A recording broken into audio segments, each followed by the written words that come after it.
Hi guys, Veggie Gamer back, and oh my goodness. Okay.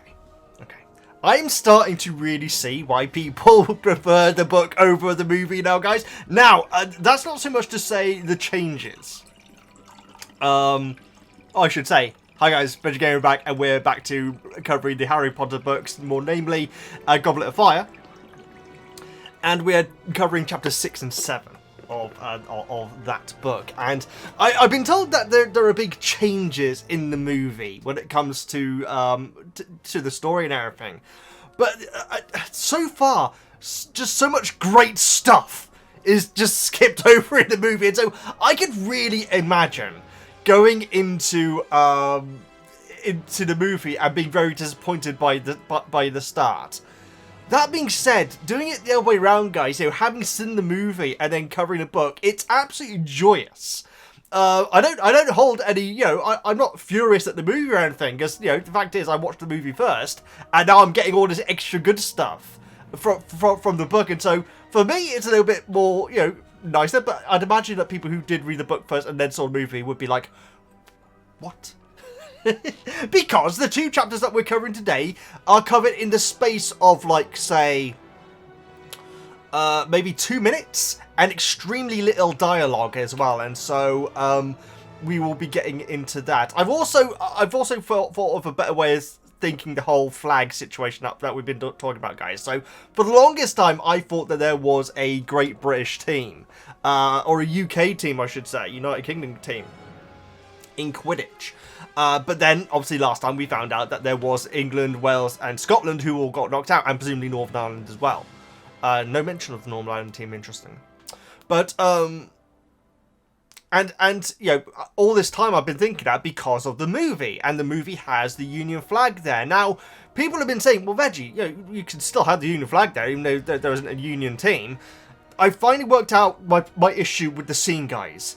The fact is, it is a tournament in the UK, and you don't see a single English, Scottish, or Welsh flag.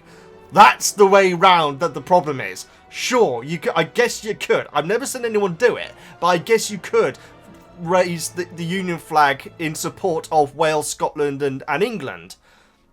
I've never seen anyone do that in football. I can't imagine anyone doing it, but you could. But the fact that there aren't any English, Welsh, or Scottish flags there is an error. And quite frankly, it blows my mind. That is such an error in the movie. It really is, guys. It blows my mind how much of an error it is. And so, that aside, guys, such a little thing, but I thought I'd remark on that because it was a discussion point last time. Also, if you don't mind, guys, if I go into it briefly, I don't want to go on about this for too long. I think it was the last book review where I said about how many vegans cannot stand the idea of having meat or anything like that, and I said that I'm different. I actually really miss eating meat, but I've chosen not to. I don't think I worded that too well, because I actually got a few, and thank you so much for your politeness. Everyone was so polite in asking me. They DM'd me saying, hey, Veggie, you don't have to answer this. I'm sorry if it comes across as rude or something. And they were questioning my thought pattern around that. You weren't being rude at all, guys. Seriously, I actually enjoy talking about this sort of stuff. So thank you so much for asking, and thank you all so much for being so polite. What I mean is, a lot of vegans hate even looking at meat and eggs and everything, It's like they can't even stand the idea of walking down an aisle where there are those things. I'm not like that. The fact is, guys, if they had an egg which was exactly... if they could make an egg, in inverted commas, that is exactly like an egg, but it hasn't been farmed through animals. If it's completely, a plant-based egg, let's put it like that, I would have that morning, breakfast, lunch, and dinner. Seriously, because I do miss eggs, I must admit. I'm not tempted to have them. I won't have them. I never will have them ever again. Not proper eggs and everything. But that isn't to say that I don't wish that someone should be able to make a dipping sauce that is like runny egg. Why hasn't that happened yet? Imagine that. Heat it up a little bit. Don't get toasted soldiers in there. My goodness, I'd be delighted. I talked about toasted soldiers last time, I'm pretty sure. So, yes. The only reason I thought I'd bring it up here is because I think I got at least 5 DMs saying, "Hey, Veggie." And they were all so sweet. You're all very, very sweet, guys. It's like saying, okay, you don't have to answer this, Veggie, okay? You don't have to answer it, right? I don't mind answering anything about my veganism, guys. Seriously, I'm absolutely open to talking about it. I'm never going to be one to judge anyone for what they eat, guys, at all. Seriously, you know, 99% of the people that I care about in this world are not on a plant-based diet, you know? And so don't worry about that. No, yeah, don't think that, you know, I would never be judgmental about what you eat. So I thought I'd just talk about that just briefly, just before we get into the book review, which I am sure now, okay, I'm going to desperately try and keep this under, we have to keep it under 6 hours, guys, because apparently last time people were having trouble viewing it. So I don't know what it is, but apparently on YouTube, there is something where if a video is over a certain length, it can't be viewed properly on certain platforms. And so I'm so sorry if you had trouble maybe on your mobile phone or something like that loading the last one. I will endeavour to make sure that is not the case. If it does somehow go over 6 hours again, we will have to start splitting it, guys, because I don't want to be limiting your ability to view these videos. Guys, if you're new here, hi, I'm Veggie. We will be talking about the Goblet of Fire soon, guys. Great chapters to discuss today, as always, in this book. This book has just been stellar so far. But we basically review the Harry Potter books, and so we take a couple of chapters. We go into depth in any review for it, and then in the second half, I go through all your comments on the Harry Potter book review, which is something that is on the Patreon. Now, guys, you can back the Patreon for as little as you want. Get access to everything that is on there, all the Buffy the Vampire stuff. We've started Angel as well. Sorry, I'm really enjoying Angel, I must admit, I really am. So I'm sorry, that's part of the theme tune. And so yeah, if you want to be a part of the book club though, and get your comments read out in the video, you can be a part of the discussion on the Patreon as well, guys. Like I say, you pay as little as you want, guys, and get access to everything that's on there. Okay.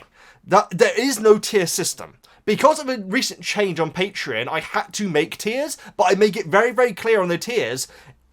You pay $1, or you pay $10, you're getting the same stuff. So I don't want to keep stuff behind too much of a paywall, guys, because I know that, you know, times are tough and everything, you know.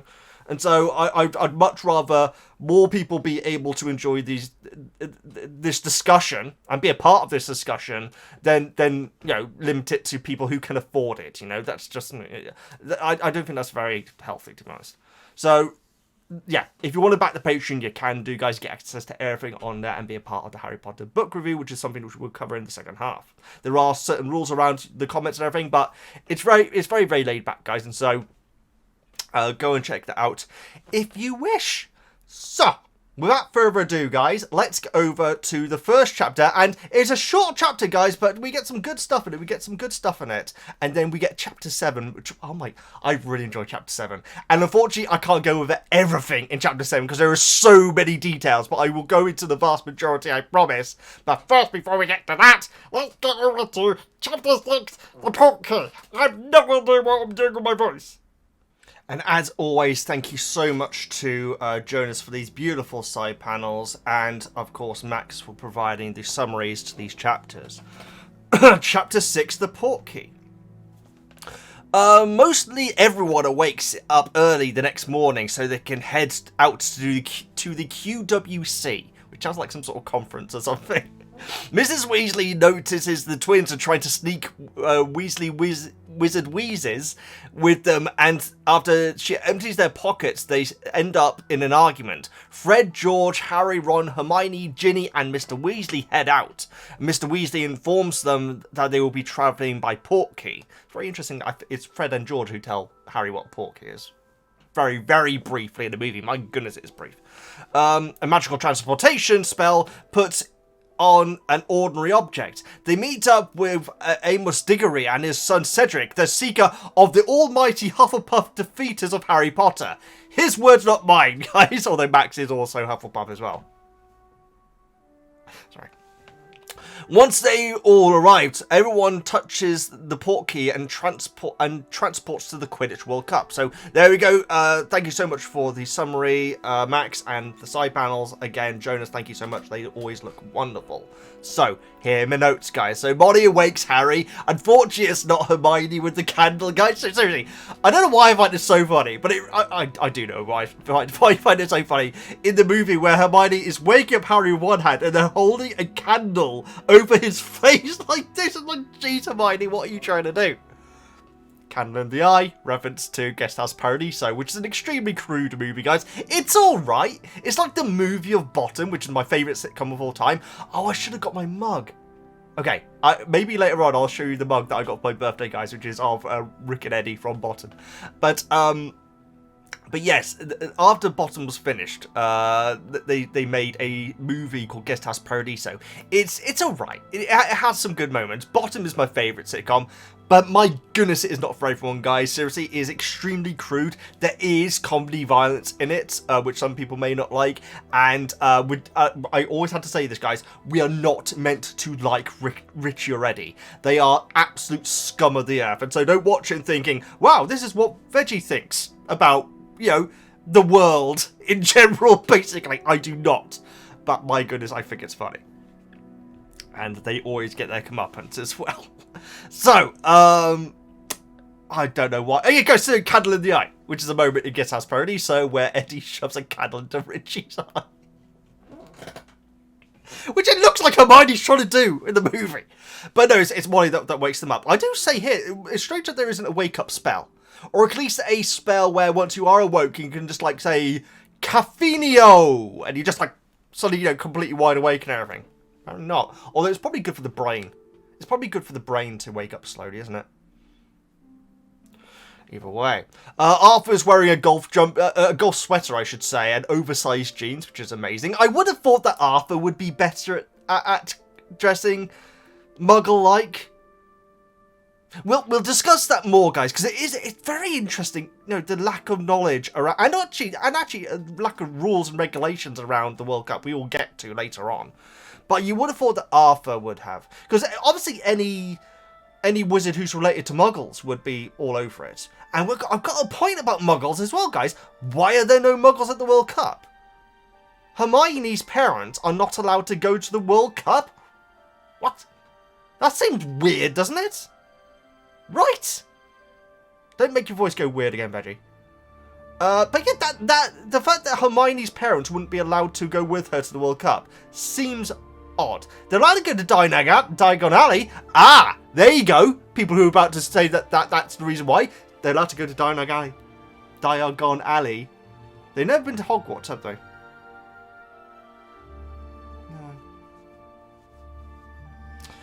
No. But yeah. Well, actually, no. I take that back. Maybe there are Muggles at the World Cup, but Harry does. When Harry sees Mr. Roberts as a character that we'll meet in the next chapter, he thinks, okay, this is clearly the only Muggle for a very long distance around here. So it's very possible that Hermione's parents could go, but they just didn't want to. Too busy fixing teeth, aren't they? Bill, Charlie, and Percy are going to be disapparating so they can have a lie-in. That's awesome. There is actually a test. Test for it. I'm guessing that is a test that isn't done at Hogwarts. Because Charlie had to retake his because he disapparated 5 miles out of where he was meant to appear and landed on some woman doing his shopping. And so I can't imagine there's any... If you're going to disapparate in a test environment, it's going to be probably across the room. Or maybe from one building to another building, you know? So if for the test this is. And so there aren't any human colonies near Hogwarts. That 5 miles near to Hogwarts, I can't imagine so. Or it wasn't done at Hogwarts, which I think is a more likely thing. And so it is something. It's like the DVLA, which you probably don't know what it is. Sorry, basically where you get your driver's license. It's that sort of test. I had to retake my driver's license. But then again, I learned to drive in Oxford, guys, which is one of the most unfriendly cities for car drivers. And I'm not complaining about that, guys. I think it's actually quite a good thing. But yeah, it's kind of known for being unfriendly to car drivers. The person who blooming passed me was so lovely. We just drove around talking about Michael Jackson and I think video games. I think that she played to like video games when she was younger, but not anymore. I can't remember what sort of thing. No, I think she was talking about Rock Band and things like that. But yeah, no, we were just talking, driving around talking about Michael Jackson randomly. And at one point, she said, "So what are you going to be doing this weekend?" Because it was on a Friday when I said it, and I said, "I'm probably going to be really depressed because I don't think I've done very well." And she just was completely silent. Then at the end of the test, she says, "Well, I'm glad to tell you that you passed." I was like, I did not see myself passing. So yes, little waffle there, guys. But either way, we're talking about the disapparating test. So I'm guessing it is something that you do outside of Hogwarts and so on. Also, because it's also not a requirement as well. And so I don't know if it's most, but a lot of wizards and witches just choose to not disapparate. They use brooms instead. It's a lot safer, but obviously a lot slower. It is a great ability to have, but obviously it's one which can go very, very wrong. Much like car driving as well. Yeah, very good comparison. I'd like to know more about the test. It must be something that you do through the ministry, maybe. Of course, Bill, Charlie, and Percy all work for the ministry, don't they? So they could have just tied it to the ministry then. Although Dumbledore doesn't work for the ministry, does he? Either way. I thought that you could disapparate with someone who couldn't disapparate just by holding them. I thought that was the case, because I thought that that's what Dumbledore did with Harry in Half-Blood Prince, I think it was. Maybe that's just a movie exclusive, but I thought that there was. So it's possible that they could have all disapparated. Would there be enough? So if it was one person disapparated with one other person, you'd have Arthur, Percy, Bill, and Charlie. Fred, George, Ron, Hermione... no, you wouldn't. Okay. But then they could go back again. Like a bus service. Either way. The Department of Magical Transportation we hear about. Presumably they have things like the night bus working under them as well. I do preface here, do they also control broom traffic? I mean, broom traffic over Muggle areas must be a thing. As in, not allowed. so I'd imagine they also cover brooms in their job as well. And magic carpets, that we'll be talking about later on. Or not, as the case may be. Arthur explains what splinching is. Everyone around the table, apart from Harry, completely winces, which is nice, because it's nice to know that Hermione has obviously done a lot of research on this. Oh no, Hermione's not there yet. That's true. Hermione and Ginny are being woken up by Molly as well. How Splinching is leaving half of themselves behind. I'm sure that what happens to, I think it is Ron in Deathly Hallows. So it's been a while since I've watched it, guys. That's referred to as Splinching, but that's more his body being torn rather than it being split, isn't it? Was it? Or maybe he didn't splinch. I'm sure that that's what happens to Ron. I think so. I could be wrong. Could be Ron. I'm not. So yes, we hear about what splinching is and how, Harry imagines some. I think he says like an arm and an eyeball or something being left behind in Privet Drive, which is a pretty horrible image.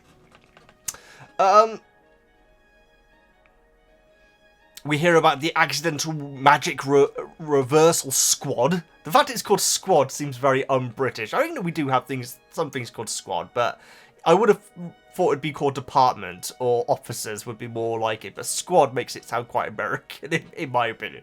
But I think that there are some squads, aren't there? But accidental magic reversal squad, and how like a lot of wizards do prefer to use brooms instead of disapparating. Strange term, isn't disapparating? I guess teleporting wouldn't be right.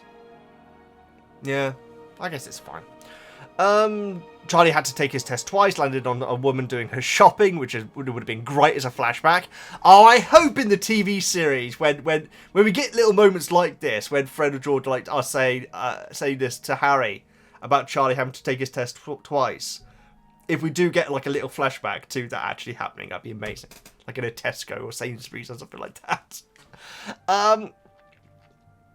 Percy only passed 2 weeks ago, and he's been apparating or disapparating or both downstairs just to prove that he can.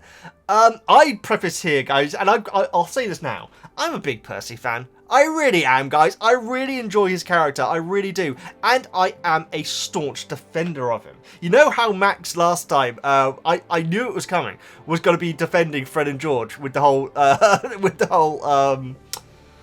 oh my goodness, Veggie. I always struggle to remember Dudley. I always struggle to remember Dudley's name. I always go to say Neville of all people. But yeah, I knew that Max was going to defend Fred and George no matter what, because he's a big Fred and George fan. It's their favorite characters from Harry Potter. I feel like I'm going that way with Percy. I really like him, and I will defend him, and I think it just makes sense. Once you pass your test, guys, in cars, for driving, I should say, in cars, you do want to be going out and about with your green P symbol, is it? So in the UK, I'm not sure if this is the case in other countries, guys. When you're learning to drive, you had to display a red L plate on the front and back of your car. Just to show that you are a learner, so people can back off, or if you like some people in this country, get right up behind them, because you need to show those learners. I don't know why people do. I hate it. I always get back off and give them plenty of room. Like, obviously, you should do. But once you've passed, there is a green sign, which is for recently passed, and I feel like it is a green P. I'm going to look this up. So, green P doesn't sound right.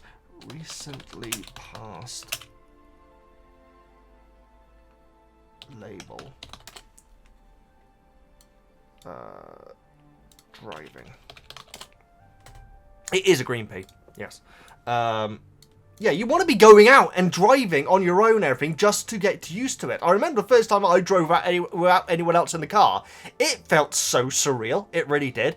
And so, I am defending Percy here. It is a good thing that he is practicing going up and down the stairs.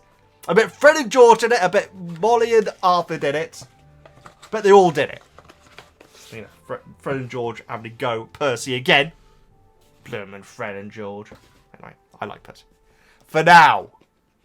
We'll see what happens, guys, but I like him right now. I really do. We get a good bit later on with him as well. Sorry, I'm just getting my wand out. So, moving on. Arthur starts to explain how they will be attending the World Cup when Molly notices that George has some tongue toffee in his pockets. I got down here, guys. I've noticed it, and I think I was listening to a podcast. It's a BBC podcast. Ellis and John. I can't imagine anyone else listens to it, but it's Ellis James and John Robbins. I know John Robbins from a golf YouTube channel called Bad Golf, which he does with come on, Veggie. My brain has gone completely blank. But the guy from Taskmaster. Horn. Alex Horn. There we go. Yeah, he has a golf channel with Alex Horn. I find it incredibly relaxing to watch. I really do, guys. It is my ASMR. It really is, putting on Bad Golf episodes. Old Bad Golf episodes where it's just the two of them. I absolutely adore. I just put them on. They're very funny, but they're also just very relaxing because it's just two friends casually playing golf, and occasionally John gets extremely angry. But because I got into that, I then started to listen to John Robbins' other thing, which is he does on the BBC, which is a radio show with Ellis James and him. Why the heck am I talking about this? Why the heck? That's right.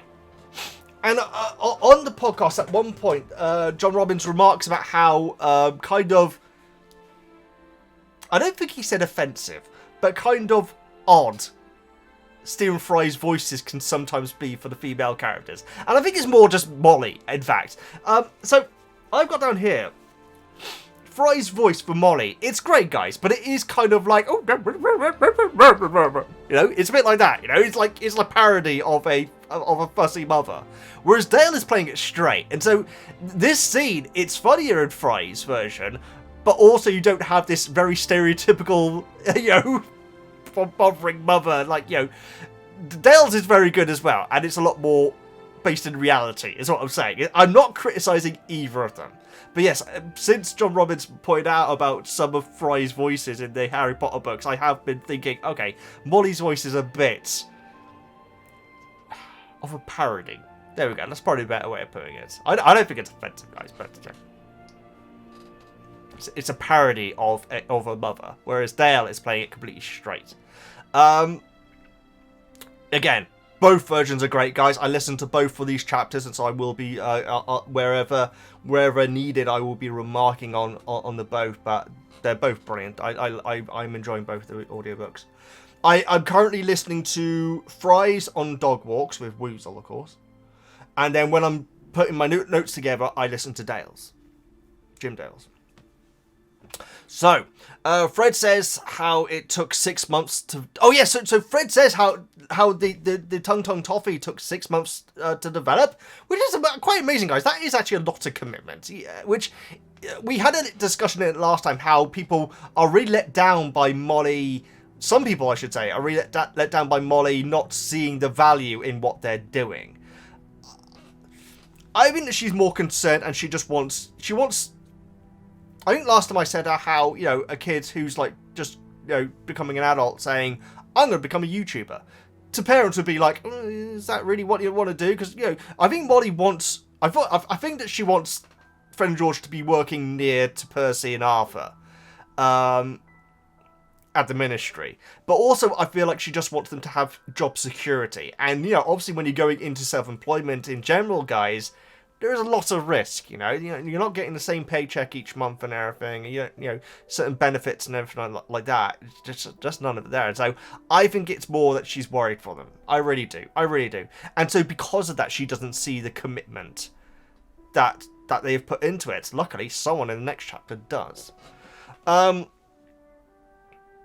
So yes, Fred and George leave the house without a word to Molly. So obviously, once all the Tung Tung Toffee and whatever else they were having has all been taken off them, they're just completely dejected. And as like Molly, who is still furious, is like kissing Arthur goodbye, Fred and George just walk and just don't say anything to her at all, which is a bit sad. They seem quite defeated actually, which is rare for Fred and George. We rarely see them like this. Molly's not going. Now I think that this is probably. I feel like this is probably going to be a topic for. Discussion in the book club. My headcanon is not the cannons that was it Chumley cannons? Ignore me. My headcanon is that Molly just isn't really into Quidditch, guys. That's gonna happen. It's gonna happen. I mean, we see a lot of students in the next chapter, but they are largely ones which you would expect to see there. So you'd imagine that Dean Thomas is going to be into Quidditch now that he's found out about it, even though he was obviously a big football fan. Seamus, it completely makes sense, especially as he is a Irish native. Who else do we see? We see Cho Chan, obviously. Makes a lot of sense. And Ernie is there as well, which is lovely, but we don't really have any connection to Quidditch and Ernie, do we? I don't think. No, I'm pretty certain we do not. And of course Cedric as well. So I think that a lot of students such as I'm going to be there. Who's a good example? Oh, we hear that the Lovegoods are going. Very interesting. You see, Luna is presumably there. In there for a week as well. We'll discuss that in a second.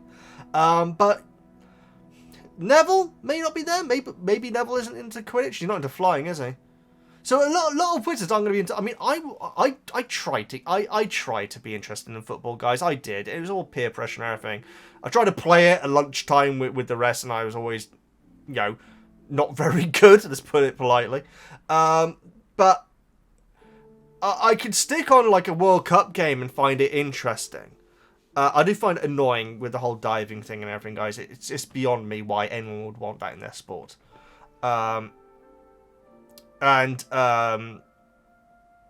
And I tried to, like, you know, pick a team and support them and everything. And I remember, I even remember when I did. And maybe the, you know, the world's changed and football has changed and everything. But I remember as soon as I chose my team, like, people are saying, "Oh, what them?" And I was like, I don't need extra reasons for people to have a go at me. And so I didn't have the energy for it. And in American football, you just don't really get that. I remember when, because I was in an office with a lot of American football fans, when I decided to go with the Rams. And I think only one person was like, why the Rams? That person being a Green Bay Packers fan who became a Green Bay Packers fan whilst they were doing incredible. Figures. So yeah, when I announced I was a Rams fan, very, very little questioning it. And they were terrible at the time, guys. That's one of the reasons why I chose them. They won one game the season that they won. The season that they started. That I started following them, sorry. And so, I think it's actually on paper the worst Rams season of all time. I'm pretty sure, because I think the Lions are correct me if I'm wrong, I think the Lions are the only team that has gone through an entire season without winning a single game. Or has a team since done that? I don't think so. I think it's the Lions. Any Detroit fans, let me know. I think they're doing alright this year, aren't they?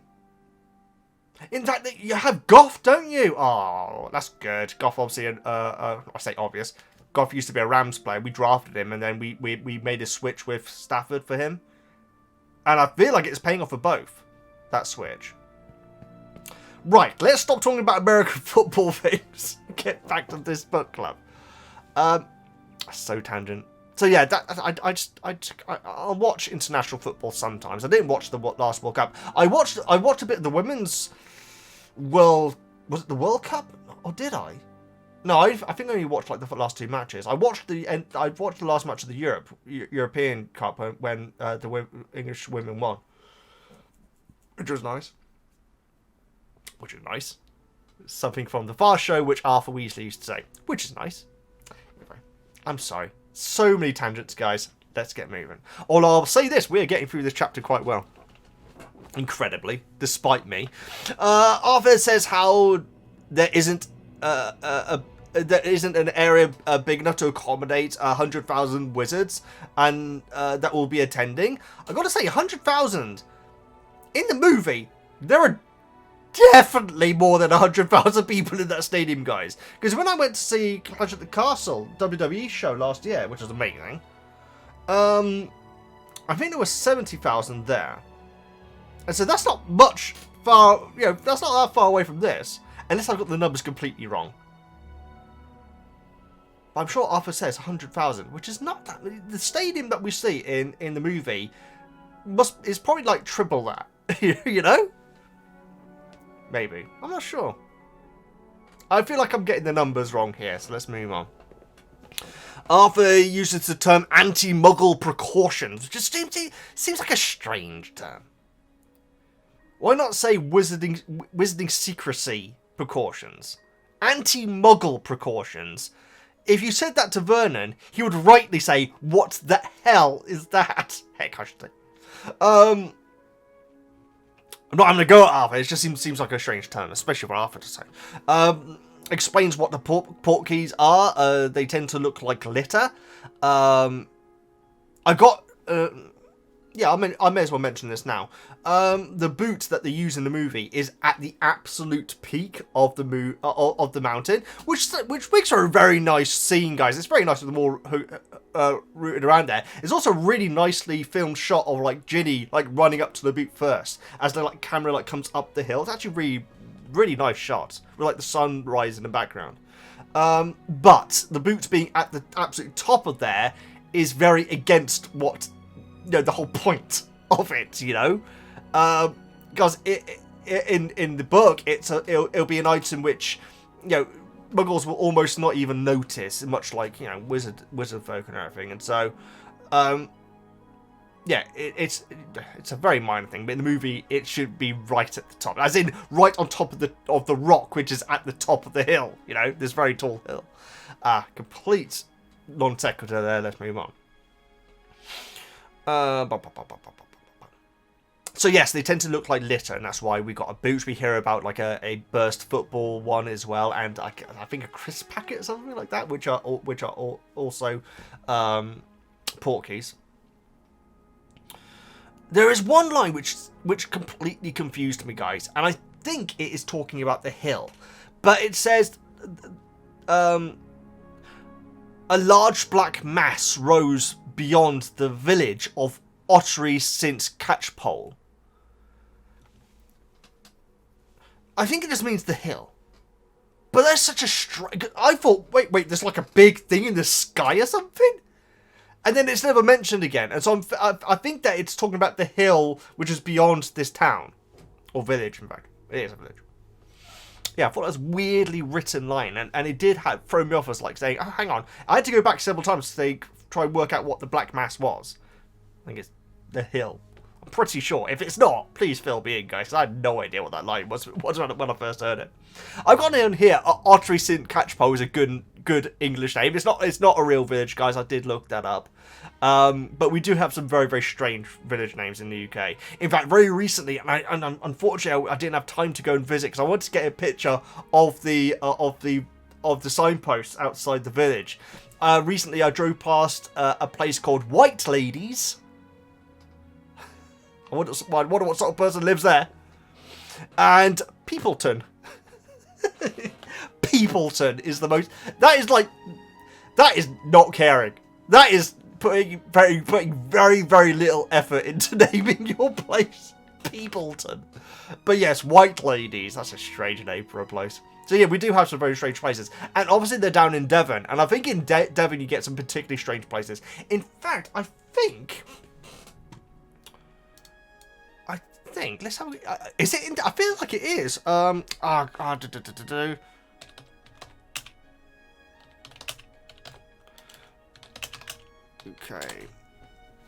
Westward Ho. Where is it? It's in Devon, guys, which is where they are, because that's where it is Devon where the Weasleys live, isn't it? And apparently the Lovegoods going on this chapter. But yes, Westward Ho, which may sound like quite a strange name, guys, but it's a lot more stranger than you may think, because it is the only place name, I think, in the world, maybe, or at least definitely in the UK, which has an exclamation mark in its name. And so when you write Westward Ho, you end it with an exclamation mark, which means it would always have to be at the end of a sentence. Oh, that's grammatically confusing. But yes, it's the only place name in the UK which has that exclamation mark, I believe.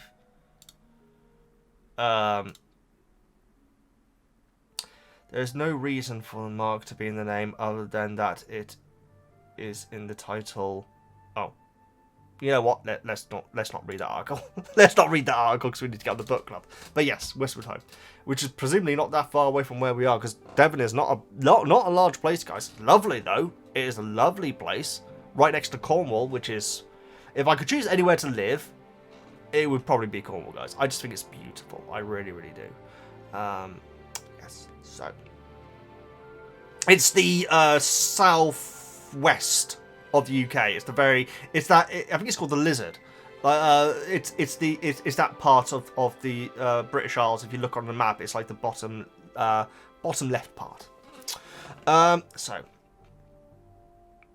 Completely lost my place again. Oh yes, we were talking about Ottery St. Catchpoint, and the large black mass that rose beyond the village. It's talking about the hill. It's definitely talking about the hill. They're all exhausted from walking up the hill. I gotta say, Wizard's leg strength is probably an issue, especially when you think about Quidditch. In fact, there's a thing that Harry thinks about Ludo in the next chapter, which I will question. But I don't think Quidditch you particularly had to be physically strong, surely. No. It would probably help a little bit, but it's not like, it's not like football where being fit is obviously an important thing. So I do feel like Wizards would probably have leg strength issues, guys. I mean, we never... Where's PE? That's a good point. Where's physical education at Hogwarts? You can't say that Quidditch is the only physical education that you do. That seems insane to have one sport. And you're on brooms the entire time. Yeah, leg strength in the Wizarding world, guys. Not good. Not good. I also got down here that isn't there like a charm that you could put on your trousers to make to lift the weight of your body and whatever you're carrying, so it is easier to go up. Just an idea. Amos calls over to them, having found the boot. Like I say, they are rooting around for it, so it's not like at the top of the hill. He is a part of the Department of Regulation and Control of Magical Creatures, which you'd imagine Newt probably had a hand in setting up, maybe. Newt Scamander, shouldn't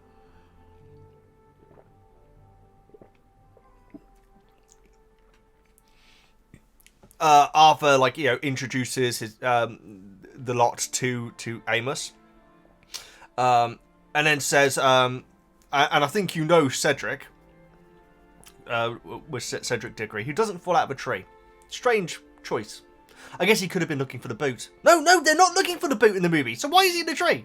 Because he's hanging out. That's why. And it's a cool little moment.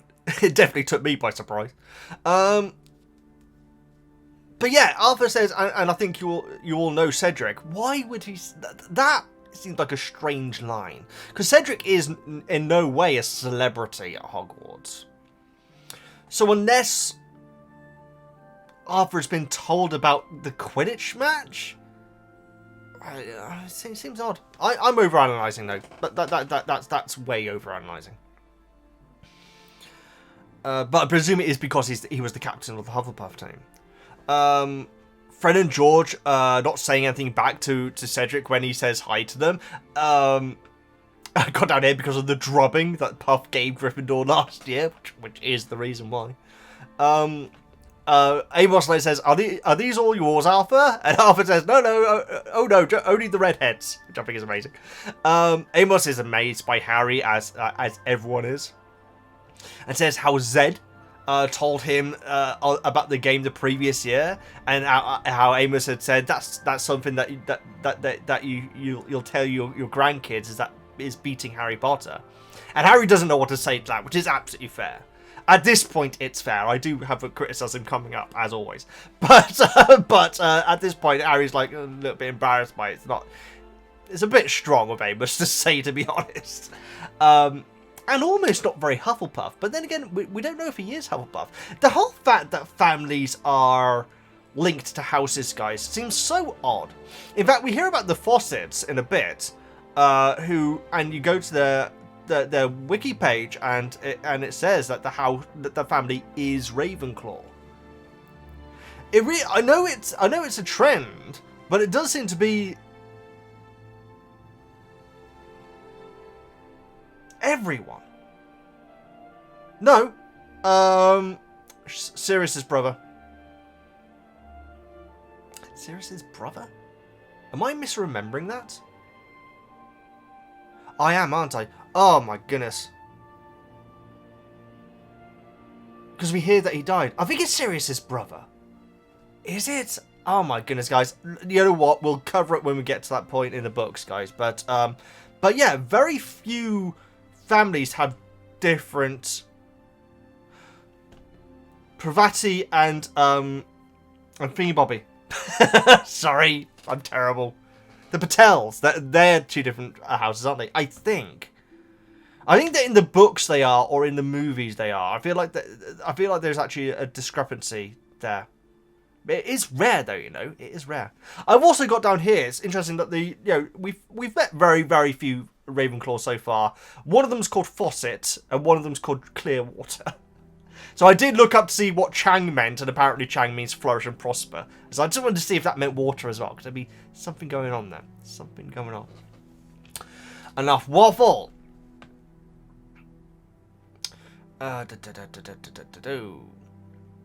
So Amos is amazed by Harry. It says about it's something that you can tell your kids when you're younger, when you're older. Cedric straight away says how Harry fell from his broom and how it was an accident. Very, very Hufflepuff straight away. Again, I don't think that is technically true, because my reading of it when we covered it in Prince of Azkaban, guys, is that it did look like Cedric was going to win the game anyway. Maybe that's my bias, guys, but genuinely that is how I read it. It sounded like that Harry was miles away from the Quidditch and that Cedric was just about to grab it when Harry fell from the broom. I'm sure that's what it says. And so Cedric is being nicer than he needs to be here, which again is very, very Hufflepuff. And he's also making the situation less awkward that his father has made awkward. Quite frankly, Amos sounds like a Gryffindor. Which he could have been. So yeah, that's certainly my interpretation of it. So I feel like Cedric is actually being, he's actually changing what actually happened to make it sound like it was, because obviously he wanted he wanted the rematch, didn't he? Which he absolutely didn't need to do. Amos then says that Harry would admit that the better man won. And Harry doesn't say nada. And there I have a problem with, guys. It's all water on the bridge. Not faucet or clear water, but it is all water on the bridge. It's the next year. Cedric is clearly being nice to you by saying, hey, it was an accident that happened. That's why we won. And Harry doesn't say anything to Amos when he says the better man won. Now, granted, Arthur does then quickly jump in with another subject, but it would have been nice for Harry to just say, yes. Couldn't do it. Couldn't bring himself to do it, guys. Proving who the better man is. Just saying. I'm just saying. Right. I don't know how I'm getting so lost, because there really aren't that many notes left. Oh yeah, I've gone down here. In the movie, is it ever even suggested that Cedric was the captain or even on the team that beat Harry? I don't think it is it? And I do not know why you wouldn't have that, guys. I mean, in the movie, this whole thing with Amos and Harry, it's literally Amos like saying, oh, Harry Potter, shaking his hand. That's it. There's nothing else. And so the resentment for Cedric, I feel like it's going to be something that's going to be important to Harry's character. And I say that in that patronizing tone, guys, because they take so much of Harry's character out of these movies. They really do. Harry being a bit resentful to Cedric, or at least, embarrassed around him, I think it feels like it's going to pay off. It really feels like it's going to pay off. But that's not there. And now I think about it, because the thing is, when I watched Prince of Azkaban, people left in the comments, and they were very kind to not spoil anything, saying, oh, by the way, the Hufflepuff captain, Cedric Diggory, he wanted a rematch, but they wouldn't give it to him. And I really appreciate that no one spoiled that Cedric was going to be in the next movie. And so when Cedric turns up and they say, oh, this is Cedric, I freak out because I didn't realise he was going to be in it. And so I don't think at any point it's even mentioned that Cedric has beaten Harry at anything in the past. And I feel like that is important to Harry's character. And the reason why I'm saying Harry's character is because you take away these sort of things from people and you have a shell of them, guys. Hermione's, faults isn't even the right term, guys. Hermione's personality gets very, very watered down just by taking things and, failures and losses and embarrassments away from her and giving them to Ron generally. You're ruining the character that you're trying to defend by doing it. And so I don't think at any point during the movie, and I could be wrong, guys, I'll be rewatching it as we come in these chapters, at no point is it said, oh Cedric beat Harry at Quidditch last year. I don't think it is at any point. I think that because I knew that Cedric was the captain going into this movie, I always just assumed that it's there. But the fact that the scene that we're just covering now is so incredibly brief does make me think that maybe in the movie it's never even mentioned. Either way, is it even mentioned? The Love Goods have been there for a week, which I believe, going on what we heard earlier on, means that they are cheaper tickets that the Love Goods have. Where if you have the cheaper tickets, it means that you have to have arrived sooner, which I guess kind of makes sense. In a weird way, because it's like a longer holiday then, isn't it? Although it's just camping. But yeah, the cheaper seats means that you're there for longer. But presumably aren't allowed to attend the games that are going on earlier? Oh, I don't know. It's a little bit confusing. But it's lovely to hear about the Lovegoods at this point, because this must be the first mention of Lovegoods in the book. I'm pretty certain it is. We hear about the Fawcett's not able to get tickets. And so Luna lives near the Weasleys, which from the movie I certainly didn't get that impression. But yeah, the fact that they would have used the same Portkey to get there, it's very interesting. Well, maybe not the same Portkey, but the same Portkey area. Because when they teleport using the Portkey, they take the boot with them. Yeah, and which is interesting. So the one that Luna and her father would have used would have been a different item then. Yeah. Because I assumed that they were taking the boot because they're the last ones. Because Amos says, are we the last ones? And Arthur says, I think so. He doesn't know of any other families around in that area. But it could be that Luna and her father would have used another Portkey. But in the same area. I guess so. Either way. So in the movie, it's the White Cliffs of Dover where they land, guys. Whereas here, it's just a bunch of fields, I think. I don't think it specifically says where it is at all. I think it's White Cliffs, because obviously we have White Cliffs of Dover, I should say. Because obviously there are other White Cliffs, but I certainly get the impression that it's White Cliffs of Dover. Which, ironically, is where Newt uses a Portkey in Crimes of Grindelwald. Right? Yes. Anyway, guys, great chapter. Very, very short, but that doesn't mean that my talking about it isn't 43 minutes. But it is great. Loads of information. The next chapter, there is so much information. And like I say, guys, I won't be covering everything that is in the next chapter, purely because that would take 15 hours on its own. But I will be talking about the vast majority of it in chapter 7, Bagman and Crouch. Here's that mug that I was saying about. Now, granted, it isn't technically bottom because Eddie has the hair here. It's just Adrian Emerson and Rick Mail. Rick Mail being the person who apparently filmed scenes to play filmed scenes as Peeves, which if they have that footage, they have to release that, guys. I would love to see that. Rick Mail was my absolute idol. He really was. Either way. Like I say, though, bottom isn't for everyone, though, guys. It is extremely crude, so be careful. Thank you so much, Jonas, for the wonderful side panels, and Max for the following chapter summary. They arrive chapter 7, Bagman and Crouch. They arrive at the site for the match, which is filled with witches and wizards from all over the world. The Diggory split off from the group, and while everyone else finds the site manager, Mr. Robert, a Muggle, a fun interaction with him. After a fun interaction with him, they head off to their own campus. I should say, guys, this is all written perfectly. It's my dyslexia that is making it sound. I apologise. It's all written perfectly.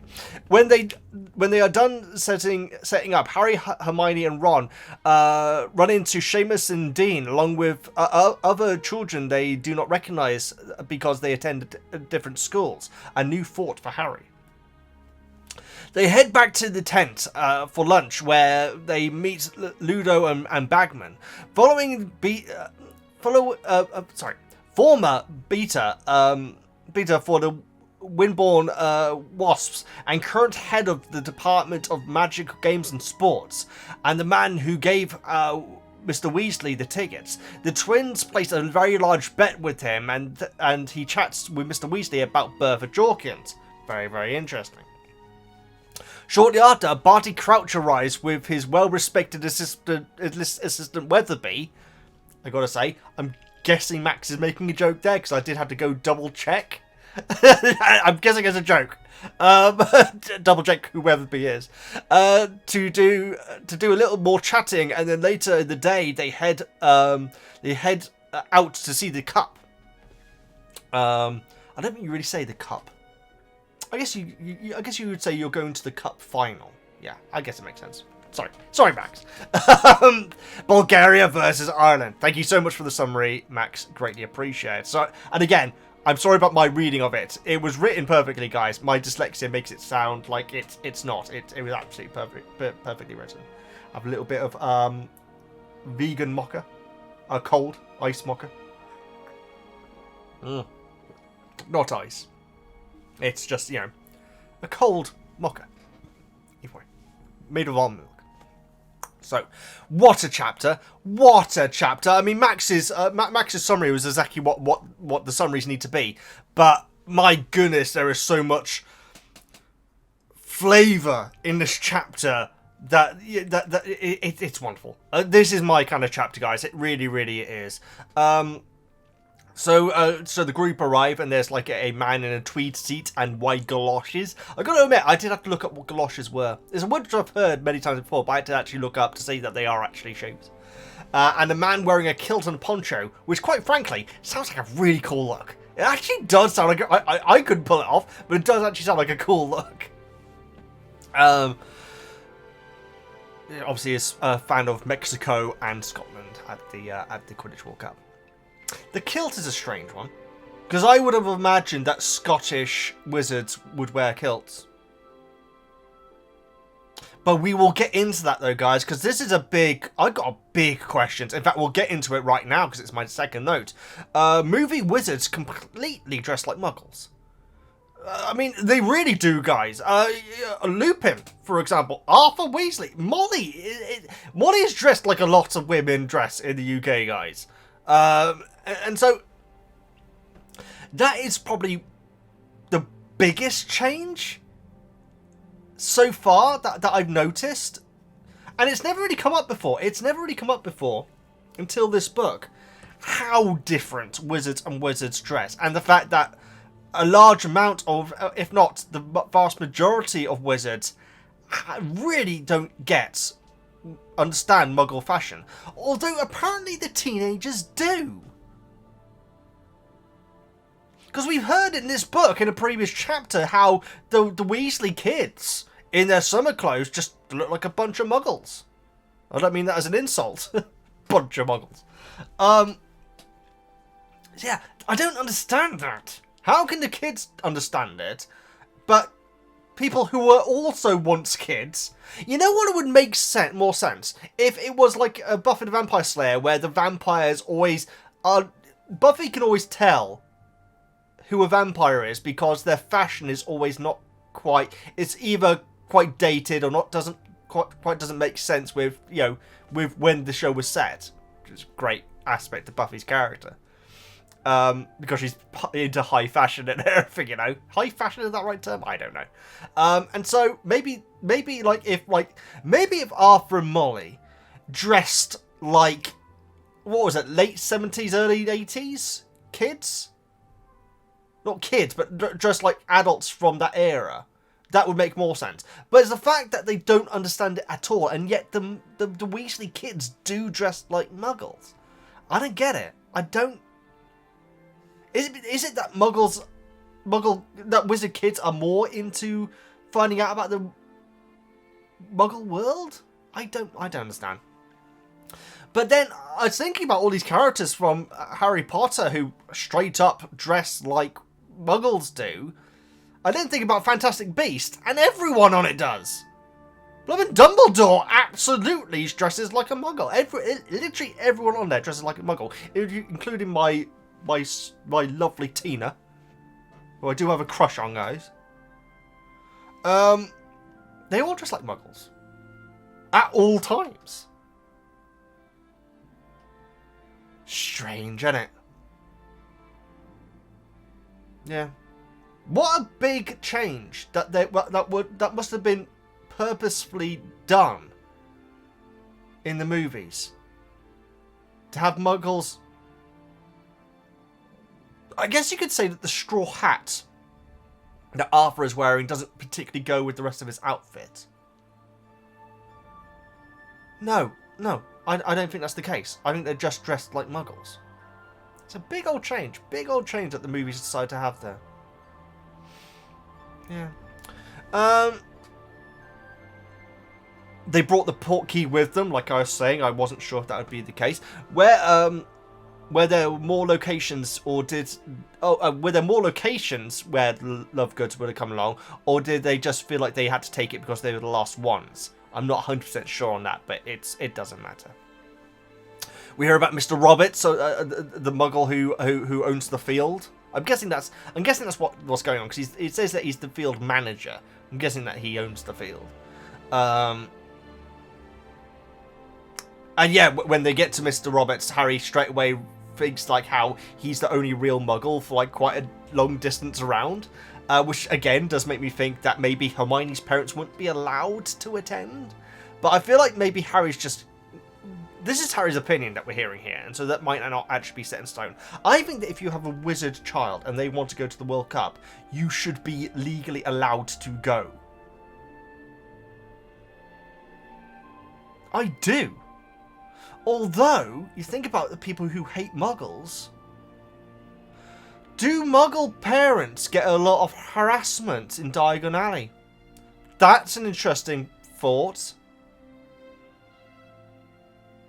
Because Lucius is rude to them, I think. Oh, wow. But that doesn't mean that they should be hidden away, though, guys. If the general consensus of the Ministry is that we should be trying to appreciate Muggles more, and obviously that does change, like in future books and everything, then Muggles should be allowed to go to the World Cup.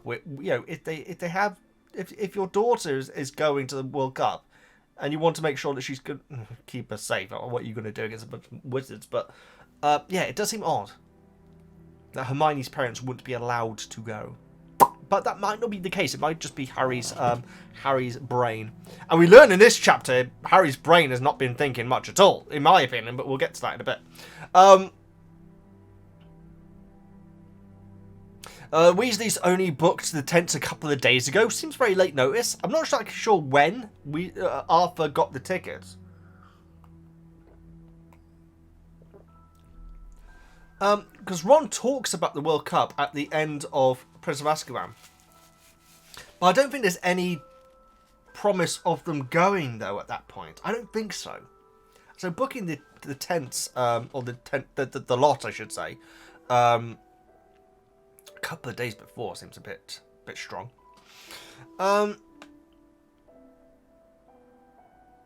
Doobie-doobie-doo.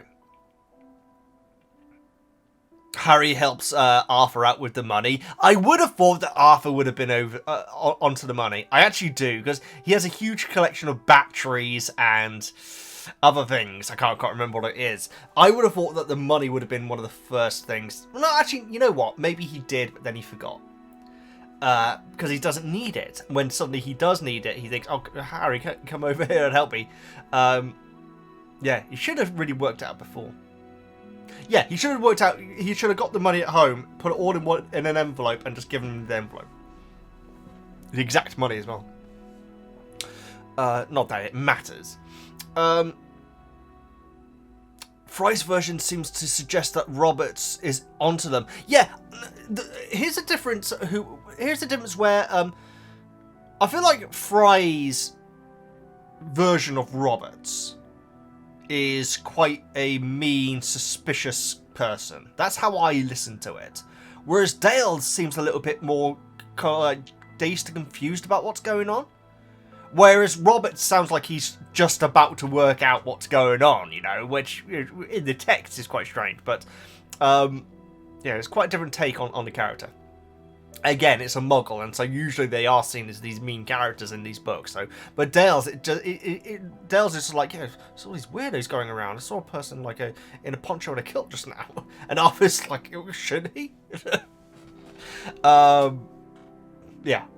So yeah, yeah, them and Muggles. That's why I really appreciate Jacob from Fantastic Beasts, guys, because he is such a great character. He really is. He's awesome. I really like him. And I know that some of you haven't even watched Fantastic Beasts, guys. Seriously, the main four, Tina, you know, the one which I got a crush on, Newt Scamander, Queenie, and And the person whose name I just said, Jacob. Oh man, I wish the later movies focused more on those characters, guys. I really do, because I freaking adore them. I really do. Either way. And Jacob's an amazing Muggle. He's awesome. He's the best Muggle around. He really is. Harry could have told. Harry could tell me. Oh, I'm all over the place. Roberts is obliviated by a ministry member who like appears right beside him. I feel like this is probably going to be a big discussion. Maybe it's not. I feel like this is going to be a big discussion point in the book club, guys, which we will get to once we finish the chapter. The morality around that is not great. Apparently he's having it done 10 times a day. I swear, guys, obliterating someone, especially, maybe not especially, but I do feel like obliterating someone, including Muggles, should be seen as a last resort thing. The fact is, they are obliterating this guy 10 times a day for a sporting event. Is it really that much of a lax thing? Seriously, if you obliviate a fellow wizard or witch, is that also seen as this extremely relaxed thing? Surely it isn't. Surely it isn't. Because that could have bad connotations. In fact, surely the Ministry would have been onto Gilderoy if they'd known what he was doing. Or would they not have? Because apparently obliviating a Muggle 10 times a day is something which is completely acceptable for a sporting event. Which doesn't have to take place, you know what I mean? That's what I mean when I say sporting event. Either way, yeah. I feel like that might be a discussion point, but we shall see though. Maybe I'm the only one who has an issue with it. Apparently, Ludo Bagman has been walking around loudly talking about Quidditch, which is certainly not good. Ginny does question, should he really be doing that with Muggles around? And Arthur smiles, and he smiles and like says, "Oh, that's what Ludo's like and everything." I really appreciate the fact that Ginny pulled Ludo up on that, because Arthur doesn't seem to see any problem with a wizard telling a Muggle about something in the wizarding world, and then that Muggle having being obliviated.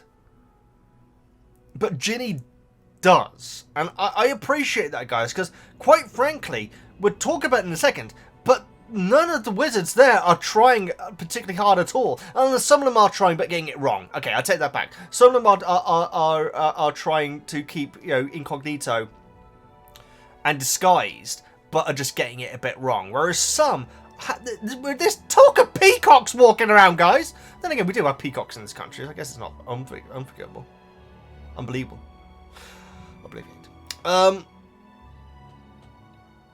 The morality around Obliviate, I have always seen as a much more, it's a sad thing, but we have to do it sort of situation.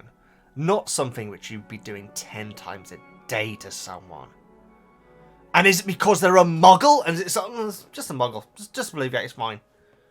They're beneath us. It doesn't matter if we are giving them information and then obliviating them all the time. I don't like it.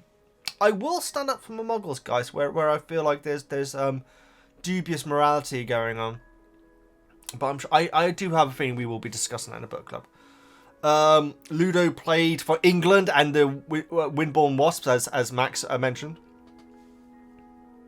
Some tents have chimneys and bell pools, which I don't know what that is, and weather vanes outside. So again, these are the Muggles who are trying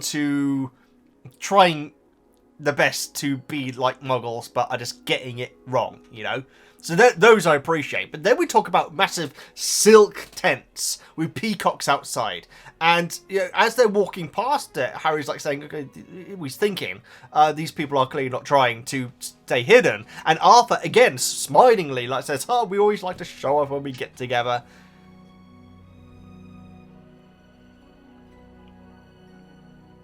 Am I going to say this? Am I going to say this and start an argument, guys?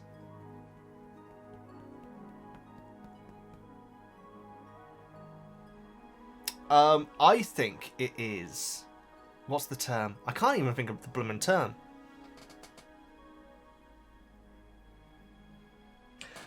Okay, I'll make up a term. I feel like it is tantamount of casual Muggleism. Muggleism. Muggleism has to be a term that's been used by someone before, right? I do feel like this casualness that all these wizards are having, and Arthur maybe he's not finding it funny per se, but he's smiling at the fact that these people aren't even trying. Because he's probably thinking, well, if someone walks past and sees it, we'll just obliviate him. There's something off about it, guys, and I'm finding it very hard to put into words. But if you're... To obliviate something is taking a part of them away. It really is, guys. Even if it's just like the last minute. It's treating Muggles like animals in a way. Oh, man, I can't word what I'm trying to say. I cannot word what I am trying to say. So I'm really hoping that we do have this discussion in the book club, because I'm hoping someone else is going to be able to word it better. But it's a sort of like, it's fine, they're Muggles. Or is obliviating wizards also seen as this extremely casual thing? Because if it isn't, guys, if it's seen as a more serious thing done to wizards than Muggles, I have a problem with that. I'm not going to do anything about it, but I do have a problem with that. Looking forward to the book club, I really am. As always, the book club's always the best part of doing these videos. Scratch your nose. Right. How could the Ministry allow this? Also, yes, I've got an issue with the Ministry. Like, say, I think that when you get your tickets, much like when you get your tickets to like go to like a live event, you'll be able to like view a website, or they'll send you information saying, do this, don't do this, have a bag which is a certain size. If it's enlarged, it has to be see-through and everything. Don't bring any liquids or food into there.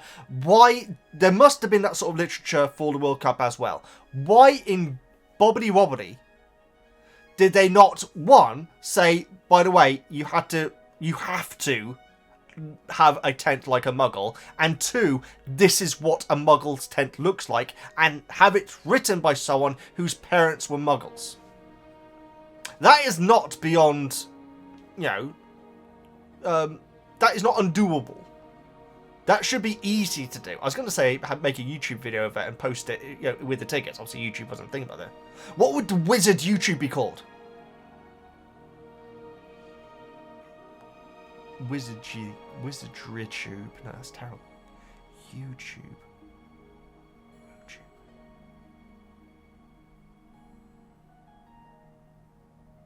Okay. If you can come up with a good name for what the Wizarding World's version of YouTube would be called, please let me know, because I can't think of nothing. I can't think of nothing.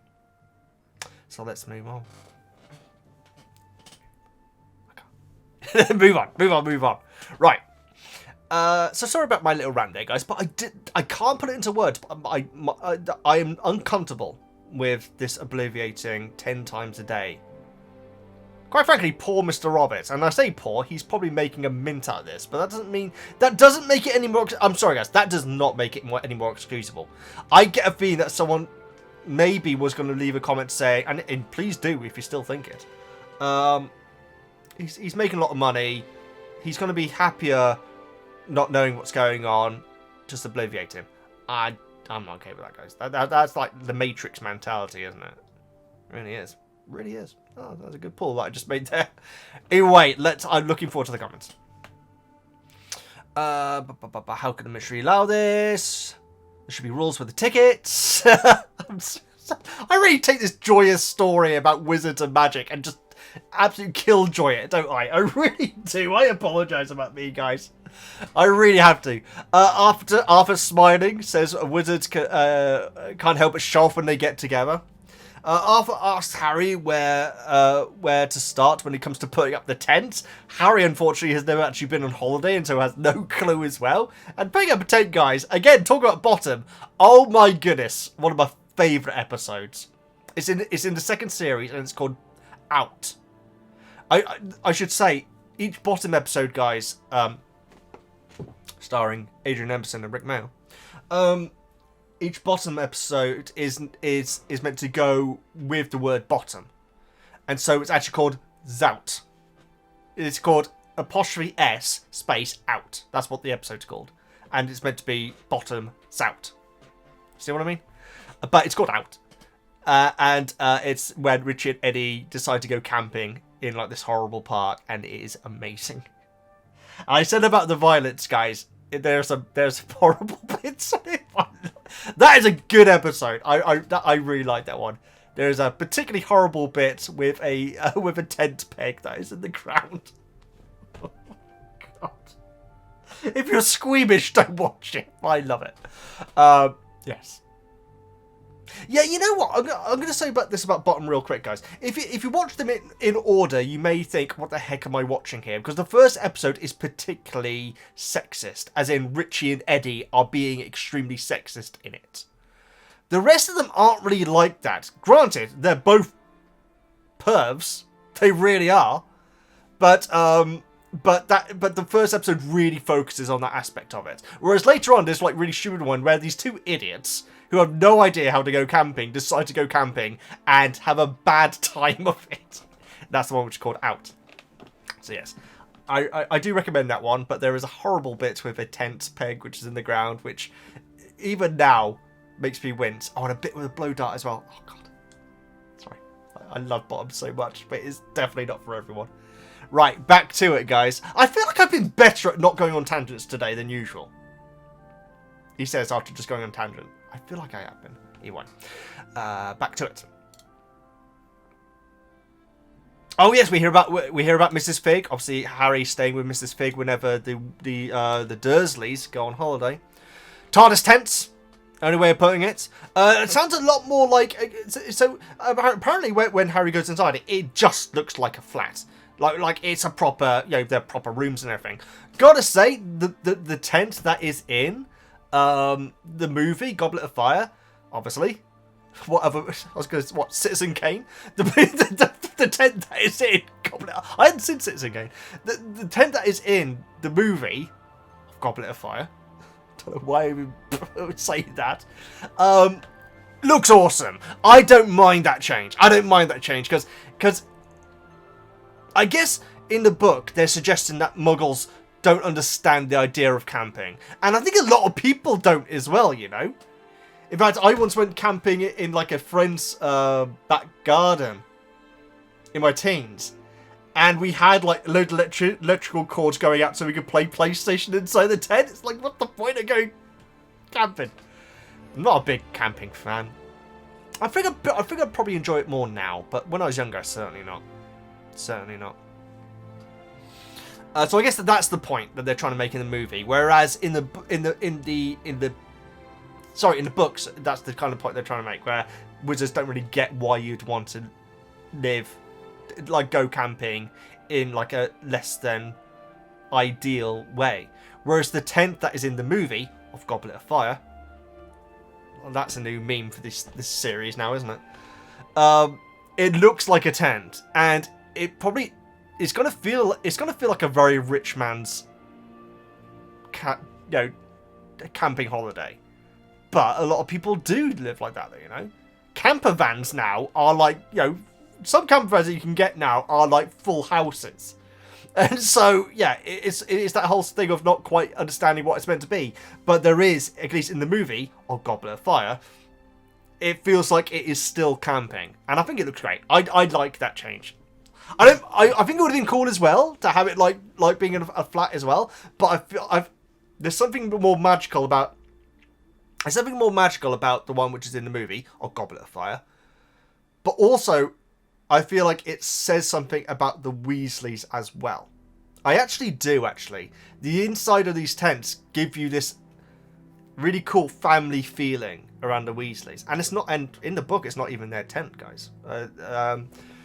I think that Perkins, who works under Arthur, I think, actually gave him because he has lumbago.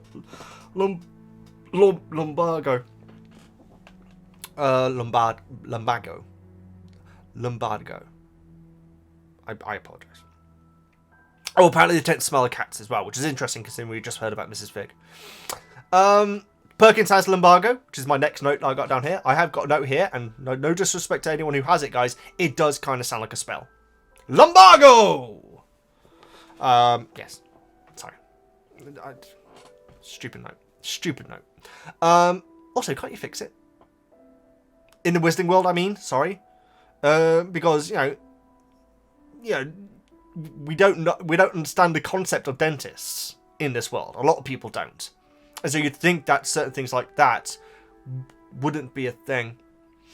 I've never seen a wizard in a wheelchair. Have we? I get the feeling that in the later Fantastic Beasts they may have had something like that. Of course, Bloomin' Mad-Eye has a cane, doesn't he? Walks with a cane, I should say. Yeah. Oh well. I feel like you know, injuries and something that we talked about a lot in these. So we'll move on.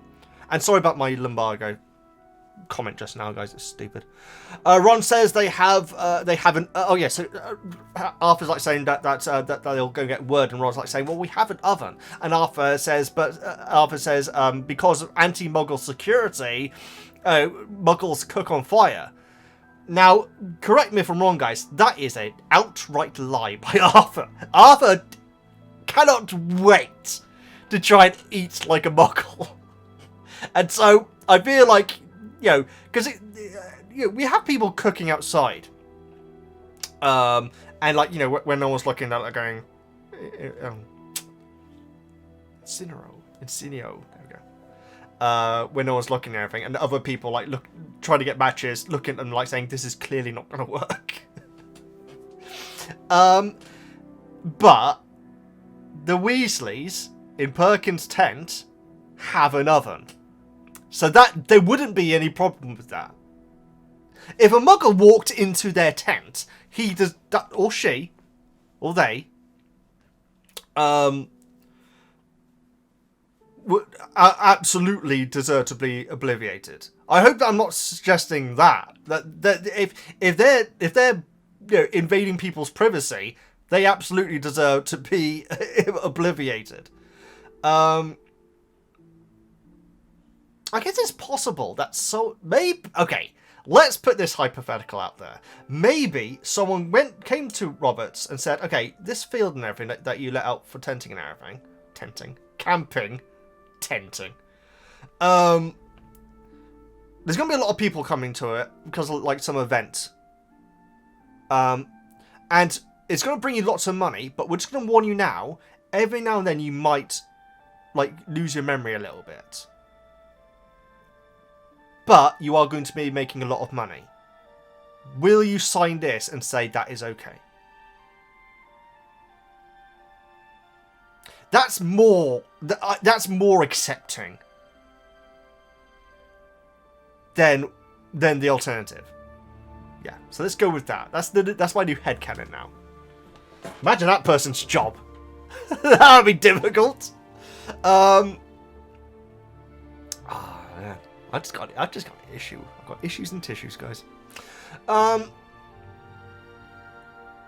So yes, I reckon that Arthur, you know that inside these other tents, particularly the big silk ones and everything like that, have got probably like a whole hog roast going on inside just purely through magic and everything. Have I talked about before about eating magical creatures? Or no, sorry, not magical creatures, but creatures that we do not have in the Muggle world. Because whenever we hear about eating, it's always Muggle world animals. It always has been. Why is that the case? I feel like we discussed this last time, but if we didn't, I want to bring it up briefly now. I feel like we did discuss it before, but it is strange where like Harry was amazed by the roast turkey and the pig roast and like the loads of like roast beef. What about the blooming? I don't want to say anything horrible, but you know, like, well, you know, pickets aren't really going to hurt that much on him, are they? I know, bone truckle, I should say. Sorry. Hush your ears. He ain't going to get much meat on him. Have a salad, though. Sorry, I used the S word. Sorry. My lovely bone truckle. Thank you so much, Dara. And also, thank you so much, Kate, who sent me this, guys. If you haven't already, check out my latest unboxing video, guys. By the way, it was my birthday a few days ago, guys. Thank you so much for your well wishes and everything. I will be doing the birthday gift unboxing in the coming days. I haven't had a chance to do it. I've been so busy this last couple of weeks, guys. I really have. But yes, that's where we open these up, and absolutely amazed by both of them. Absolutely amazing. So thank you both so much. Right, so sorry for using the S word just now. Right, I feel like I've talked about that before, but it is odd, isn't it? Because there had to be. I feel like there are going to be creatures that are not magical creatures, but are also not in Muggle areas. Why wouldn't wizards eat them as well? This is me as a vegan saying this. Anyway, come on, let's move on. So yes, I think that Arthur absolutely knows that they could have easily just had whatever they wanted very, very quickly, but he wanted to use the matches. Harry, Hermione, and Ron go get water. They see a 2-year-old prodding a slug with his father's wand. My goodness. Keep your wands away from your children, guys. Surely. Right? Seriously. There's probably 1980s ad campaigns. Okay, in the UK, in the 1980s, we had some terrifying ad campaigns about, you know, things going wrong and everything. Some of them are burnt into my retina when I saw them, guys. And so there must have been warnings of keep your wand away from children. There has to be. Why would we start doing that? Anyway. So it's a really horrible scene that we hear about. So let's skip over it. So like Harry's seeing all these different people, like, you know, like I say, some of them like lighting fires and everything where no one's looking. Other people tried to light the matches and everything. People talking about Quidditch and everything. We see a bunch, some women I should say, under an American flag. And I think that on the flag it says Salem Witches Institute. And I decided to look that up, guys. So that seemed like something which I'd imagine would have been, it will either pay off later on or not. I don't think it does, but I did via looking up Salem Witch Institute. By the way, guys, I don't usually look up stuff which could potentially have spoilers. But I decided to this time, and it didn't spoil anything, apart from the fact that apparently there was a video game, or a mobile game that came out a couple of years ago called Harry Potter Wizards Unite, which the Salem Witch Institute would have something to do with. Anyone play it? I haven't even heard of it before, and so let me know what you think about it. Apparently it's from like 2019, so it's pretty recent. Then again, I feel like everything since 2016 has been like the last couple of years. So it's been a strange old time. But yeah, let me know if you played it though. Our supporters' tents are covered in shamrocks, and so it sounds like it almost looks like the Shire from Lord of the Rings, or what they call Teletubbies. And Seamus spots them, and he's got Dean there as well. Also, his mother's there as well, who's like saying, "So you're going to be supporting Ireland then?" and all that song, which is excellent. Yeah, it's really nice that Seamus got to go there, because obviously it's a big moment for him. You know, his team in the final and everything. I don't think we even hear the result in the movie, do we? I don't think so. Or do we? I feel like maybe we do. I feel like Fred and George are like celebrating. I can't remember. But yes, Dean's there as well, which must be an amazing experience for Dean. But Bulgarians' tents are all covered in the same poster of Victor Krum on them. Marty, like, notes how grumpy Victor looks, which is quite adorable. And Ron, like, rolls his eyes and everything. It's very interesting. Again, going to the Fry and Dale thing. When Ron, like, sees the poster in Fry's version, he, like, goes, Krum.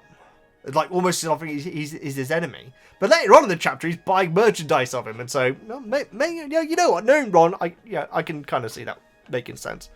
But yes, Hermione's noting how grumpy Victor Krum looks. They then see someone called Archie wearing a flowery nightgown. And I got questions here, guys. It doesn't sound like it is that Archie is not understanding that in the Muggle world, people tend to wear, women tend to wear one thing and men tend to wear another. It sounds like he just wants to wear what the women wear at night. He does say the term, he wants a healthy breeze around his privates. So it's very possible that in the Wizarding world, Archie is wearing, witches' nightgowns. There's nothing wrong with that at all, guys, whatever floats his boat. So yeah, it did make me think about, or he is just making a mistake, but he's thinking, well, I'm comfortable, so I'm going to stick with it. But I get the feeling that Archie might be doing that anyway. I've got to put my hands up, guys, and admit something. I did look up Archie, and I did see something about I don't know what it is, but a thing called fart. I got to put my hands up for the fart, guys. That sounded like I'm admitting something. Yeah, I apologize, guys. I did. I shouldn't. I don't usually. I really don't. But because Archie sounds like such a lovable character, I did want to just see if we're going to be hearing about him again. And unfortunately, I did see that there is apparently something called fart. Amazing. Amazing. So, I don't know what it is, though. I don't know what it is, though. And so, thank goodness, I'm not completely spoiled by farts. This video has lots of strange sentences in it. Does Archie knowingly wear women's clothing, or likes having a healthy breeze around the privates in non-World Cup times?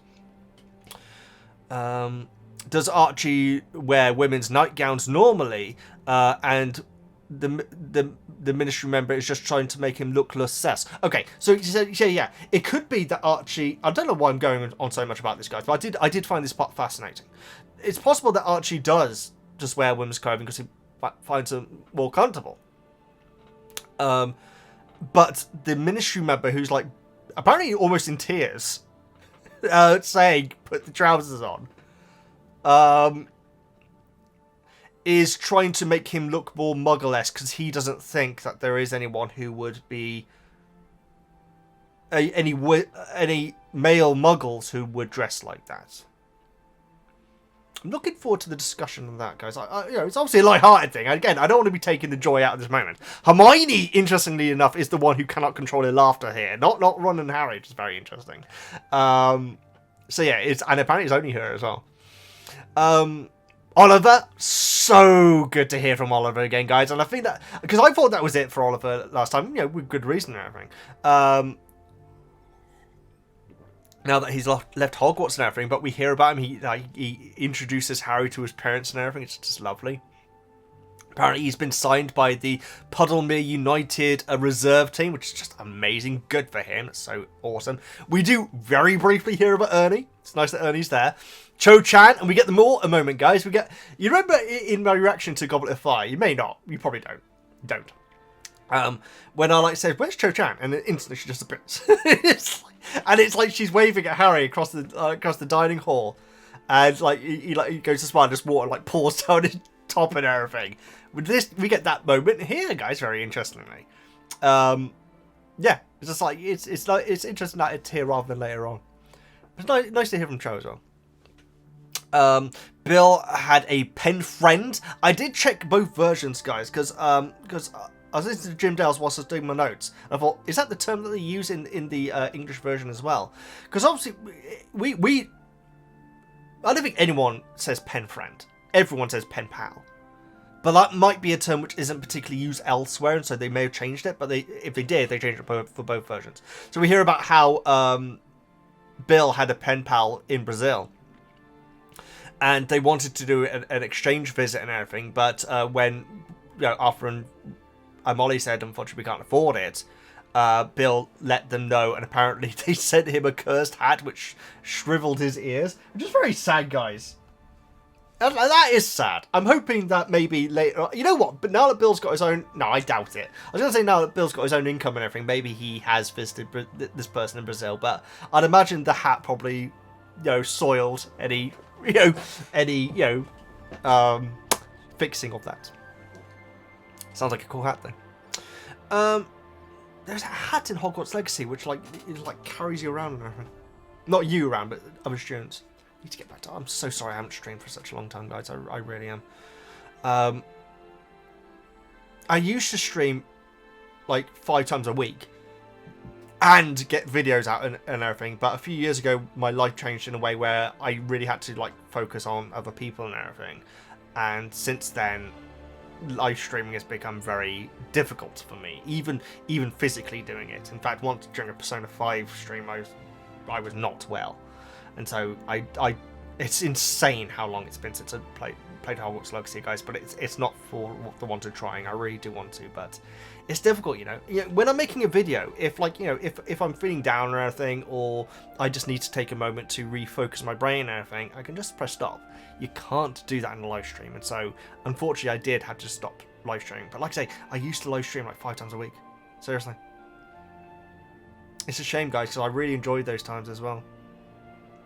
Is I'm not very good at socializing in RL, in the Muggle world, but this persona of Veggie and everything, I talk to people all the time, and in live streams we in the chat and everything we'd be talking, and we had a really good community and everything.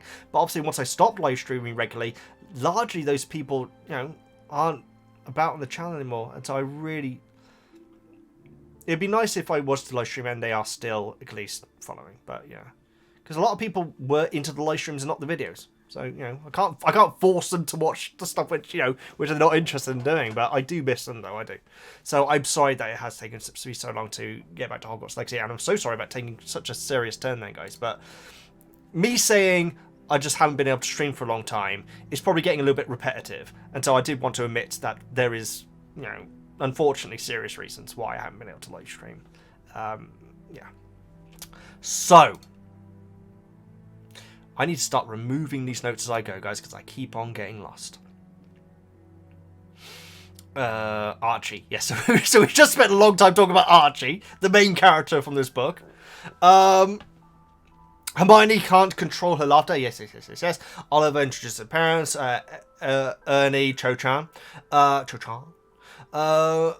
Bill had a pen friend. Harry had never thought about there being other schools.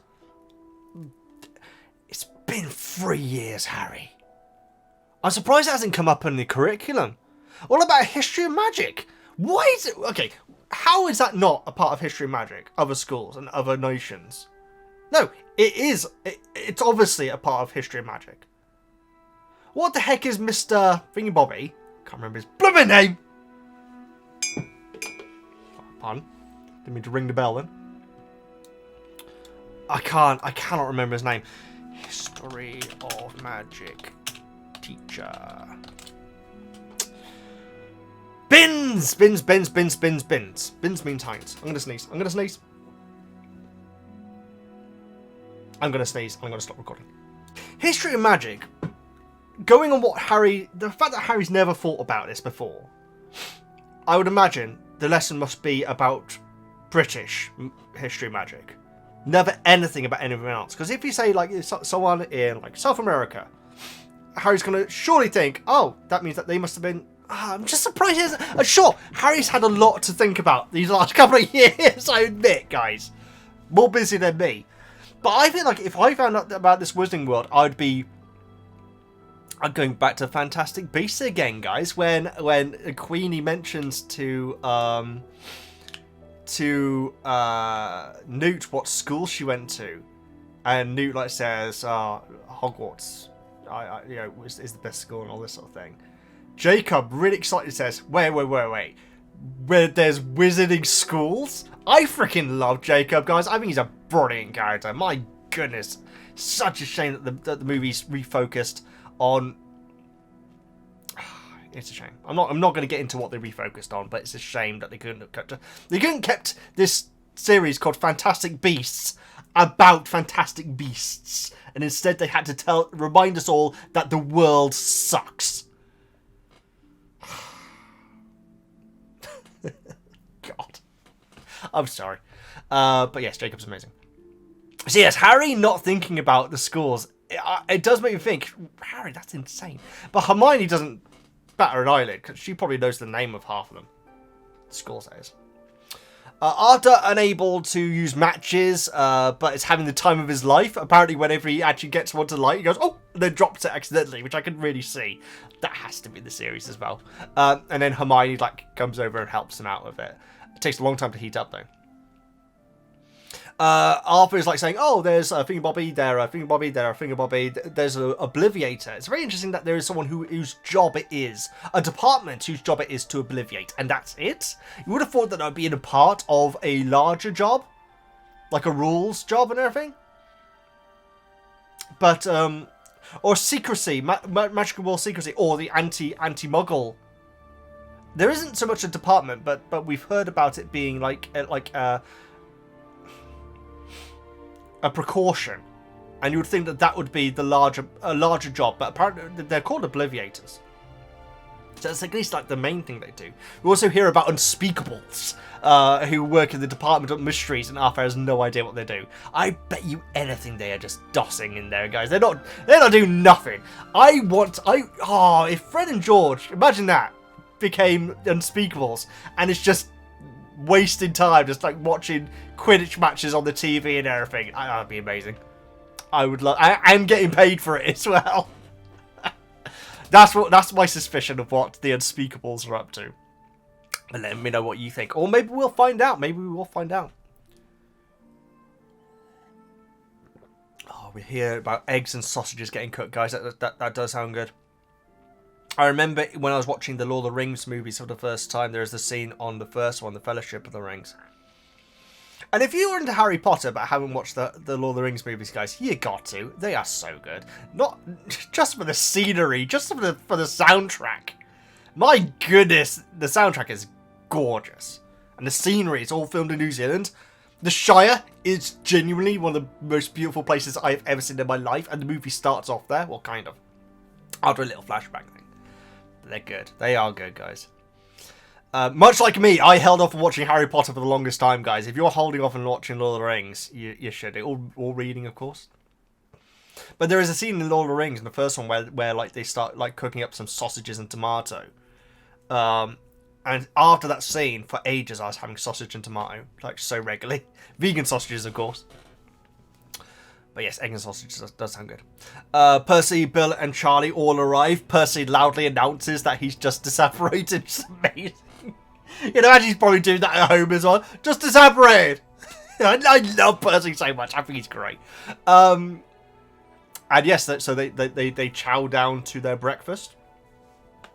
We're not sure what time it is now, but the other wizard families have started to arise. It's probably 7 a.m. or something like that. Ludo makes his appearance, comes over. Arthur says, the man of the moment, Ludo. And I've got a tiny little tangent to say here, guys. I'll try and keep it brief. But there's a sitcom called The Thick of It, which is excellent, guys. My goodness, the language on it is strong, but if you can get past that, it is excellent. Starring Peter Capaldi, who played one of the Doctors. It's what he's best known for. He's in the UK, he's best known for playing Malcolm Tucker and then Doctor Who, whereas you probably know him more for Doctor Who from outside the UK. But the thick of it is great. The language on it is extremely strong, though. It's about politics as well. But there's one bit where an MP, a member of Parliament, is getting interviewed, and she's asked, would you like to see a female leader of your party in the future? And she says, well, maybe in the future, but our current leader is the right man for the job. And then she realizes that she said man. She thought, oh god, does that mean that they're going to think that I meant that there is a better woman for it? And then later on, when she's asked to, like, recorrect her steps and everything, with like loads of press around her because of this thing that she said, she's briefed by Malcolm Tucker, Peter Capaldi's character, to say, okay, say that Tim's the man. Tim is the leader of the party. Tim is the man of the moment, and pushes her out to go and speak to all the press. And she says, no, Tim is absolutely the man. He's absolutely the man for the moment, and that makes even more of a cluster. And so for the moment instead of the moment, and so.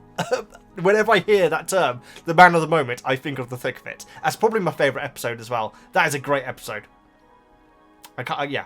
The Thick of It is great, guys, but like I say, it's strong language. And it's about politics, but I feel like it is done in a very good way, though. But yeah, thought I'd mention it. Just purely because of the man of the moment line. Ludo's wearing like a wasp colours. Obviously, his team. Harry noticed Harry notes that he couldn't have had like the belly that he has when he was playing for England. I do question that, guys. Is Mad-Eye Moody particularly bad at flying when they're flying in Deathly Hallows? I don't think he is. And so, granted, everyone who is playing Quidditch is... We never heard about anyone who's overweight. But anyway, really, apart from Slytherins, I was going to say... Actually, that's a good point. We hear about Slytherins being overweight all the blooming time. At least the female ones. No, Crabbe and Goyle as well. The Slytherin team are definitely larger, aren't they? But I can't see why an overweight wizard wouldn't be able to play Quidditch as good as anyone else.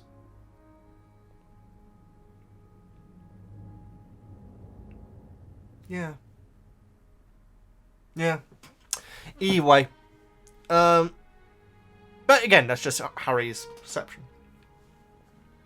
Percy stretches his hand out to shake Ludo's hand, and Harry notes how that even though like Percy's disappointed in the way that Ludo runs his department, it didn't stop him from wanting to give a good impression, which is I love Percy, guys. Have I said it enough yet? I need to get a t-shirt saying I love Percy on it with a picture of Percy's face.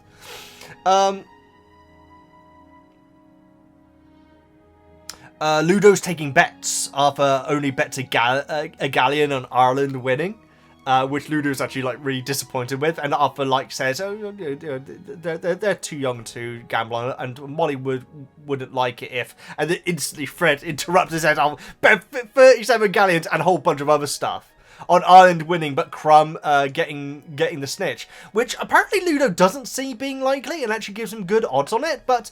I feel like that sounds... I guess it means that Crumb has to admit defeat then, doesn't it? Yeah. And he also like gives like a trick wand as well. And Percy like says, "Oh, you shouldn't bother Mr. Bagman with this sort of rubbish." But Ludo absolutely loves it, and he actually says that he would actually pay 5 galleons for one. That must be a great moment for Fred and George, which unfortunately we don't really hear about their reaction to that. It doesn't like say Fred and George start beaming with excited, and it'd be nice to be, like said, Arthur realised that there might actually be something on to this whole trick joke shop thing. Yeah, it's cool. It's cool that Ludo is actually really into it. That's actually really good. The head of the department for magical games and sports gambling is not great. Him gambling with underage teens is even ungreater, if that is a term, which it definitely isn't. Yes, but the Department of Magical Games and Sports, the head of that, should not be gambling at all on the sport that he is overlooking. I'm not saying that he's going to be cheating in any way, but come on, Ministry of Magic. Although he might be doing it all by the sly, mightn't he? You might be. Although Percy could... Imagine if Percy dumps him in. The power of Percy, guys. Yes, it's not great though. It's not great that they're the head of the department head of the department of sport gambling on those sports. It's not great. It's not great. It's not particularly great. The Bulgarian head of the magical games and sports is giving trouble apparently. It does make me wonder why they're there, because Ludo Bagman doesn't represent Ireland. He's representing Great Britain, who are the hosts. So why would the Bulgarian head be there? It's not like in the World Cup in football. If like two teams get into the finals, those teams' sporting offices then have influence over the final. I don't think that's the case. Maybe it is. I just really, really doubt it is the case. So it's strange that they're there. Apparently, we hear that Barty can speak over 200 languages. Interesting that there's no translation spell. But I guess it's smarter, though. It's smarter to actually learn it. Apparently, he knows Mermish, Gobbledygook, and Troll. This is Percy saying this, and Fred, like, I think sarcastically, because it must not be true, says Troll is just pointing and grunting. That must be a joke. It has to be a joke, because Percy, like, takes this exception to it, as he does everything that Fred and George say. Arthur inquires about Bertha, Ludo not seeming to be in the slightest bit worried about her. Arthur suggests that someone should be looking for her, and apparently Barty has suggested the same thing. Harry, so the Barty, speaking of the devil, turns up.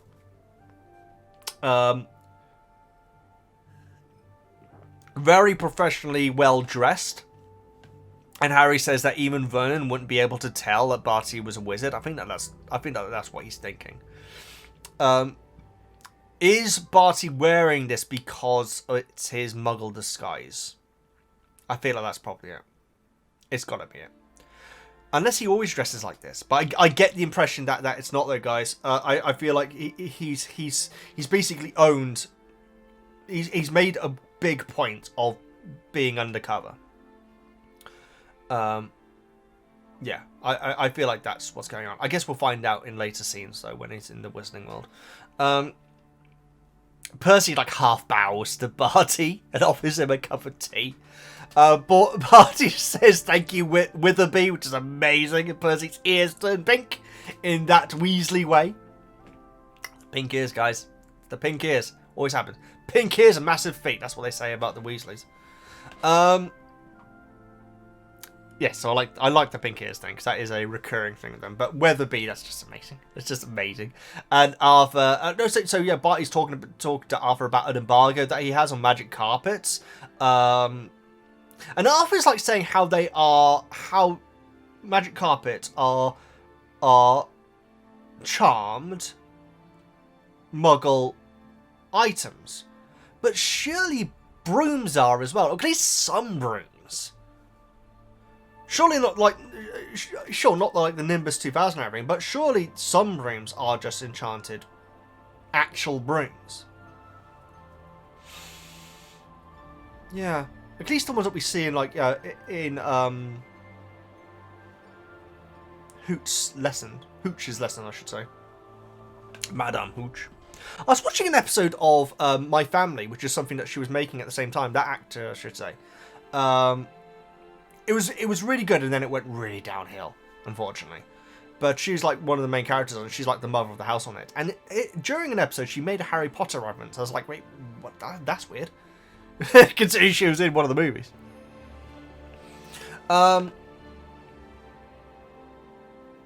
So yes, we're talking about magic carpets and everything. Ludo says that carpets would never replace brooms in Britain. And Ludo is... My interpretation of it, at least the way it was read out in the audiobooks, is that there is a pride in the UK, in Britain I should say, of using brooms. I get that's the impression. So it's possible that they're not that common in other countries. Maybe. But it did sound prideful the way that Ludo said it. Barty's family used to have a Exminster magic carpet that could seat 12 people. Sounds amazing. Sounds like a big camper van.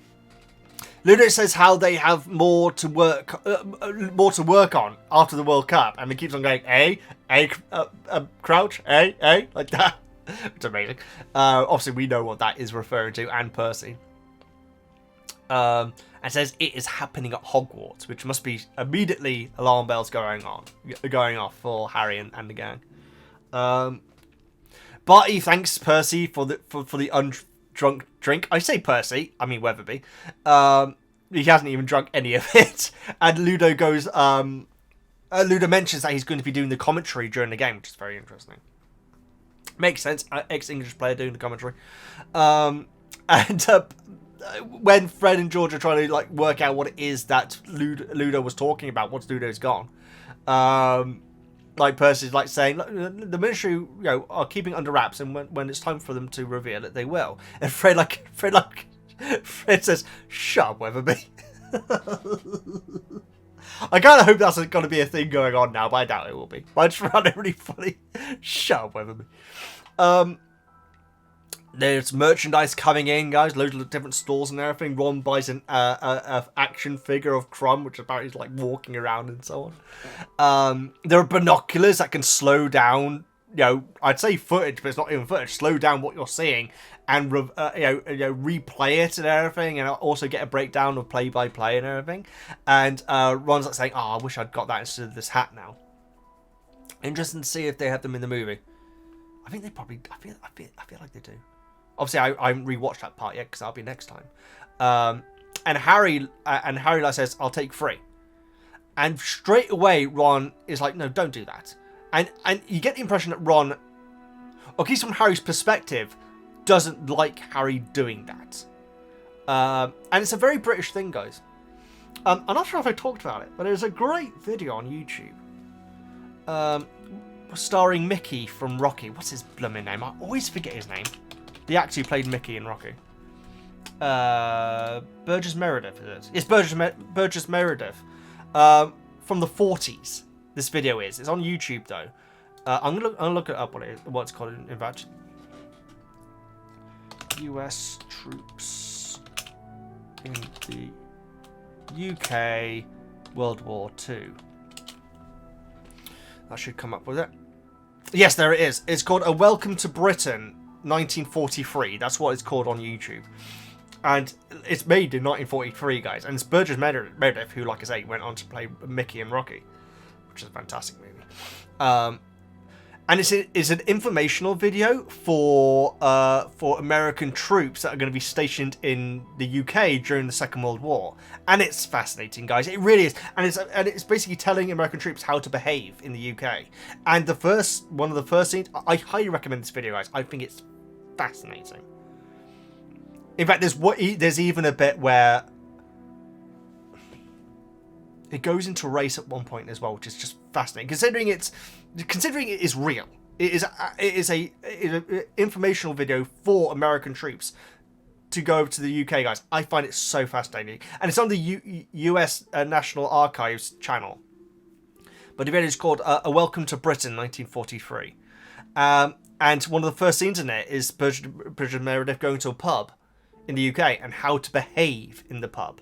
And one of the things he says is don't go around like saying, "Hey, I'll buy everyone around and everything." Because in the UK, I think this is actually a big difference, guys. If someone did that in America, you're like, "Hey, free drink and everything, great and everything." If you do that in the UK, everyone who you're buying a drink for in that round will absolutely, even if they can't afford it, feel like they have to then buy you a drink back. And so if they can't afford it, and you're saying, "Hey, I'm going to buy you a round," you're essentially taking money away from them. And so it is this whole thing of Ron saying, he doesn't like the fact that Harry is doing this. It's a very prideful thing, but it's also, he can't afford to do the same to Harry, and so he doesn't want him to do it for him. Harry then awesomely, and I'm really glad he does this, says, I think he says that's your Christmas present for several years or something like that. So I really like the fact that Harry did that. I really do appreciate that, guys, because it's going to make the game so much better. It really is. And if Harry had just said, "Nah, don't forget about it, Ron," that would have been so condescending to Ron's family, let alone Ron. And so the fact that he is making it his Christmas present, Ron and Harry are great friends, and I really, really like that bit. I've actually got chills talking about it, guys. I really like that. I really, really like the fact that Harry made it okay for Ron to accept this treat. This treat, yeah, I'm gonna call it a treat from Harry. That's so cool. I really like that, guys. I have a go at Harry all the time, but there's little bits where I think like that, which just I think yes, that's awesome. But I highly recommend checking out. It's like 38 minutes long, guys. And what's that guy called? There's a comedian in it who shows up at one point. What's his blooming name? Hope. Bill Hope shows up at one point as well, isn't it? But I just think it's fascinating. And it's also quite funny, considering it's from 1943. Because it has like an American guy coming in like saying, "Hey, I gotta buy everyone a drink and everything," and like being really obnoxious and everything, or maybe not obnoxious, but like, you know, not being how you should be in a pub. Because like when Burgess Meredith walks in there, like says, you know, when you walk in there, you might get some looks and everything, but you know, just be patient, be cool, buy a drink, just relax, and then start to talk with people. Whereas this other guy who comes in is like saying, "Yeah, who are you?" and all this sort of stuff. You know, it's like how not to behave in a pub. It's an informational video about that from the 1943. I think it's fascinating. I'm going to have to rewatch that later on. Either way, guys, that is my notes for that chapter. So 2 brilliant chapters. Really enjoyed these. I mean, Bagman and Crouch. So much good stuff. So much flavour, like I said earlier on. It was excellent. I really, really did enjoy this. And now we're on to the World Cup next. But before then, we need to go over to the Harry Potter book club and see what you guys thought about it. I'm really looking forward to reading your thoughts. As always, it's the highlight of doing these videos. The owls. And I don't mean the exams, guys. What if the Quidditch World Cup final lasted several days and there's no one to look after the owls? That's one reason why Molly... I mean, sure, granted, they could have found someone else, but and also maybe Molly just didn't want to go, but someone's got to look after those blooming owls. Or only Hedwig as well. And what about Crookshanks as well? Crookshanks. I think a Crookshanks would be able to look after itself, you know, if it's left alone with all those owls. Either way, especially if they turn out to be Death Eaters. That'd be a twist. Imagine if Pig is a Death Eater, guys. Oh no, I don't want that to happen. Anyway, guys, it's time for the book club. The funnest part of doing these reviews, guys. I haven't got my hot chocolate this time. Because of that coffee, I don't really feel like anything else sweet. But the hot chocolate will return. And in greater number. Half right. But it's time to do the book club, guys. So, like I said, there are some rules which I ask you to follow. I do ask for you to keep your comments relatively short, guys, because obviously this it seems to get longer and longer, these book reviews, because of the book club. But that being said, if you've got something to say, guys, I want you to be able to say it, especially if you're back in the Patreon. I appreciate everyone that's on there.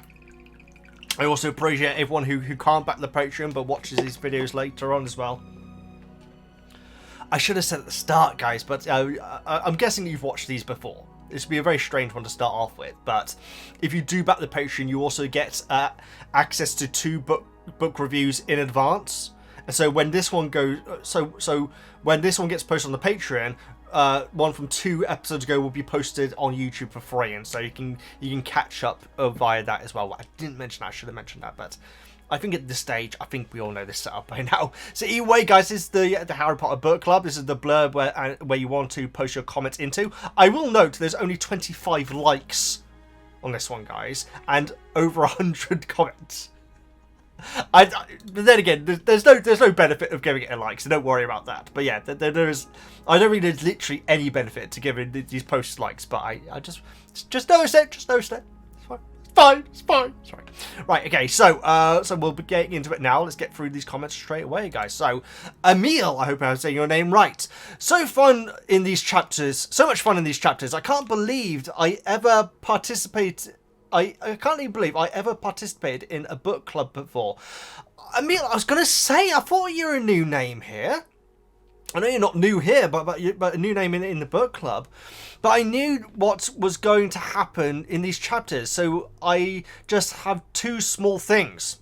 Portkeys being considered litter by Muggles, absolutely. This would have to change in modern times as we get more curious about our environment. Very true. We would toss it in the garbage in a garbage bag. Oops, no travelling for wizards. Wizard neighbour today. Absolutely. Or it could be, they could change it to be natural things like stones. But you'd have to make that.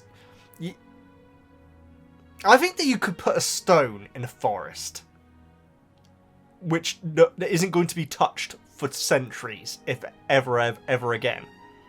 But then, how would the wizards find it, though? They'd have to have a diagram, wouldn't they? Not a Diagon Alley. Great point, though. It would be nice to hear about magical stuff evolving to keep us muggles away from those. Yes, well, it must evolve, mustn't it? That's actually a great point, because there's like a burst football. That's obviously a new thing for the Portkeys, isn't it? Yeah. And also, like, say, if we go back like 5 centuries, and you saw a boot whilst out walking, would you have just left it there? I feel like a few centuries ago, people would nab it. I don't know.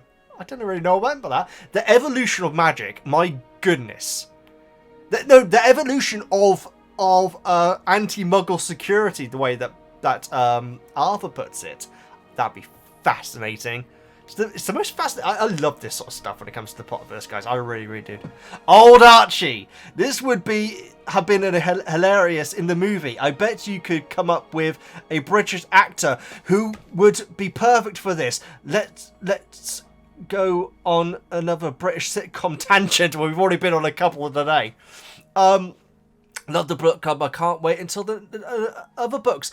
Emil, thank you so much for your comment, and I hope to see you more as well. But it was really nice of you to and you're the first one here as well.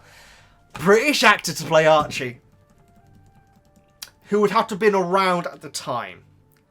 My mind immediately goes to Grandad from Only Fools and Horses, but unfortunately he died in like the late 80s. I think it would have been, and he was replaced by Uncle Albert. Only Fools and Horses is great, guys. It really is good. It's pretty much everyone in the UK loves Only Fools and Horses. There are some dated lines here or there, so be warned of that, particularly in the early series. But it's a really good show.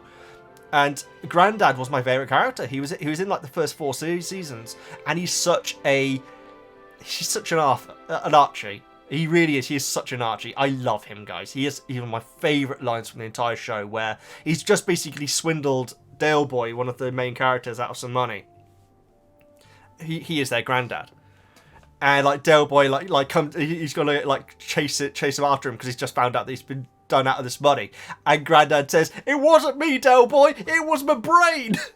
I love it. I love Grandad. He's such a lovable character. And it's not really spoilers. It's not really spoilers, guys. But like I say, he does die during the show and everything. And there is an episode. Definitely do not start off with this episode because it's so different from any other episode. But it's called Strained Relations. And I mentioned it recently in a Buffy video, guys. In fact, the one which I posted yesterday, that my father died many years ago. And I don't think there's any other better representation of genuine grief than the episode of Only Fools and Horses called Strained Relations. It's brilliant, guys. It is so well done. It is so well acted. Because obviously these actors had just lost their friend as well, and so there's real emotion in their performances. And so I shouldn't really mention Strained Relations, guys, because, like I say, if you're going to go into Only Fools and Horses for the first time, do not watch Strained Relations. I recommend watching the older ones with Grandad, and then when Uncle Albert comes in to replace his character, it makes a lot of sense, and Uncle Albert's great as well. Oh my god! What year did Buster Merrifield die? No, we'll look that up in a second. But yeah, it is a brilliantly acted one. So my mind immediately goes to Grandad, but I feel like we can come up with a better name. No, Buster Merrifield, who played Uncle Albert, would have been great as well, but unfortunately he died in 1999, and so I'm wondering if someone like Billy Connolly would have been good, giving it a Scottish edge to it. Billy Connolly shows up in The Hobbit at one point, guys, but I feel like Billy Connolly would have been pretty funny for that. And that would have been a great cameo as well, because Billy Connolly is a beloved comedian in the UK. And throughout most of the world, in fact. Apparently it's only like North America that aren't really into his stuff. I've also got Brian Murphy down here, who's George from George and Mildred, but I'm not so sure about that though. No, I don't think that'd be that great. Gee, no, you know what? I think I'm gonna stick with Billy Connolly. Maybe, but if you can think of anyone better, guys, please let me know in the comments. That'd be greatly appreciated. And watch some Only Fools and Horses, guys, but knowing the fact that there are some very dated lines in there, here or there, but the characters, Del Boy, Rodney, Uncle Albert, and Grandad are fantastic. Either way. Great comment, Emil. Seriously, I really appreciate that, and you got me thinking. You really got me thinking. Kevin Morris. Hey, Veggie. One thing that is, which always disappoints me when reading these chapters, is that we miss out on the golden interaction between the two characters. Think about it, Oliver Wood and Percy Weasley were Gryffindor boys in the same year at Hogwarts, which means they shared a dormitory and were roommates for 7 years. What must a conversation between Oliver and Percy Weasley be like? Wow! That isn't something which I've given a second's thought to before, Kevin. Seriously.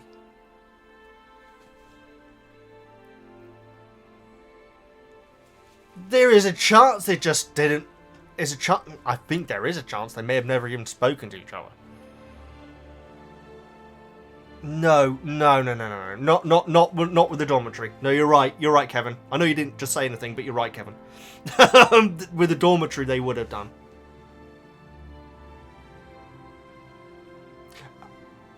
I know it's rare, guys, but I'm going to defend Percy here. I think that Percy would have really liked Oliver. And because of that, would have held his BS back a little bit that he gives to everyone else. Because he's a proud Gryffindor, guys, and he loves his Quidditch. Presumably Oliver was probably on the team from first year. That's my prediction. I could probably look that up in the history of Quidditch, in fact, which I have been recommended to have to hand next chapters, guys. I like to think that they would have got on, because Percy loves his house and wants his house to win. Yeah. Or he may have been as much of a stick in the mud as he is to everyone else. Also, we get our introduction to Ludo Bagman, an interesting character that, as you're going to start to hear a lot with the books from this point on, was left out of the movies. He's a fun and sometimes frustrating character, but I'll let you learn more about that as the story continues. Very interesting that it sounds like he's going to be... I mean, he's already been mentioned several times, and now we actually get him in the flesh. But yeah, it's interesting that he's going to be going on. Makes sense, especially what he says at the end of the last chapter as well, previous chapter. An interesting character... Also, we get Mr. Crouch's introduction and start to learn about him and his life and backstory. Yeah, very briefly we see him in here. I love the Witherby thing. I really do. Anyways, I unfortunately didn't have much to say for these chapters, but really looking forward to being part of the discussion for the next few chapters when the book really starts to kick into high gear and gets really good. I'm already really enjoying it, Kevin, and also you brought up some great points with the Oliver Wood and Percy thing. Man, love enjoying your first experiences of the books, just like I had them over 20 years ago when they first came out. Cheers from the USA. Thank you so much, Kevin. Great comment. Greatly appreciate. Always love to see you in the comments. Nice hat. Slim. Archie is a total mood. Okay, I'm starting to think that this might be the focus of this book club, guys. Archie is a total mood. Imagine an old wizard in the flowery nightgown stubbornly insisting he isn't going to put on some trousers because he likes a healthy breeze around his private stacks. Never fails to cheer me up. Oh, he's amazing. I know it's only brief, guys, but... Or brief, to put it... No. That didn't make any sense. It's only brief, guys, but it is a great little moment. And only Hermione breaks as well. I think the early part of this book demonstrates that Arthur's power and importance is very different to what we've been led to believe. He is on first-name terms with almost everyone. Very true. Given the Bulgarian complaints about the number of seats, that is definitely something that's in there, it seems incredible that Arthur was able to obtain 10 tickets as a favour for getting Ludo's brother off that criminal charge. Very... I think in any event you have complimentary tickets which are snapped up first. Like when the tournament was arranged, the final would have had tickets where business people are going to be able to take to give to people to have influence over people, not from the legal way, but like a genuine, that's just how it works. And so I'd imagine that Arthur's tickets were from that pool. Whereas what Bulgaria are after is asking for more seats to be added, I think? I could be wrong. But no, you make a great point.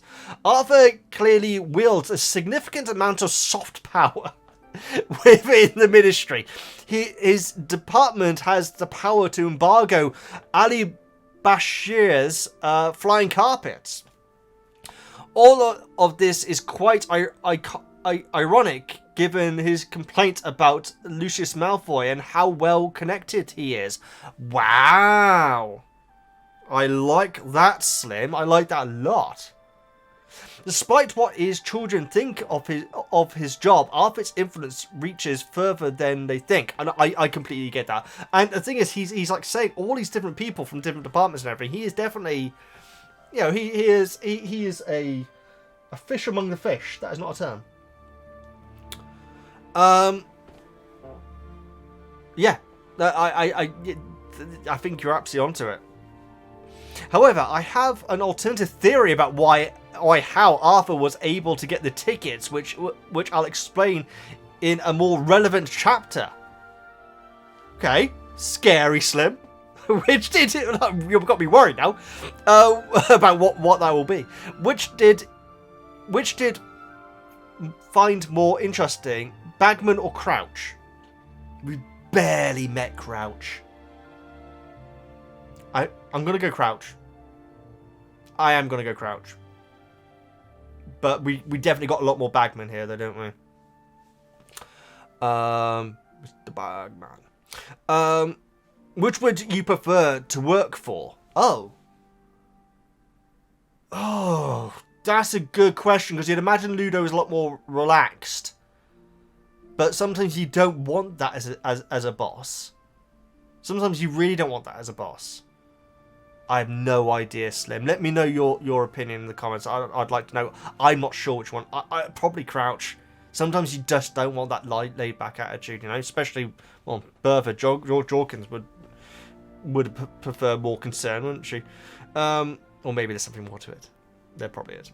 Given that Bagman's character was entirely eliminated from the movies, which do you think is going to be more relevant in the plot going forward? Oh, great question. I assumed Barty Crouch. Until reading this comment, Slim, I assumed Barty Crouch, so that's my answer. But yeah, I didn't give that a second's thought. So that's very interesting. That's certainly food for thought. Slim, thank you so much for your comment. Always appreciate. Alias. So many cameos in this chapter. The Lovegoods are mentioned. We see Oliver Wood, Seamus Dean, Ernie Macmillan. Harry is already spilling water all over himself at the sight of Cho Chan. I wonder if that's going to be a thing going forward, or it was just moved from like that scene to the start. We'll see. He's always got some water whenever Cho Chan's around, and we get Ron and Hermione's first reaction to Victor Krum. There is also a mention of foreign wizard schools already planting the seed for the Tri-Wizard tournament. Very good point. I didn't make that connection at all. Of course. And of course the Portkey as well. The very good point. We don't get much from Cedric, we really don't. But we hear more from his dad. What did you think of him? He kind of reminds me of you during the Quidditch rant in Prison of Azkaban. One falls off the broom, one stays on. You don't need a genius to tell which one's the better flyer. Whenever I go into these rants, guys, if Harry wasn't right there in front of me, especially Harry being as old as he is, I wouldn't have said that to him. So Amos is more of a straight talker than I am. Let's put it that way. Yeah, I didn't mind it at first, but then I do feel like Amos does go a little bit too far with what he's saying. The fact that Harry didn't say, yes, the better man won. But he's a teenage boy, guys. I'm not sure what I feel of him, to be honest. It's certainly different than I was expecting. But I like the fact he's like me during my rants. I'm sorry about those, guys. Seriously, I think I let down some people in those rants, and so I do try to curve my enthusiasm when it comes to the Hufflepuff stuff a bit. A bit, not completely. I loved Mr. Weasley's enthusiasm at the idea of doing things the Muggle way, absolutely, and all the extravagant.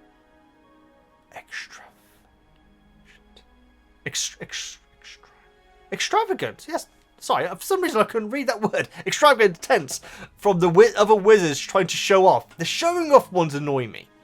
The ones who are trying to get it right. You know what it was? It's when Mr. Roberts got obliviated. That, and it hasn't come up yet, guys. But that's living in my mind rent free, much like Malfoy in Harry. Blah, blah. And finally, we meet Mr. Crouch and Ludo Bagman, new character. What did he think of them? In the last book, you predicted exactly how Percy would react to Mr. Crouch showing up. Did I? Did I really? Oh, that's awesome. That's awesome. Go me. You really know him well. I do. He's my dude. Me and Percy would get on. We really would. I'm not sure, actually. You'd probably be sick of my BS very quickly. But as far as I remember, Percy wasn't in the Goblet of Fire movie at all. Yeah, he's not going to the Quidditch World Cup. What's that about? I guess you could say he's gone with the Ministry. Maybe he's working at the World Cup. Maybe. Yeah, maybe. That's my headcanon. He should have been with Crouch when Crouch showed up. Yeah, he's not in the... Yeah. Bloomin' Nora. Huh. I feel like he's only in one more scene, ain't he? No, I'm sure he's there in Deathly Hallows. Is he? I can't bloomin' remember, guys. You know what? We'll get to it when we get to those books. As far as I remember, Percy wasn't in Goblet of Fire the movie at all, and obviously neither was Bill or Charlie. A shame. It is a shame. You asked me a question then, didn't you? What did you think of them? Crouch and Ludo. Ludo's attitude does bother me a bit, guys. The fact he's gambling in his position, and the fact he's doing it with teens as well. But the fact that he liked the wand is awesome, though. That's the best thing about Ludo so far for me. And the fact he used to play for England as well. And Barty, we ain't got enough for Barty yet. Yeah, I'll save that until next time, if that's okay. The book exclusive content has already been awesome to this point. Yeah, lying. It's been amazing. But I cannot wait to hear your thought on the next 2 chapters. They are going to blow your mind. Well, looking forward to that. Elias, thank you so much for your comment. Always appreciate it. Marianne. Chapter 7 is one of my favourite chapters in the entire series.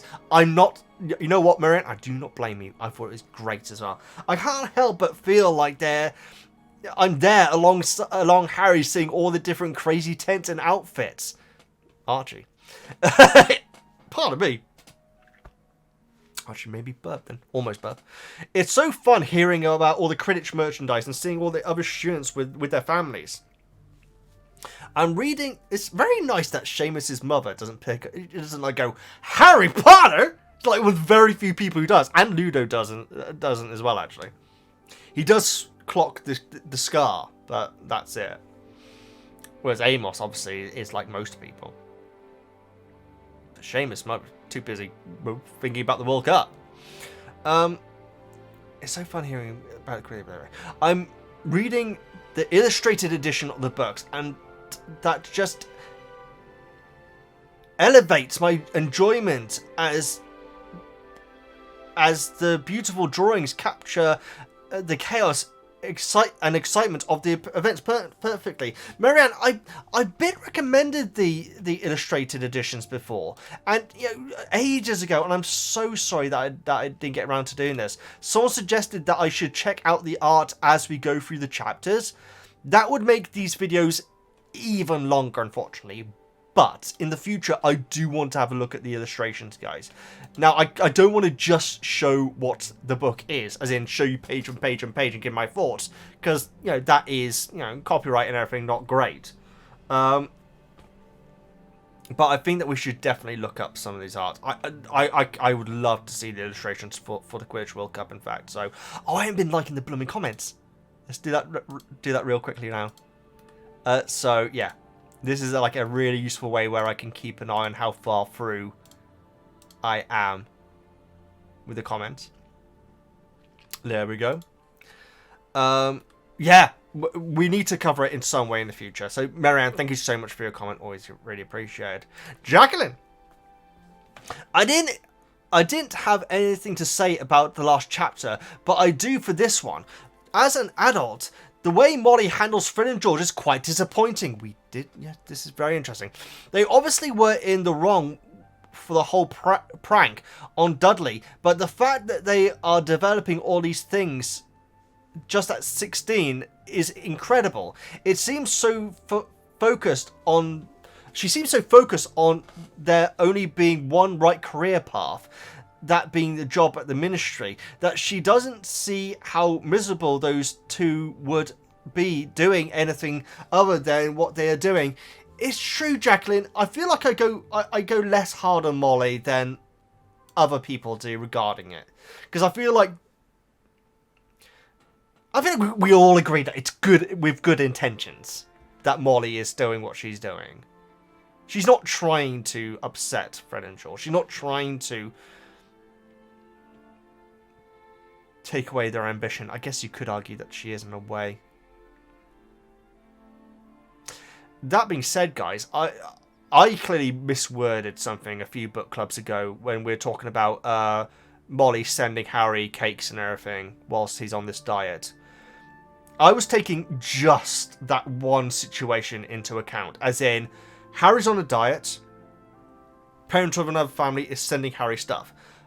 The Dursleys are not starving Harry at this point.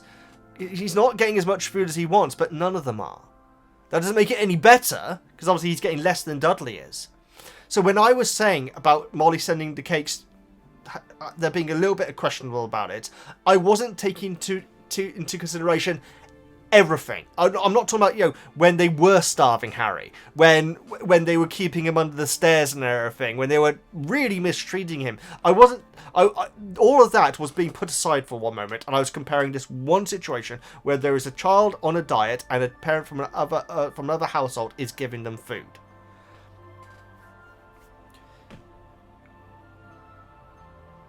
Or maybe you guys are saying that Harry was being starved. I'm not sure if he was being starved. He just wasn't being fed enough. That's such a stupid sentence I just said.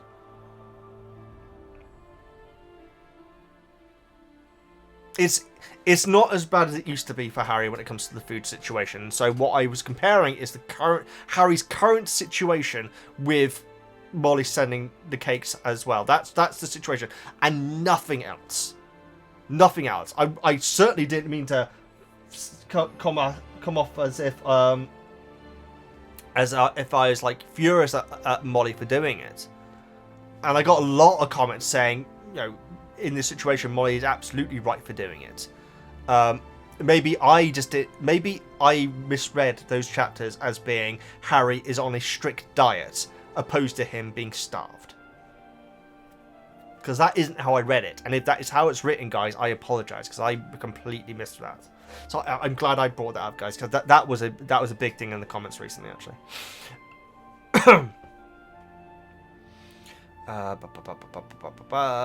And you're so right about Fred and George being miserable in that sort of role. Also, just a fun story from when I was a kid. When this came out, I was still at the age where my mum was reading these to my brother, and and the voices she did spooked me so much that I asked her to stop doing them. Oh my goodness, Jacqueline, really? That's amazing. Also, as in the scary characters or just all the characters? I'd like very interested to know. Also, just editing to add that I'm seeing the SSO, Local Symphony Orchestra. Oh, doing Philosopher's Stone live in concert this weekend. Jacqueline, I hope you had a wonderful time. That sounds amazing. Oh my goodness, guys. I'm not sure if I could cope with going to listen to a orchestra do something like Dumbledore's Farewell or something like that. Which I think is probably my favourite tune from Harry Potter. I think it is. I think it is, guys. I think it's just beautiful. I really do. Jacqueline, thank you so much. I know it wouldn't have been in Philosopher's Stone one, but thank you so much for your comment. You'd imagine the Philosopher's Stone one is just completely magical. And that, you know, pun intended. Jacqueline, great comment. Jake! Hi, Veggie! And other Veggie Knights. And other Knights.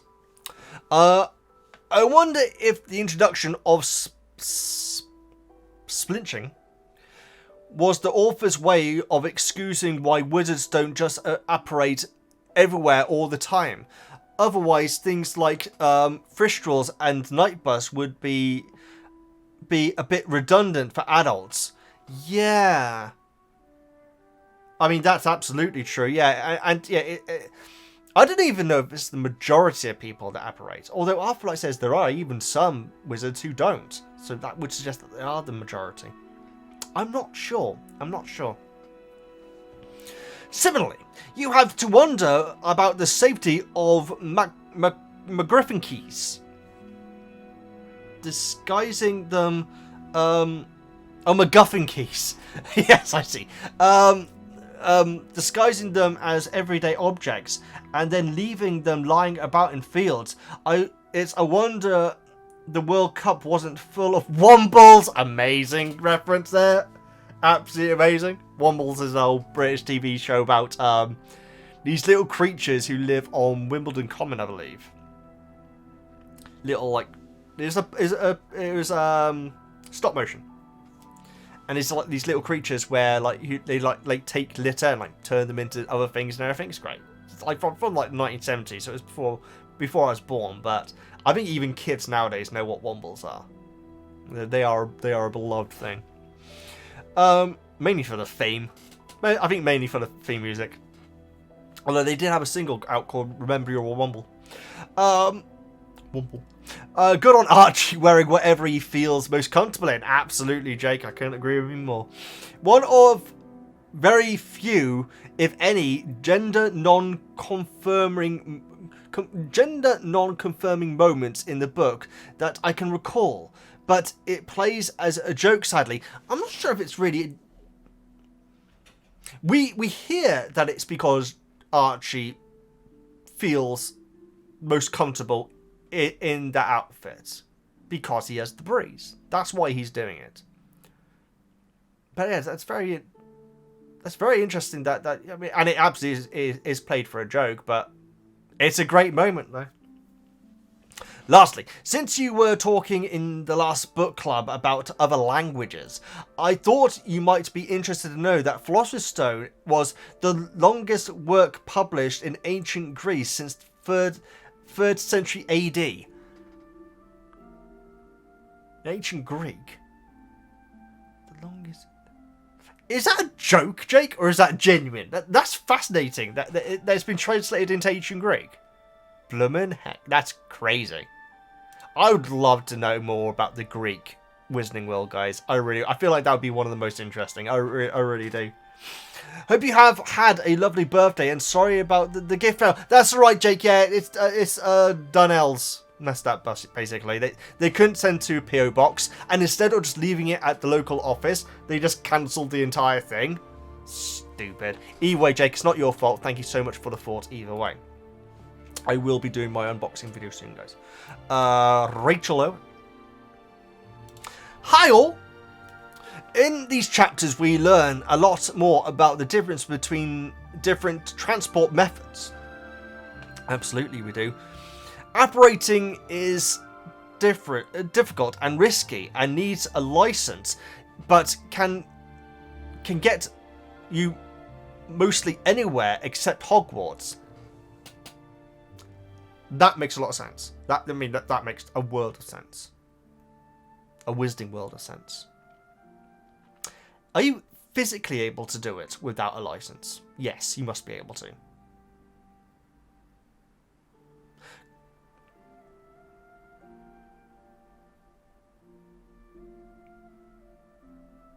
Just trying to think about Sirius. No, because that's in Hogwarts, isn't it? Yeah. And I'm wondering if criminals get their license revoked, but they would still be able to do it, though, wouldn't they? Well, of course, because they'd be in Azkaban, Veggie. Where you wouldn't be able to. Flue powder can be used by all, but you need a fireplace, and the powder costs money. Probably also not good if you are old or are poorly. That's actually very interesting about the health aspects of it. So hang on, Arthur could have apparated to the tent site, paid the money of course, went into the tent and lit a fire. Right? I didn't see anything wrong with that. He could have done. I mean, that could have been everyone could have had a lie in. Although to be honest, this sounds like quite an awesome adventure anyway. Yeah, so I feel like they actually ended up enjoying the walk despite it was tough. Portkeys can get you anywhere and as a group, but needs to be pre-arranged and might be a bit fiddly. Yeah, and the pre-arrangement of it does sound like it is a bit of a faff as well, doesn't it? The fact that it's, especially at this scale, it's been a bit of a nightmare for the ministry. Brooms are fast, but not great for long distance. Not to mention, you could break the law in regards to Muggles spotting them. Yeah, I feel like that's the big reason why it's not being used at a wider scale here, or even at all, in fact. The night bus is great for emergencies and those who can't use any other methods, but it definitely has faults, and the destination probably needs to be near a road. Yes, I'm pretty sure that there's never a point where the bus went somewhere where there wasn't roads. Is there a road to Hogwarts? Yes, because there's a road to Hogsmeade. I hear people complain that there are too many transport methods in the Wizarding world, but they do have differences and individual uses. Oh yeah, Rachel, I don't find that strange at all, actually, and you list it perfectly well here. Also, Muggles have bikes and scooters, and they are basically the same. It's true. Yeah, I mean, us Muggles do have a lot of different types of transport. Roller skates, rollerblades. Yeah. I bet a lot of people choose brooms over flue powder because they enjoy it. Yeah. Great comment, Rachel. Yeah, no, I'm certainly not one of these people who complain about the transport amounts. It'd be very interesting to hear those complaints, but thank you so much for making a great comment. Sandra. Ha, Veggie. By the way, guys, if I ever do forget to like your comments here, I'm not doing it on purpose. I'm not doing it on purpose. It's very useful for me to know how far down we are. Sandra. Ha, Veggie. Cedric has entered the chat. We hear Amos Diggory works at the Department of Regulation and Control of Magical Creatures. I wonder if that could come in useful in this book. Yeah. Oh, you'd imagine that he must be absolutely involved in the dragon thing, if that does happen in the book. In the 1994 World Cup, which was in... Hang on, 94?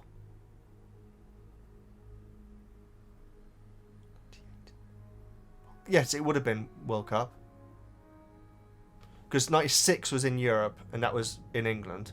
94. Italia 90. 94. Was it America? I can't remember. You might even say. In the World Cup, Ireland and Bulgaria did very well, unlike Scotland, England and Wales, just like Charlie said before. That's very interesting. Oh, Sandra, that's great. Bloomin' heck. That's crazy. Wow. In fact, were England even in it? There was a World Cup which we didn't go to around that time. And we were in France 98. I think it was 94, wasn't it? Not that I follow football. Either way, Sandra, great comment. Yeah, that's fascinating. That's got to be a direct reference. That's awesome. Shibakus. I'm so sorry if I'm saying your name wrong. Hi, Veggie. So I just had to say this. Okay, just had to say this. This is one thing that bugs me about all these chapters since I'm a child. Angry face. The campsite of the Weasleys is 40 meters, quarter of a mile. The campsite of the Weasleys is 40 meters, quarter of a mile. Is 40 meters a quarter of a mile? Blimey neck. I guess it must be. That's fascinating. Away from the point Basil is at, and then they need 20 minutes to reach the campsite. Are they crouching? Well, that's it. That is 20 minutes to walk 400 meters. Maybe someone had to have an evacuation. To put it in the classiest way. 20 minutes. Maybe he stopped off at a pub, but it's the first thing in the morning, though. Oh my, that's, yeah. Has that really bugged you? I mean, you know what? I can see little details like that being sticklers, actually. That's amazing, though. Shumbakus. I don't know what else to say for that, but that is a great 20 minutes. I guess you could. Maybe they talked with Thingy Bobby? With Basil? Was it Basil? 20 minutes? No. Maybe they saw something on the way there and wanted to look at it for 20 minutes. Great comment. What very well observed as well. Thank you so much for making it. Will. Arthur is amazing. That is my whole comment. And it then goes on to say, no, but I do have a lot more to say. Amos is one of the characters whose Hogwarts house is never told. Makes me think, which house would it be? I think Gryffindor. Let's see what you had to say. These characters are seen from Harry's perspective, so they have canon evidence that Harry finds Cedric handsome. Very true. These chapters info dump you so much that I could mention many things. So I'll just mention Mr. Roberts. They had to obliterate him 10 times a day and nothing happens. Lockhart was hit by one once and he forgot everything. Plot hole. I would imagine whoever is doing the obliterate has some sort of control over the potency of it. So maybe it might be the flick of the wrist. Or if you do that, it's just like the last 5 minutes. If you do that, it's your whole life. Also, the ones that Lockhart is using when it happens to him is broken. So that could have made it more worse than it meant to be. I wouldn't say it's a plot hole because I think that you can make up reasons around it. And so because of that, it keeps it a little bit safe. But it's a great point though. Also, I'm very happy that Archie didn't listen to the other wizard. Let Archie wear what he wants. I completely agree, Will. I completely agree. Chapter 7 features one of my favourite lines in the book, and of course it comes from Fred. Anyone can speak troll, you just have to point and grunt. That is a great... You know what, Will? I'll take your anyone can speak troll, you just have to point and grunt, and raise you, shut up, Witherby. Because that definitely made me laugh louder, I must admit. Great comment, Will. And yeah, about the abbreviate thing, you're the first one to bring it up in the book club. I feel like it bothers me more than other people, guys, the treatment of Mr. Roberts. We shall see, though. We've got a long way to go. John! In the movie, we didn't hear too much about Amos Diggory except at the end. And you know what happens. Absolutely. In the book, from this chapter alone, you get a fair bit of dialogue from him. What are your thoughts on him? He definitely brags about his son a lot. Is there anything wrong with that, though? There's nothing wrong with bragging about your son. I think that it's actually... It can be good. I get definitely embarrassed, Cedric, but I don't think there's anything particularly wrong with embarrassing your teenage son. Unless you're going too far, obviously.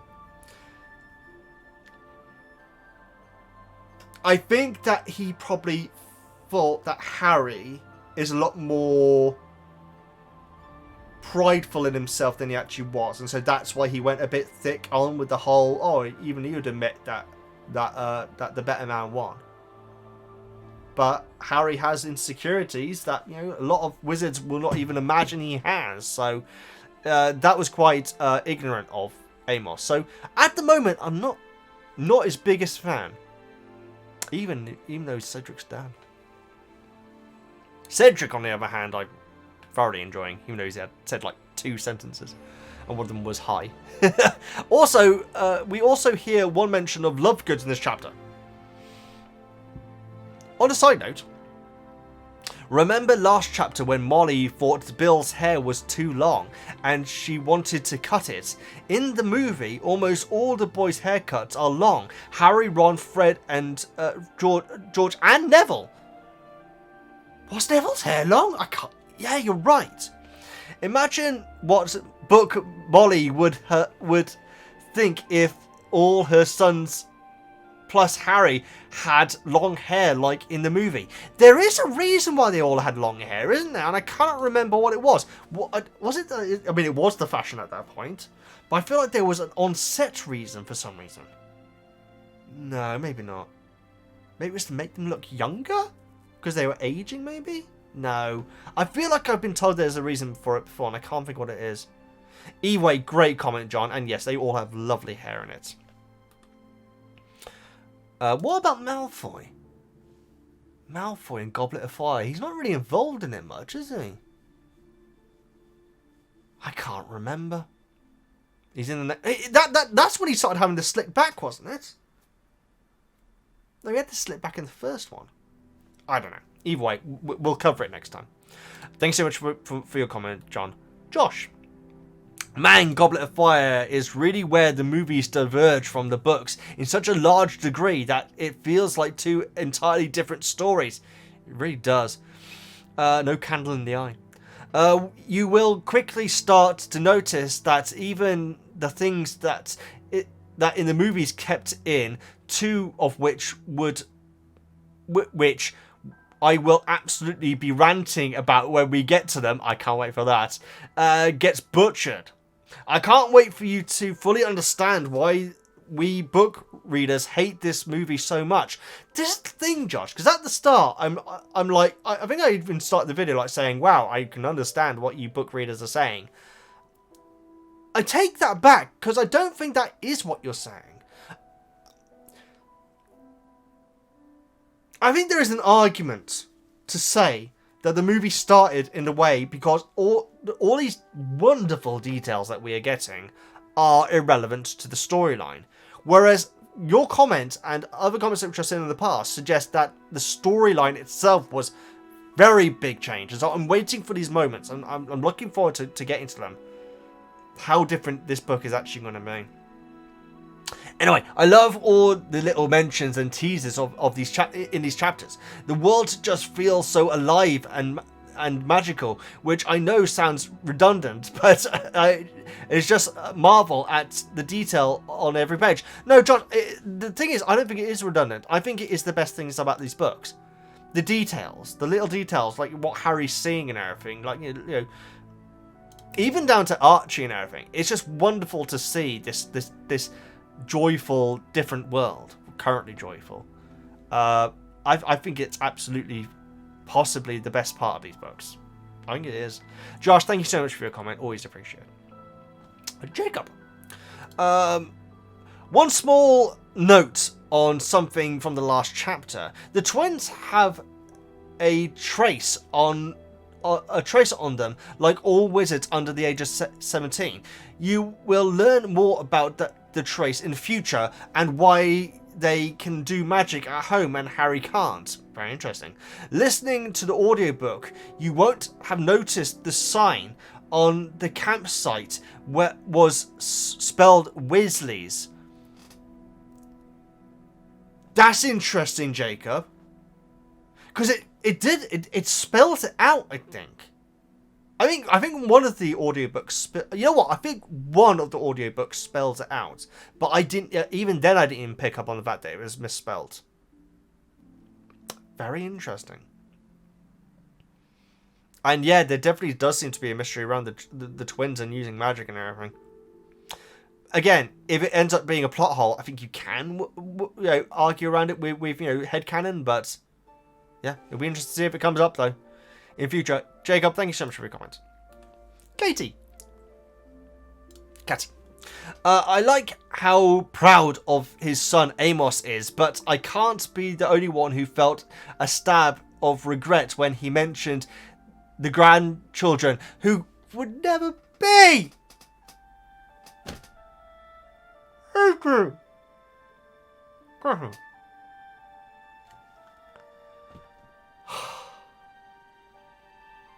I didn't at all. Oh man. And now here's me hoping that in the book Cedric doesn't die. Jeez. That's sad. I'm sure you enjoy the descriptions of the different wizards who had gathered and found the outfits to be the best part of the chapters. Absolutely, it is wonderful.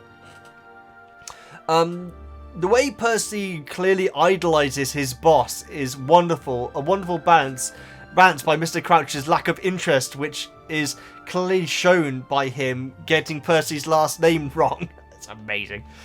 Although, actually, that's a bit weird.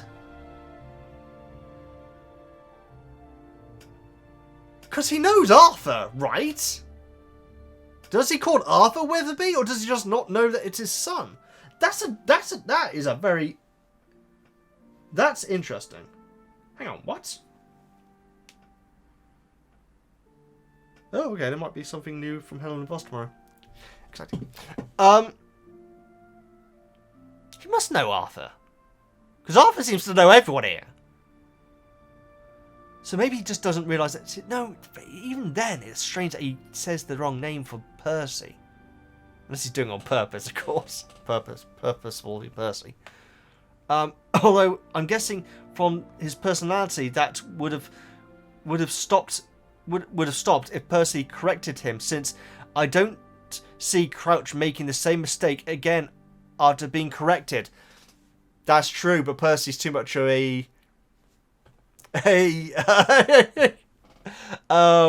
yeah, an ambitious guy, let's put it like that, to point it out. Wow, great comment, really good comment. Thank you so much for making it. It does make me wonder what he would call Arthur.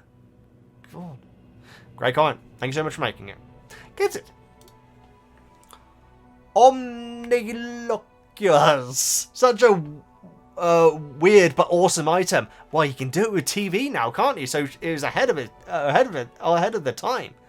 I just noticed that I've only just noticed that you've got a Pokemon icon. Who's your favourite Pokemon, guys? Start. You know, I always like to do this. I like to put in like a little question where you start your comments with that word and then just leave the rest of your comments. So on comments for this video, guys, let me know your favourite Pokemon. And if you're not into Pokemon, just say not into Pokemon, I guess. But my favourite is Meowth, because I thought he was great in the cartoon. I haven't seen much of the cartoon. But in the ones which I did see, I always liked him. And so in the rarity, very rarity, that I play one of the games, Meowth is always my dude. I've got a Meowth hat up there, in fact, that my stream watchers that I was talking about earlier on, Bloomin' bought me. God. I need to wear that again. It's an awesome hat. It is a very awesome hat. Anyway. I'm so sorry, I got completely sidetracked from your comment. What do you have... Oh, sorry. What do you think about the twins gambling all their savings? It's not good. It's not good. I love Percy's disapproval of Bagman enjoying the wand right after telling his brothers not to show off rubbish. It's so good. It's that is a really uplifting moment for Fred and George, which, you know, after the last chapter, they really needed. And it's the first time we've really seen them so defeated before as well, and so this is awesome. I don't know if the whole old thing is going to happen to them, which happens in the movie, but we shall see. We shall see.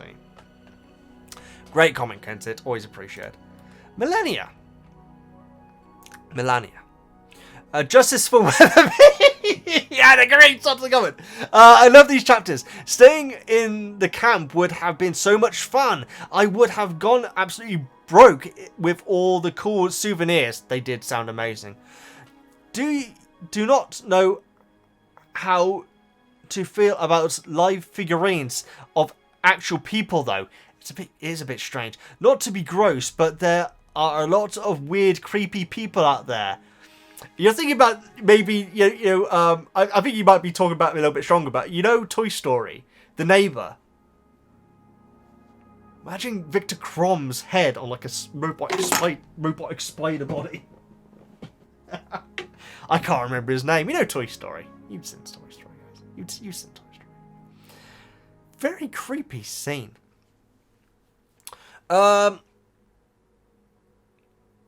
Sure, a few among wizards too. Oh, absolutely, there must be. We were told that the Crom figure was scowling at the green rosette above him.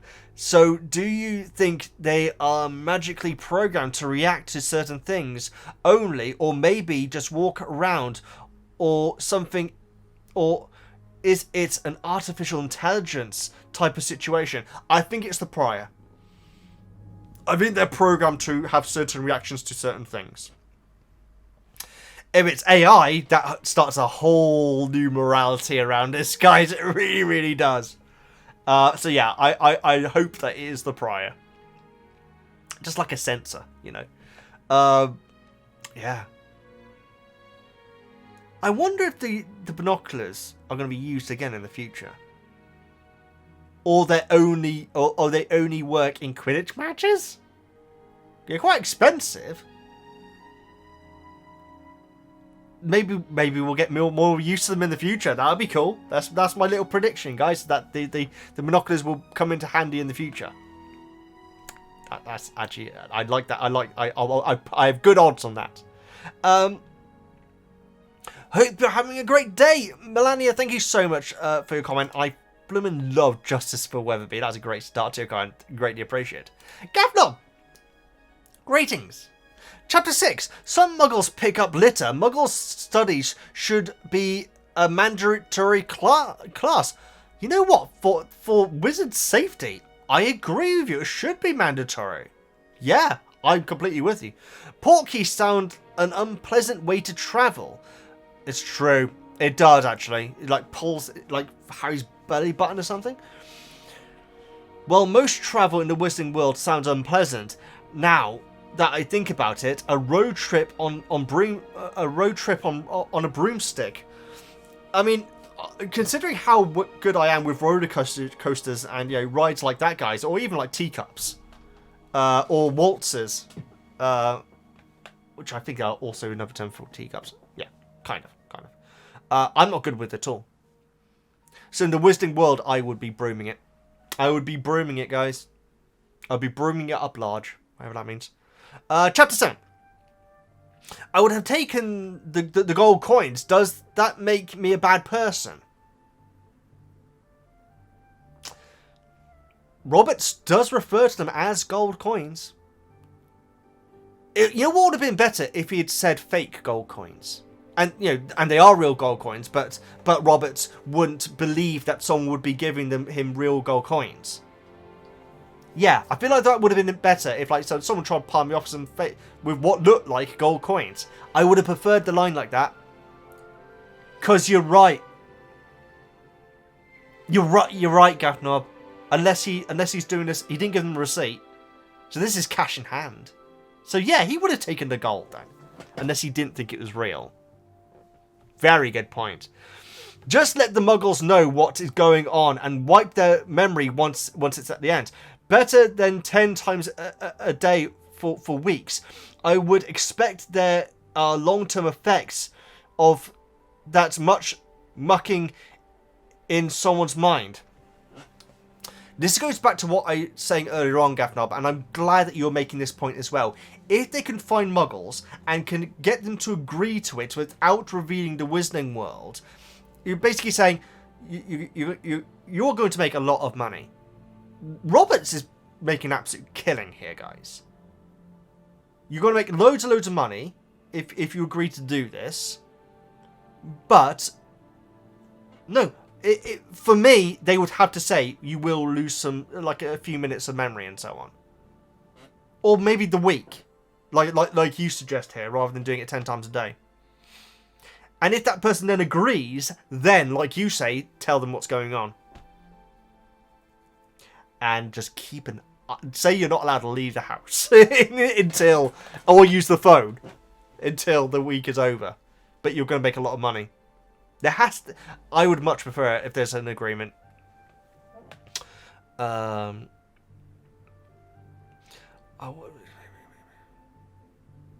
Get Archie a kilt. Yeah, you know what? I actually got completely confused. I thought that they were talking about the person who was wearing the kilt earlier on when I first heard it. But then when I listened to it again, luckily I do listen to it several times, I then realised that Archie was actually a different person. So yeah, I'm sure he'd be delighted in a kilt.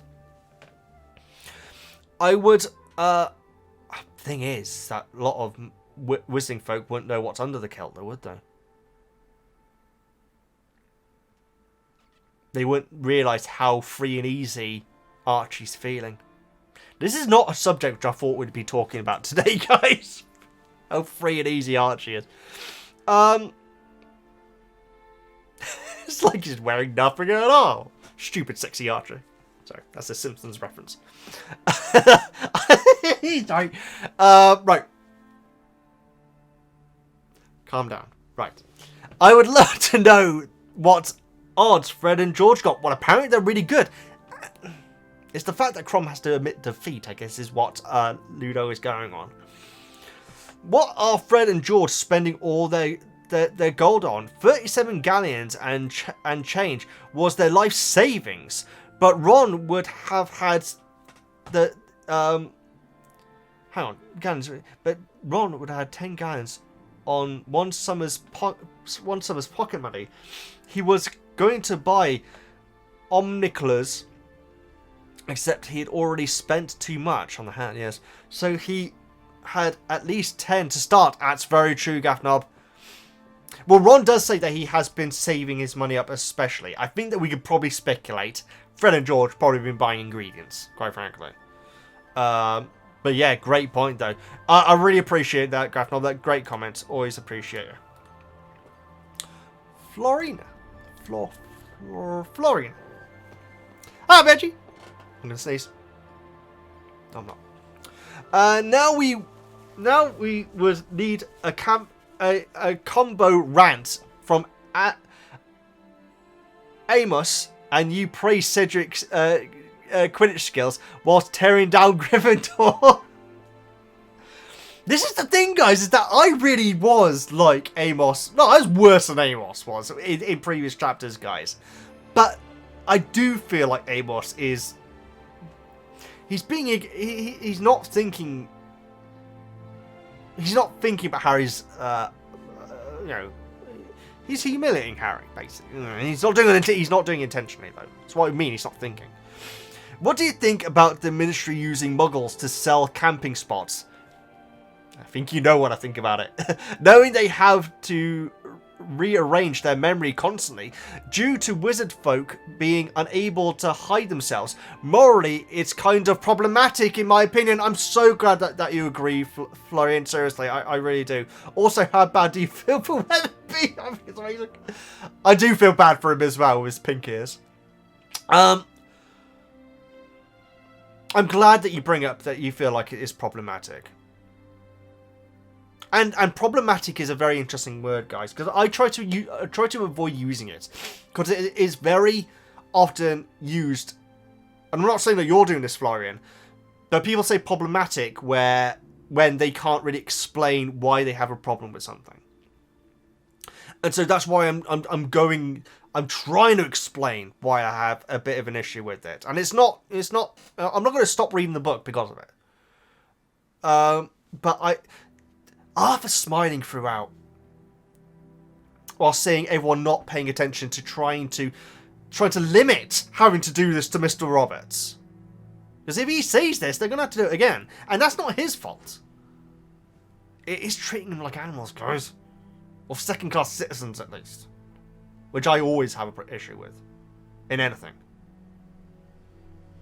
Oh, God, guys, there's a bit in Arcane where one of the characters says something, a character which I really like, and suddenly he says something about people who live in like the lower class part of the city, and it made my blood boil. It really did. And so these sort of go and watch Arcane. It's so good, guys.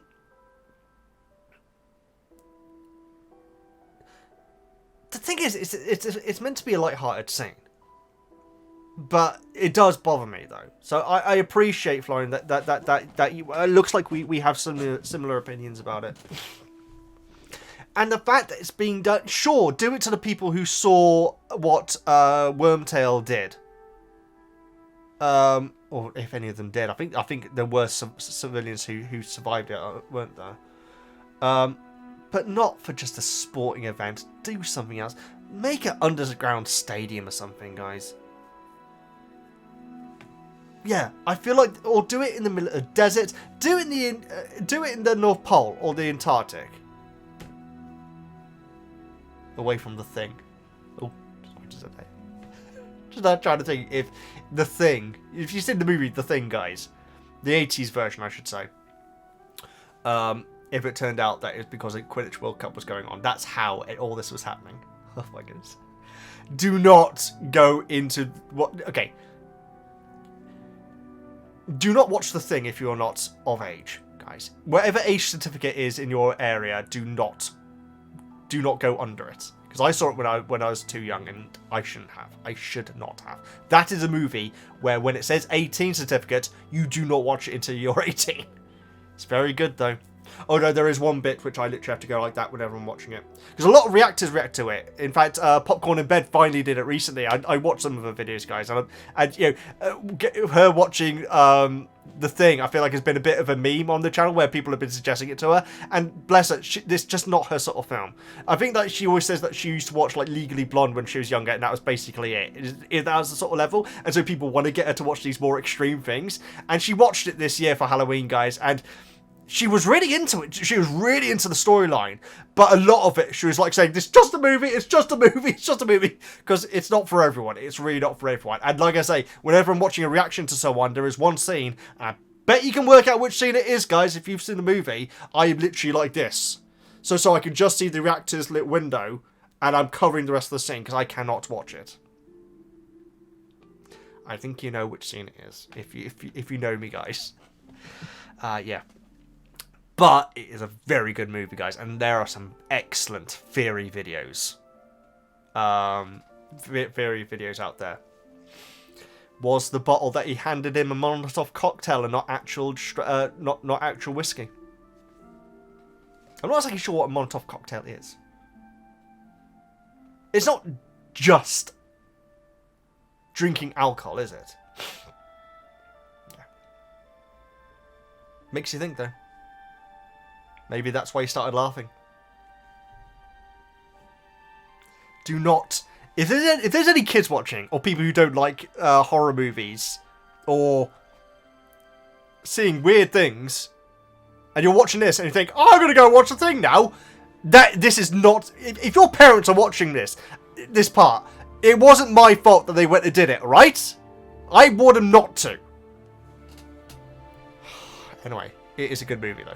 It's yeah, good. Let's move on. Weatherby. Oh, poor Percy. Oh my goodness, I don't know how I started talking about the thing. Oh, because I said that you should do it in the Antarctic. Great comic, Florian. I'm glad that we seem to agree on the whole morality around Mr. Roberts. Dara. Hi, short thoughts. Chapter 6. I love how Cedric is immediately shown as a humble and honest. I think him laughing at the badges in the films sort of took away from what a decent chap he is. So tell his father literally to shut it. Great. Yeah, I'm looking forward to the badge moment because as I remember, he isn't laughing at the badge. He's not laughing at Harry. He is laughing along with his peers. He then goes and says, hey, I've asked them to not wear them and everything. Very interested to see that's in the book. I have a feeling it will be. But yeah, that little moment when he's laughing may not be in the book. And that was always my interpretation of it, Dara. But yes, I'm glad he was telling his dad to shut it. Not a shut up, Weatherby. I'm going to have to get a hashtag. Hashtag shut up, Weatherby. Okay. Okay. When you do the Pokemon thing, or if you don't want to do the Pokemon thing, also have hashtag shut up, Weatherby in your comments. Although if you put it on YouTube, it might get blocked though. So if you're watching this on YouTube, probably best to just start your comment with shut up, Weatherby. But if you put a hashtag, sometimes that can get comments removed. Sometimes. Chapter 7. Me being me, I love how we get to see small witches and wizards do what children do. Oh, that's very true. Swelling slug. Yeah, I basically skipped over that in my description, didn't I? Fly on play brooms. I always thought it's very interesting that play brooms as well. I always thought it's sort of sad we do not get a lot about wizarding children. I mean,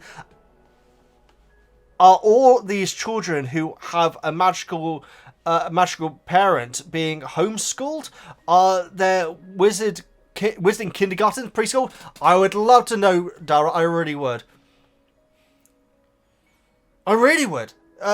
Because it's I feel like it's come up before actually. That I would love to know that sort of thing. And it's interesting that we really haven't seen really young ones before. I guess because when people go to Diagon Alley, they're there for a reason. Although there are like restaurants and ice cream parlors and everything. So I guess you would go to Diagon Alley just for a good time, I guess. But as a family, this is the first place that we've been. Are there wizarding theme parks? What could possibly be there? God, I don't know. For wizards and witches, I should say. But yeah, it is a shame that we don't see more of that actually. But then Harry wouldn't see much of it, though, would he? If he went on holiday, wouldn't that be nice if he went on holiday with the Wheezes at some point? It might happen. It's unlikely. Also.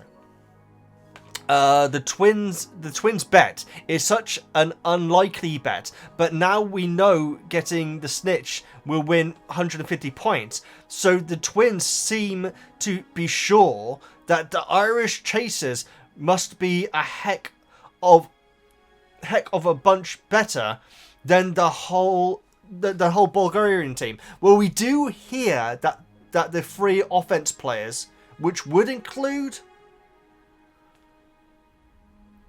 the front three, I think, that Ludo mentions, which would be the Bludgers and the other one. And the striker, the offense, I can't remember what they're called. The scorer, They are like. Oh, I'm getting so confused here. But the front three, Ludo says, for the Irish team, are like the best that Ludo's seen for a long time. So, thanks for your effort, Dara. Thank you so much. Yeah, we will discuss the whole Quidditch thing next time, guys. But I will definitely be getting my history of Quidditch out for that, because we're going to need to brush up on that. We really are. Brush with a broom. Sorry. Ow. Thank you so much for your comment, Dara. And your bow truckle. Joe. Hello. How are you keeping? I'm alright, Joe. How are you? More importantly, I hope you are well and enjoying autumn. My life will be forever autumn, 'cause you're not here. Anyone know where that's from? Probably some of you do. I was actually mentioning it yesterday, in fact. God. Yeah, from a line from Angel, which is interesting. Yes.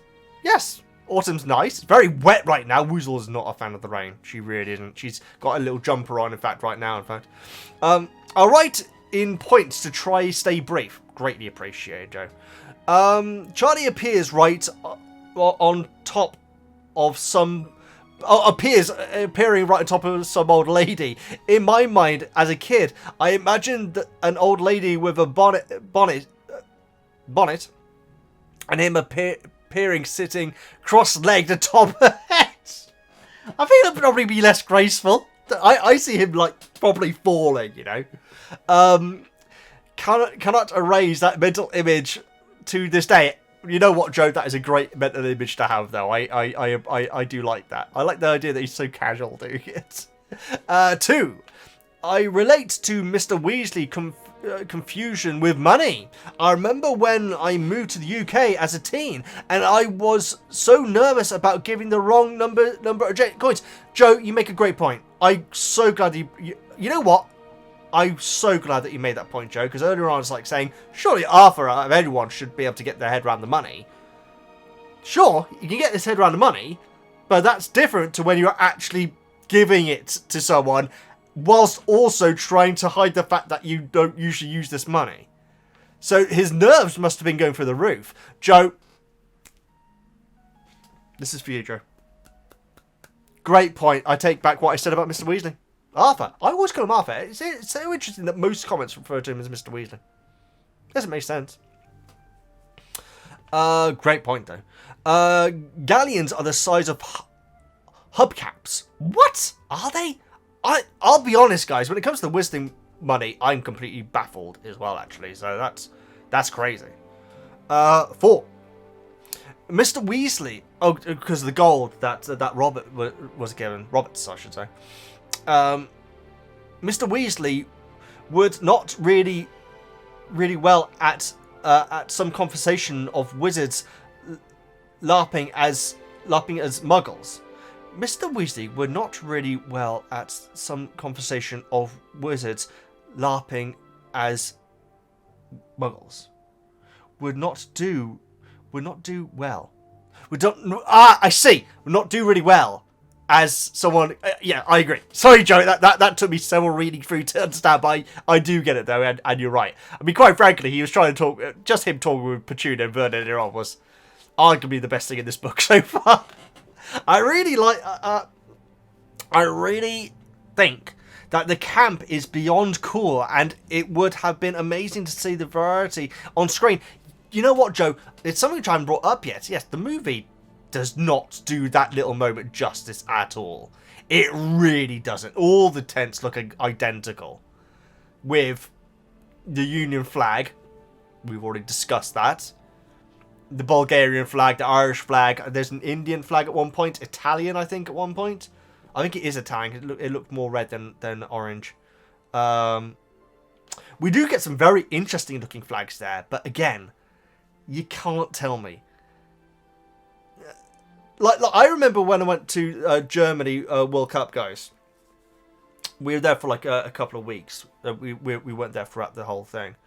And we went to like Frankfurt was the first place. I didn't go to any games, but you know the fan fest, I think they're called, where the big screen shows the game outside, in the city where it's being played. That's what we went to. Went to Frankfurt, Cologne, and come on, I cannot think. I can't remember. It definitely starts with ST. I just cannot think what it's called. And obviously we went to other places as well in Germany, but those are where the games we've been playing. Particularly Frankfurt, guys. You couldn't move for English people. Like it was England flags everywhere. It was surreal. It was mostly English people that were in Frankfurt that day, acting. Well, a lot of them acting like blooming idiots. In fact, another reason why I'm not a big fan of. I don't understand how hooliganism is in any way more accepted just because there's a football game going on. Honestly, but anyway. So yeah, the idea that they're walking through this camp and there isn't a single England, Scotland or Welsh flag there is insane to me. Or Northern Ireland flag. Yeah, but we've already discussed that. Let's move on with your comments. Sorry. Yes, it's amazing, and the movie really did not do it very well. And also the wizarding aspects of the tents as well. It's just nothing there at all. Not that I noticed, anyway. The fake wand is here again, and Ludo calls it convincing. I think maybe the trick is that the twins bewitched the wand to feel like a real one, to have the same energy, which will fool a wizard, hence why it's well done. 7. You know what? I'm going to make a little prediction here, guys, and I reckon that the wand might end up, becoming not relevant, but be a part of a future scene where it's going to save the day, baby. That'd be amazing. 7. I'm slightly confused about how Mr. Crouch is so familiar with Mr. Weasley, but calls Percy Weatherby. Joe! Sorry, I sounded angry then. Great point. Unless that's the name of his previous assistant, that is a possibility. It also could be that he doesn't realise that Percy... I don't think that Percy would talk about his family. I don't. Even Arthur, unfortunately, when talking to other ministers. Yeah. So it could be, in a way, Percy's fault. The fact that Crouch hasn't made that connection between that being his son. And does he actually call him Mr. Weasley? No, he wouldn't call him... Does he call him Arthur Weasley, I mean? I'll be keeping an eagle eye out on that. Joe, great comment. Thank you so much for it. And I appreciate the bullet points as well. Natasha. Hi, Veggie. First time commenting. Natasha, you're very welcome. Thank you so much. Been watching for over a year here and on YouTube. Thank you for great videos and the community. The community is amazing. Thank you so much for being a part of it, Natasha. Goblet. It is my favourite book in a series. You're not alone. It was the very first book I ever read in English at 14 years old. I'm Russian, so English is not my native language.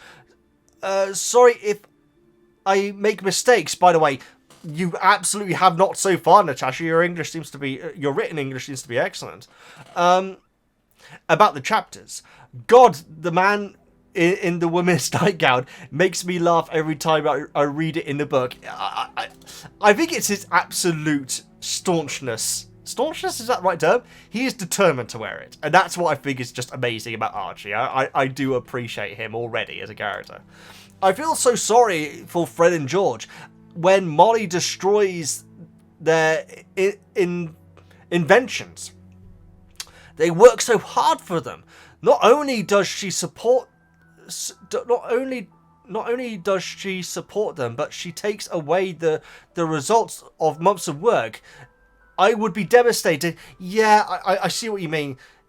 I do feel like she's doing it. I think that everyone agrees that she's doing it because she feels like she's doing the right thing. She's not trying to hurt Fred and George. This is a big discussion point, guys, and I'm loving it.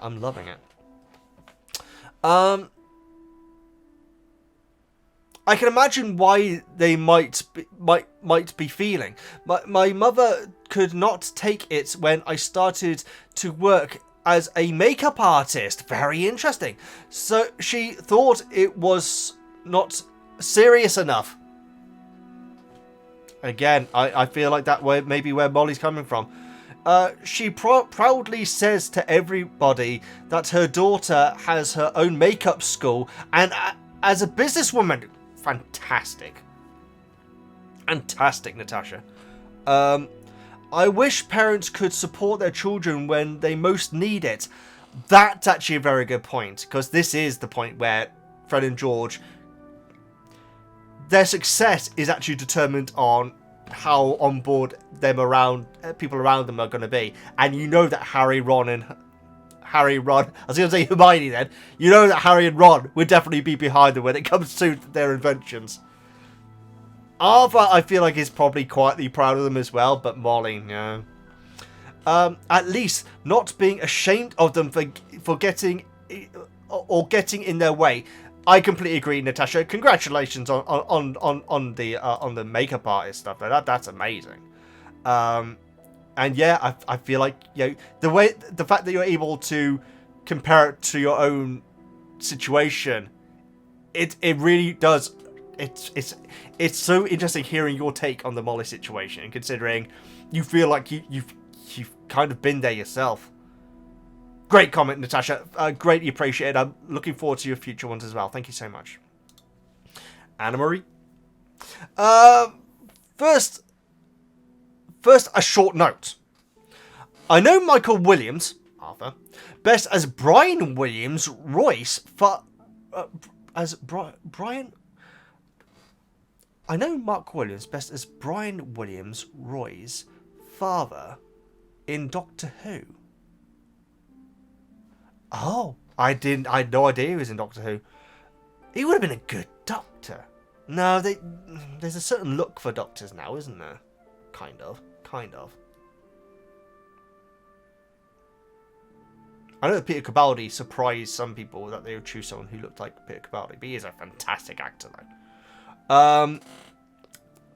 So Mark Williams has been in Doctor Who, very interesting. And secondly, for his hilarious role as Billy Goat turned human in the movie Stardust.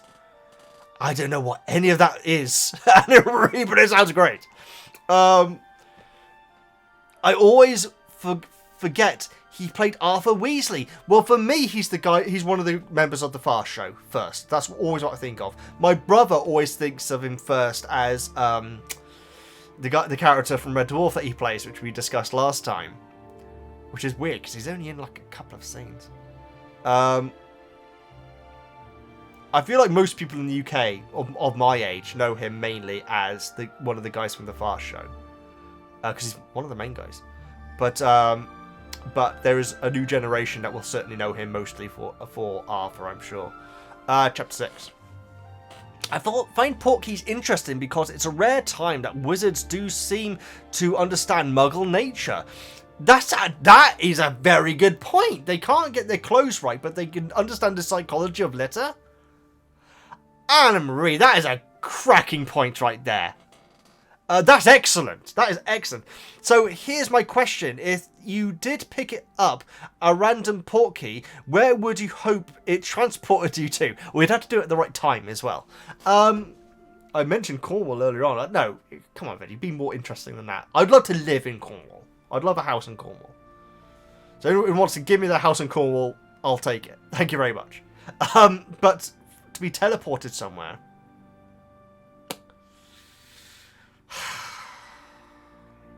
I don't know, guys. The thing is, I'm not good with tall buildings and everything, so I'm not going to say, like, some big city or something. I'd love to go to Japan. Okay, if I had the ability to go somewhere at will and then get back as soon as it became too much for me, which would be very fast. You know, I'm autistic and everything, guys. But, I think it would be Tokyo. I think it probably would. Or maybe not Tokyo, maybe somewhere like Nagano or sort of like out in the sticks. And I don't mean that, you know, I live out in the sticks, guys. I don't mean that as a derogatory thing. It's one of my favourite lines for Only Fools and Horses where it uses the term out in the sticks, but I can't say what it is. So it wouldn't make any sense at all. I think Japan. I think Japan. I think it would be, guys. And I know that is a common one, guys, but it is a city that genuinely seems like another world. And I'm sure there are other cities like that. But because Japan's culture had such a massive restart, and you have so much tradition and out there modern culture, completely different modern culture, I think it would be Japan. And it probably would be Tokyo. I would just be like this whenever I go near any tall buildings. I watched a video about the Sky Tree in Tokyo, guys. You know, the big, like, you know, I don't know what, is it like an observation tower? I don't know. It's just a huge tower in Japan. It was like a 5-minute long YouTube video about the Sky Tree. At the end of it, my legs from my knee down were in agony. Seriously. That's how effective my batophobia can be. Where being near or even watching tall buildings. It's kind of strange, isn't it? Kind of strange. But yeah. I think so. Let me know where you would go. Where you'd hope it would take you. As long as there's a way of getting back again, you know? If there isn't a way of getting back, I'm going to say down the street. Chapter 7. I wonder how you feel about how the wizards treat the Muggle campsite director. I've given my thoughts. It honestly was the first sign to me that the books and the Wizarding world was headed down a dark path. I personally feel the Ministry is not as far removed from the viewpoints of purebloods where Muggles are concerned if they're willing to mess with the brain so easily for a sporting event. For a sporting event! I'm so glad you made that point as well. Yeah, the fact that it's like I say, when Pettigrew did his thing, sure, do everyone that saw it. But this is a game. It's a game that is happening. Oh, I'm glad I'm not the only one. Anne-Marie, thank you so much for your comment. Emery. Hi, Veggie. I'm so excited that you're finally on my second favourite book in the series. Again, you're not alone. The Goblets of Fire. I've had 2 major surgeries in the past 6 months, and your book reviews have been so great to help me de-stress. Not distress. I'm hoping and relax a bit during my time in the hospital. Emery, I'm hoping you're having a better time now. My goodness, 2 major surgeries. In these chapters, I hope you're recovering well. Seriously. I'm glad that could be any small part to helping it go a little easier. In these chapters, you finally start getting to know Ludo Bagman, who was completely absent from the movies, and Crouch, who you'll learn much more about than you did in the movies. I've been looking forward to this for a while. And I'll tell you what, guys, I'm not seeing Roger Lloyd Pack as him. Already. That's quite impressive, isn't it? Roger Lloyd Pack being the person who played Crouch. And is one of the regular characters in Only Fools and Horses. Right, Dave? Sorry. He calls someone who's called Rodney Dave all the time, guys, and it's never explained why. Well, it kind of is, but yeah, it's stupid. Great character, though. Absolutely beloved character. Get ready for even more new characters in the chapters to follow. Looking forward to it. There have already been so many characters in this book. I do wonder, in these chapters, why they don't just confine Mr. Roberts into thinking he had a week or so off and replacing him with a wizard or a witch at the campground. I'm guessing it's his field. Which makes it even more immoral. As it seems, actually, Wizarding folk must have fields. Wizarding folk must own land. The Malfoys do. Oh, come on. I'm sorry, I've got completely lost it.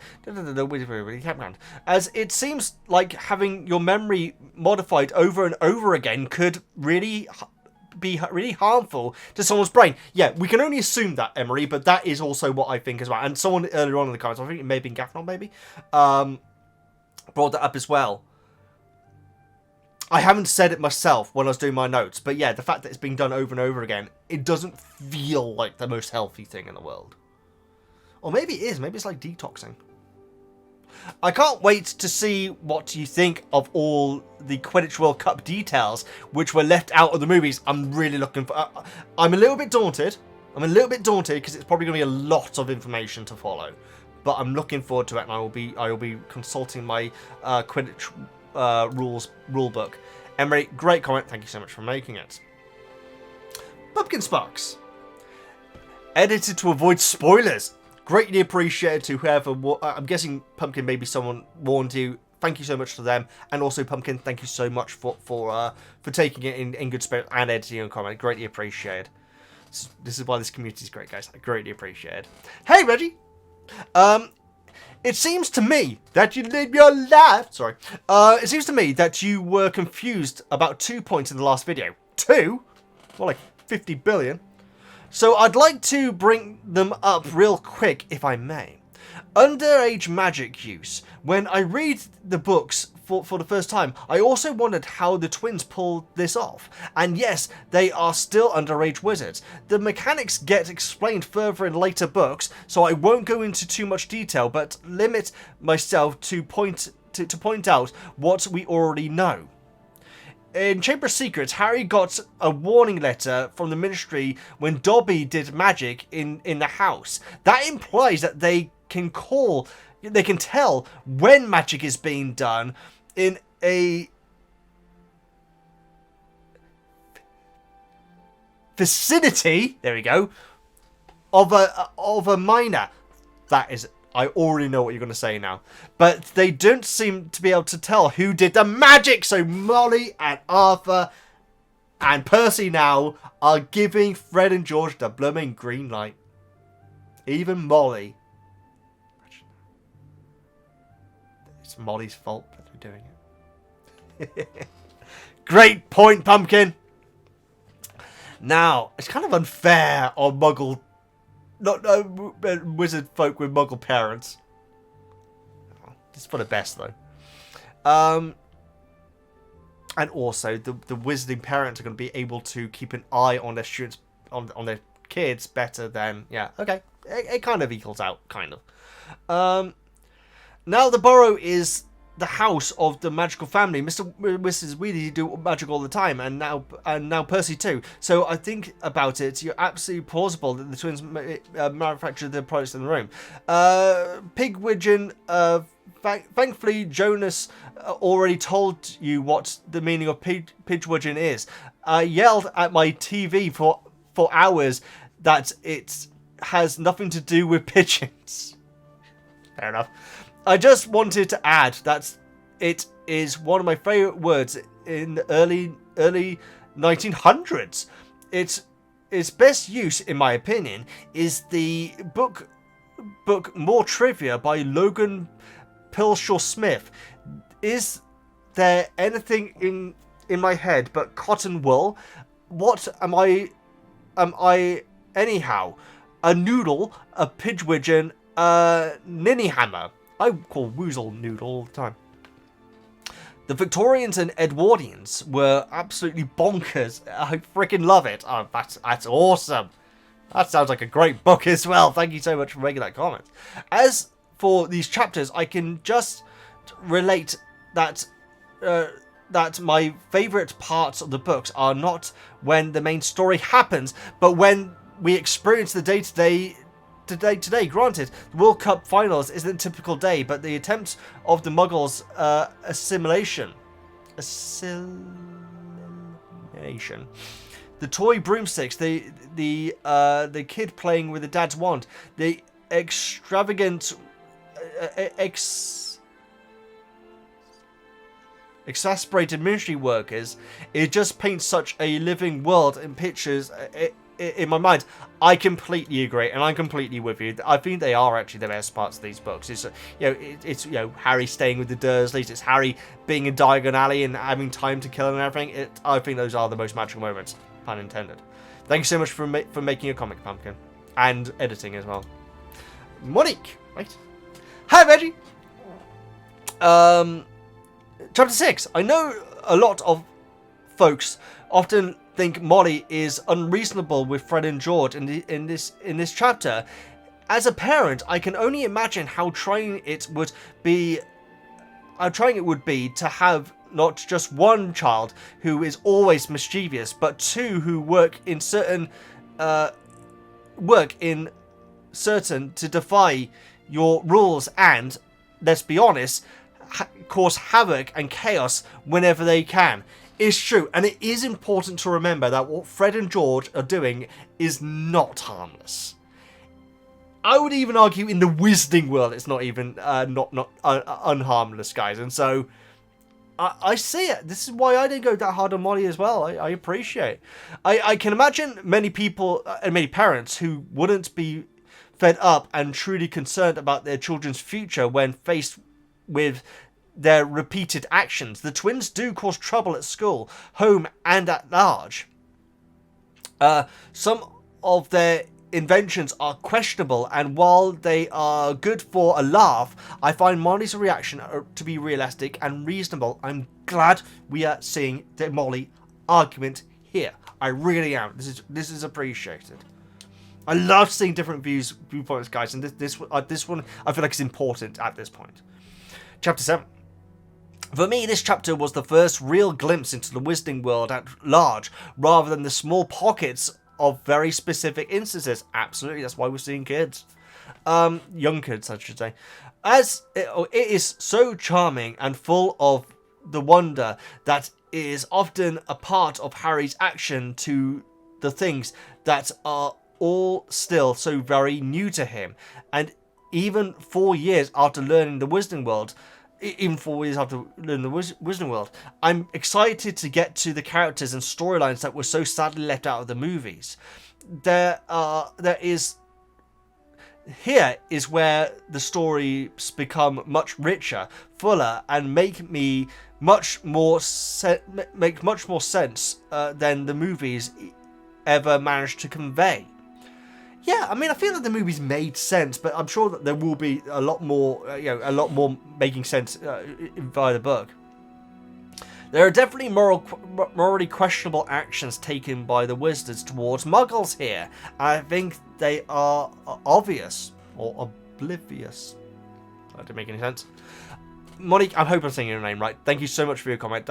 It was great hearing your take on Molly and also what's to come in the book. Yeah. And I do appreciate the take on Molly. That was useful, considering that largely it's been not anti-Molly, but we've been a little bit hard on Molly, in my opinion, lately. As a book club. Thank you so much for your comment, Gary, not Jerry.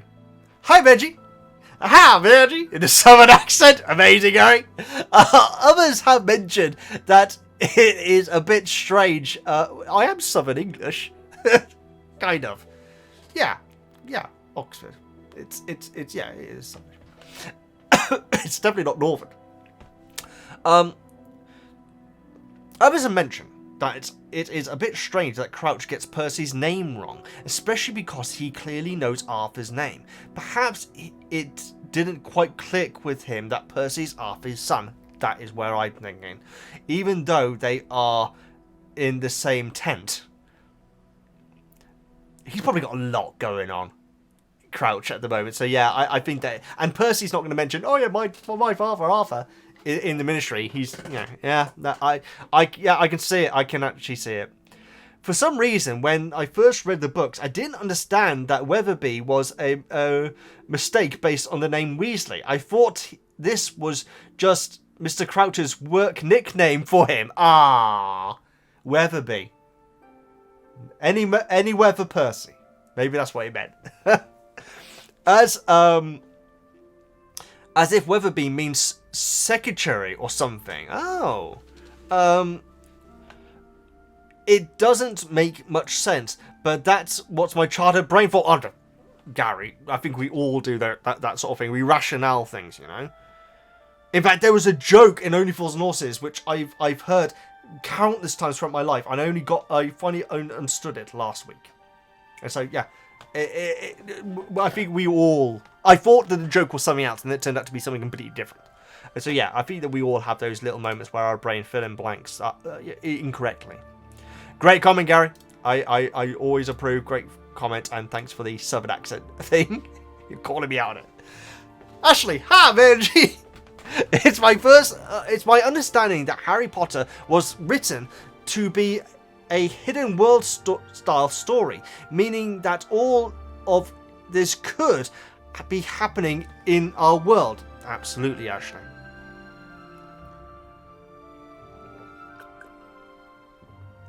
Pardon me.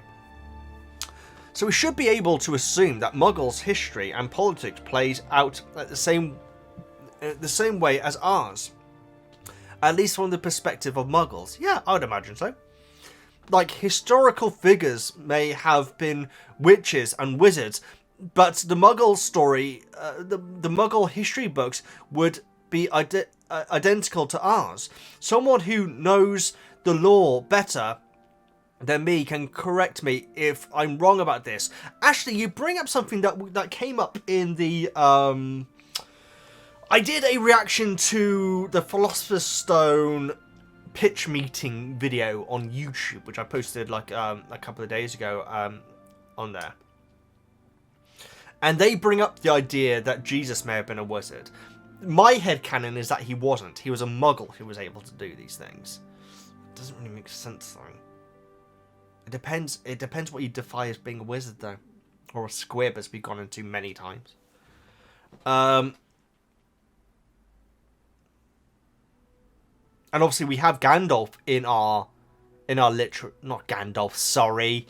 Merlin. We have Merlin in our literature. But he was a real person who was a part of the wizarding world. So Merlin was a bit of a slip-up, really. That's very interesting. I've always assumed that Molly didn't really understand how serious Fred and George were about Weasley's wizard Wheezes. I agree, Ashley, and you know what? They didn't do themselves any favours by testing it on Neville. I always go to call him Neville. Dudley. They should have tested it on each other. They should have tested it on each other. But then Molly would have gone even more crazy, though. Maybe. Very, very interesting.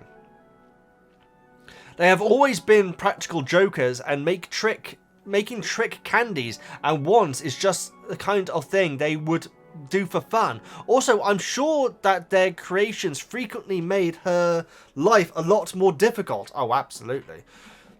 The cooking scene earlier on. I don't really blame her for not recognising that these 16-year-olds were actually planning to make pranks their life focus. Well, the first time we really get that is when I think it's Fred, like, basically said, that was 6 months that we've been working on those. It's like, oh, actually, there is actually commitment going on here. Or it could have been George. I think it was Fred.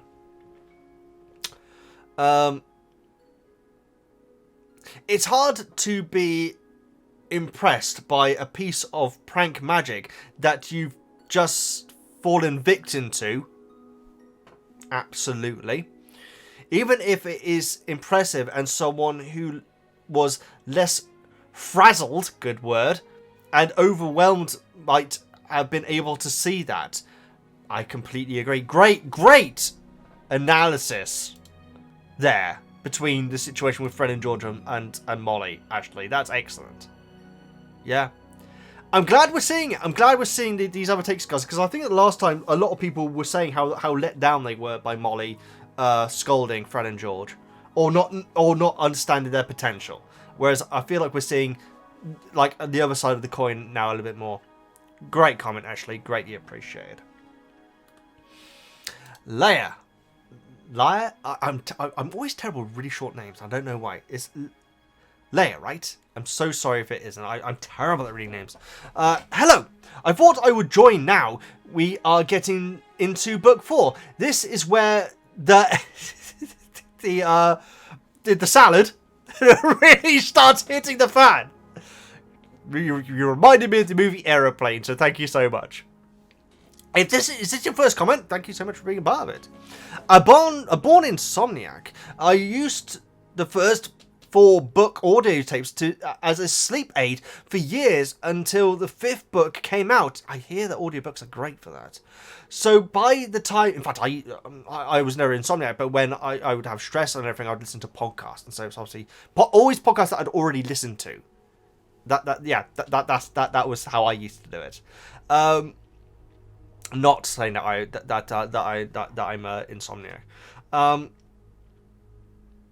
Until the 5th book came out. So by the time the first movie came out, I had listened to Jim Dale's audiobook at least 100 times each. Wow. So you know your stuff on it then. I practically have them memorized. Therefore, the movies are no-go for me. I have seen each one once, but I am so married to the books that there is no hope for me enjoying the movies at all. Oh, that's a shame. I'm hoping that this series that's coming up lives up. I hope you can enjoy that. What about the soundtrack? Do you like the soundtrack? I hope you like the soundtrack. All the characters are so different, and many don't even exist. Poor Ron. Yeah, poor Ron. And I would say poor Hermione as well, quite frankly. In a different way, because I feel like she's just a much better character in the book. But she has the worst time in the book, particularly Prisoner of Azkaban, where she has the worst of everyone. Out of everyone, she has the worst time. Anyway, these first chapters of Goblet Fire are great. They really show off the eccentricities of the Wizarding world. I have noticed that you make many references to this story being told by Harry. The story is not told by Harry. The story is told by a third person. Is told in the third person limited, where the narrator is not the main character, but has access to the main character's thoughts. That is so true. Yes, you're right. It's not first person, because that would be, I then walked through there and I saw Malfoy and I thought he's a salad. Sorry. You're right. You're absolutely right. You will notice the narrator does not use words like I and we. Exactly. The things that happen are actually happening, but we are just also aware of how Harry perceives them. Yeah, that's what I mean by Harry's perspective. In fact, you actually use the word perceives there. That's how I mean it. But yes, you're right. It's not told by Harry's perspective. From Harry's perspective. It's so true.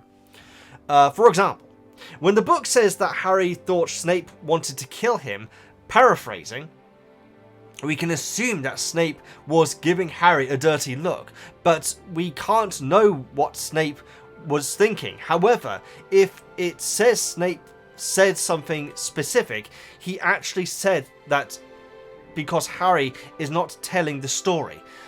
But I guess you could say it could be a situation where Harry assumed that Snape gave him a dirty look, and the book saying,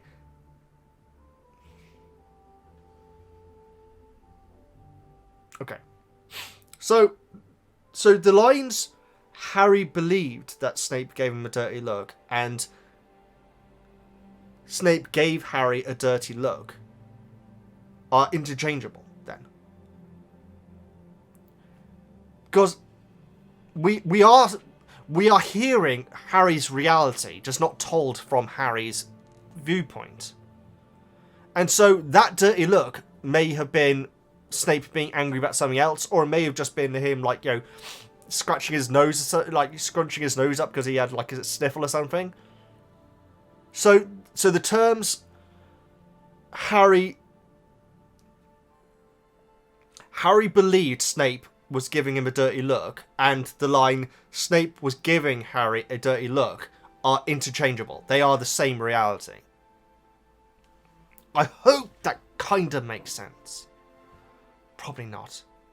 Either way, I'm so sorry if I'm saying your name wrong. Great comment. I'm so sorry that you can't enjoy the movies at all. I'm hoping that you can at least enjoy aspects of it. And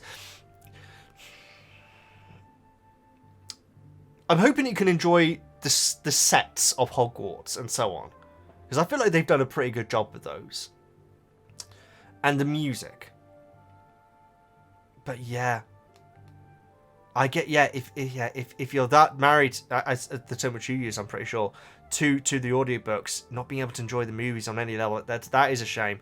But it's not a shame because you appreciate the books on as much as you do. So, great comment. Thank you so much for making it. And if it was your first comment, thank you so much for making your first comment as well. Darcy, it's really fun to see the wizards have to act like muggles. My question is, why? It seems like there must be an easier method to do this than erasing muggles' memories every so often and getting wizards to act like muggles. I agree, it does feel like there should be something. It seems like a bad solution to the problem, when they are not doing a very good job. Seems like Phileas Charm,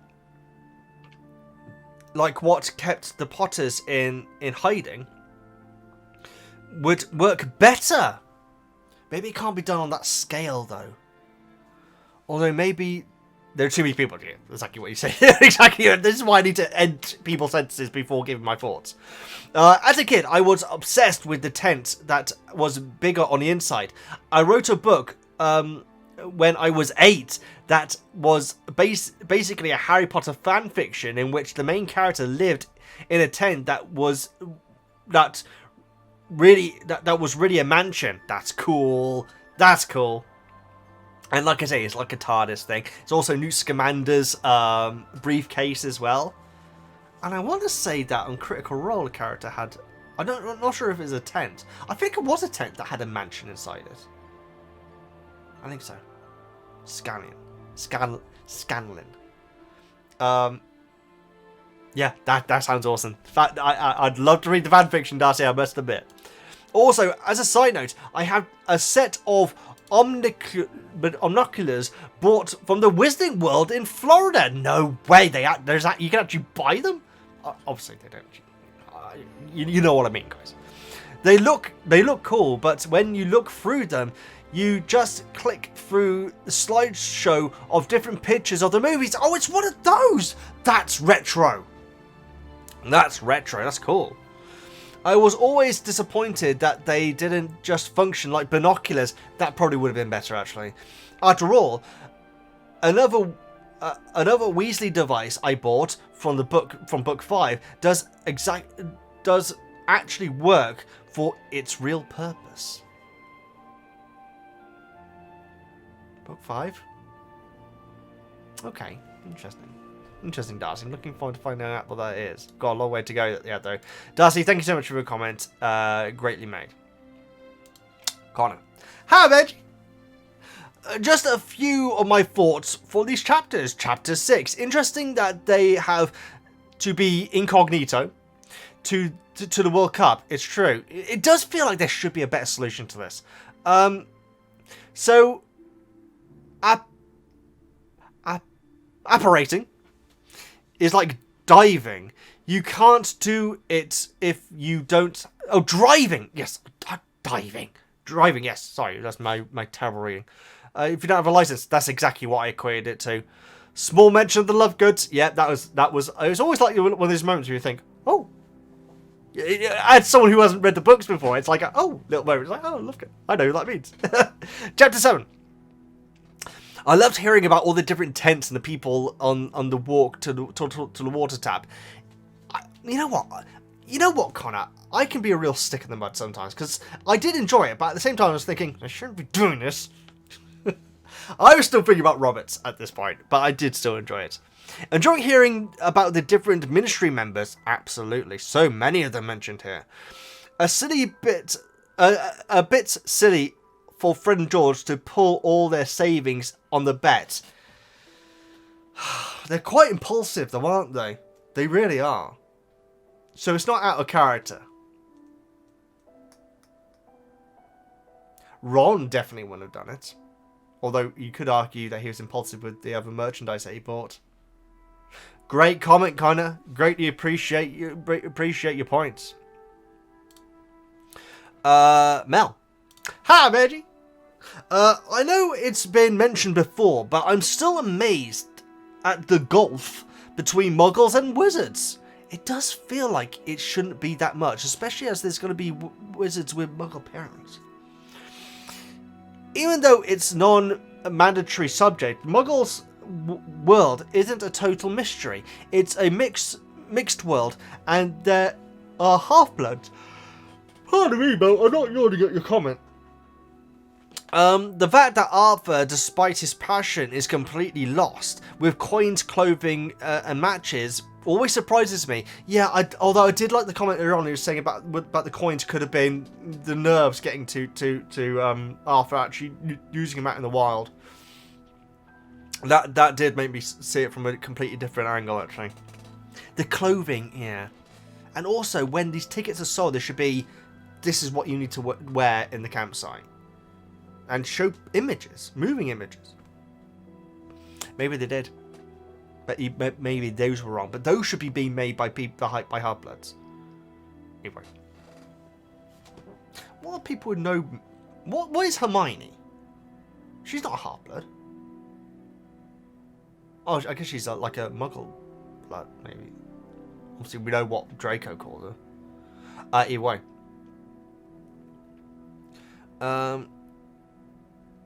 The others are simply ignorant to the subject because they don't care, and some people resent it as well. But Arthur it's his passion, his work, and therefore his studies.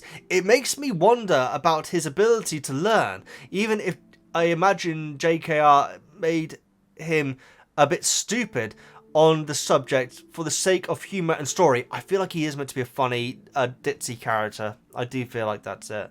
But it also makes me wonder about how little credit the Ministry of Magic gives to the Muggle subject for employing unqualified people. Yeah, it's true. I feel like it's never been run well, this ministry, to be honest. There was never a heyday where it was actually, competent. That said, it's still funny in the story, and I love it. Also, sorry, but 10 times to forget 10 times a forgotten spell on that poor Muggle. I'm glad there is sympathy for Roberts. Justice for Roberts, that's what we need, and Weatherby. What I love about these chapters, about this chapter, and what I wish I'd seen in the film, is the World Cup merchandise, the Omniclers. I'm so sorry if I'm saying that wrong, guys. Dancing Shamrock hat, small figure of Victor Crumb. I can't wait for you to listen to the game. Yes, I'm teasing. Yes, it's going to be intense. And like I say, I'm gonna need to brush up on the rules. I really am. Am I the only one, despite his loss and being sad for him, who isn't an Amos fan? Nothing wrong... Oh, despite his loss, I see what you mean. Nothing wrong with being proud of your child, but I don't like the character's vibe. Well, my interpretation of it is that he's not thinking. I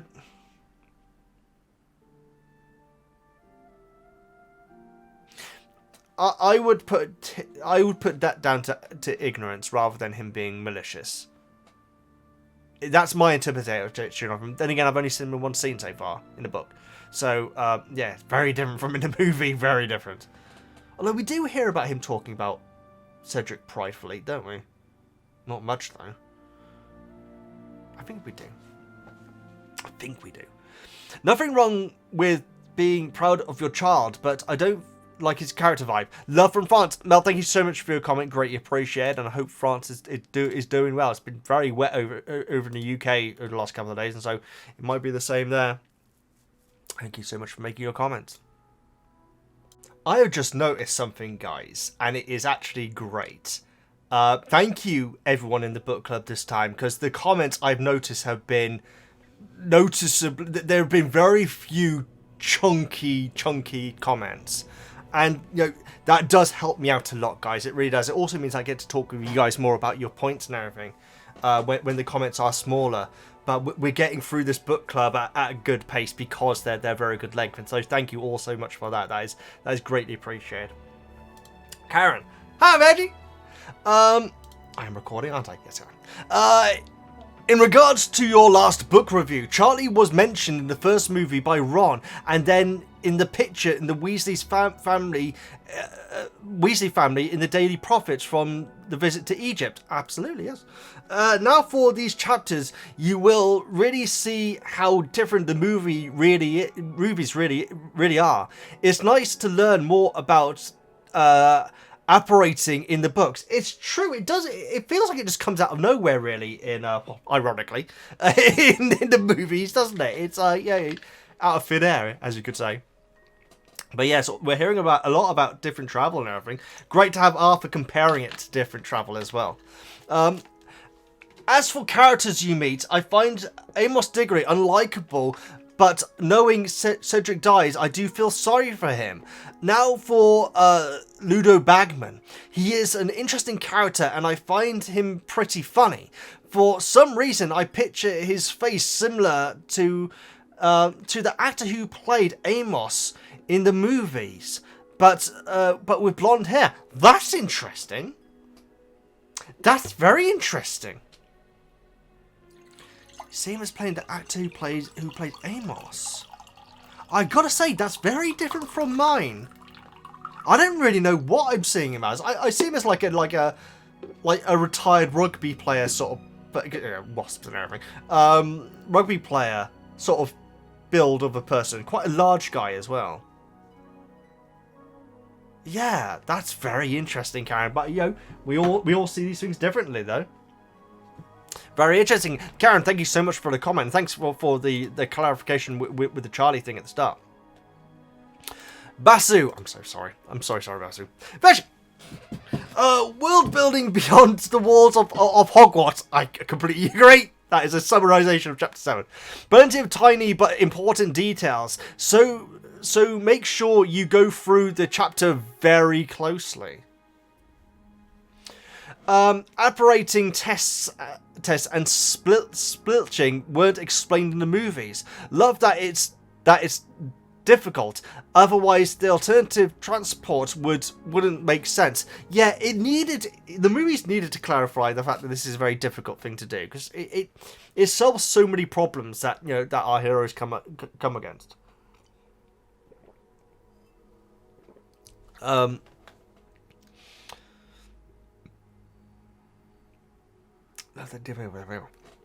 Portkeys may not just be time activated, but also touch activated. This isn't explicitly said, but it has to be the case for the Tri-World Cup to work later. Yes, the time aspect of it is very interesting. That is very interesting. Cedric is a brilliant representation of Hufflepuff. He's the only one that matches Harry in terms of being fair to your opponents. He's the only one that matches Harry in terms of being fair to your opponents. I guess Harry is. I guess. Yeah, I guess. We know how badly memory charms can damage your mind. Mr. Roberts is basically getting abused. I think there's definitely an argument for that. I don't know if Rowling really followed English football, but I do. England fans would not be supporting Ireland just because of some weird Great British solidarity. It's not.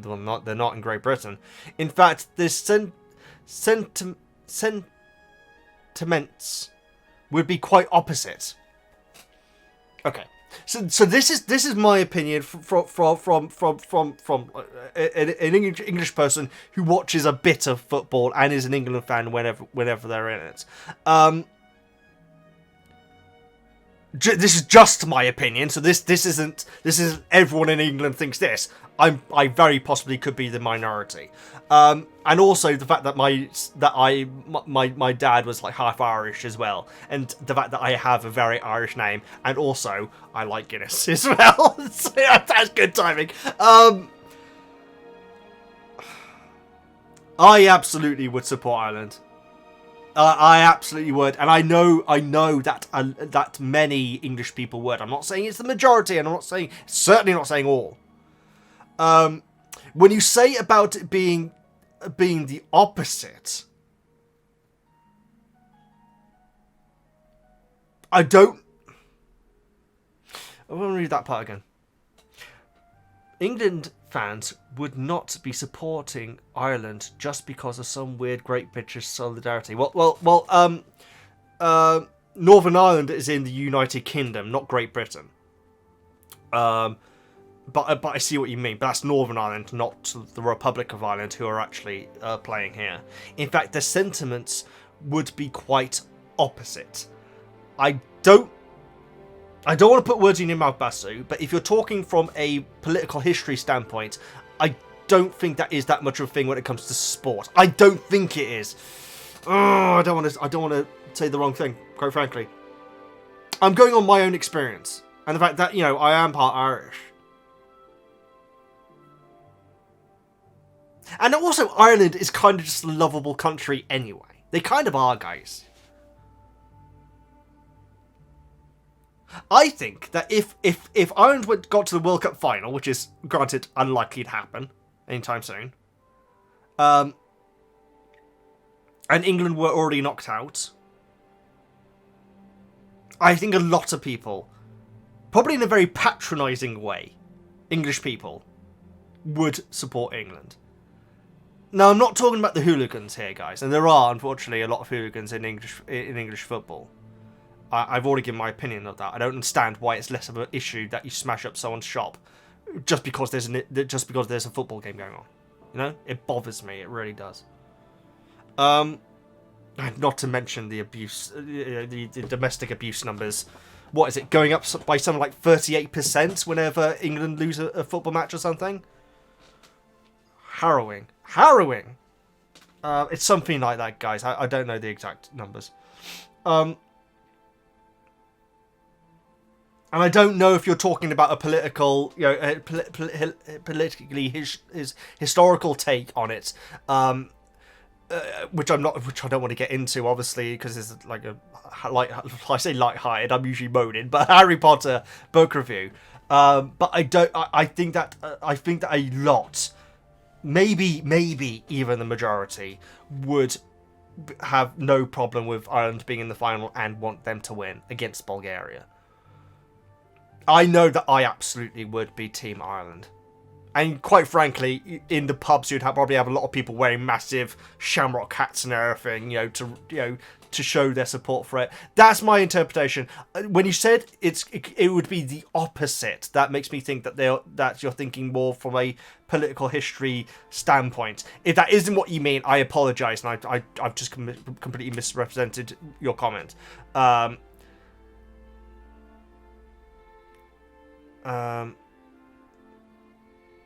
England fans would not support Ireland just because of some weird Great British solidarity. In fact, the sentiment would be quite opposite.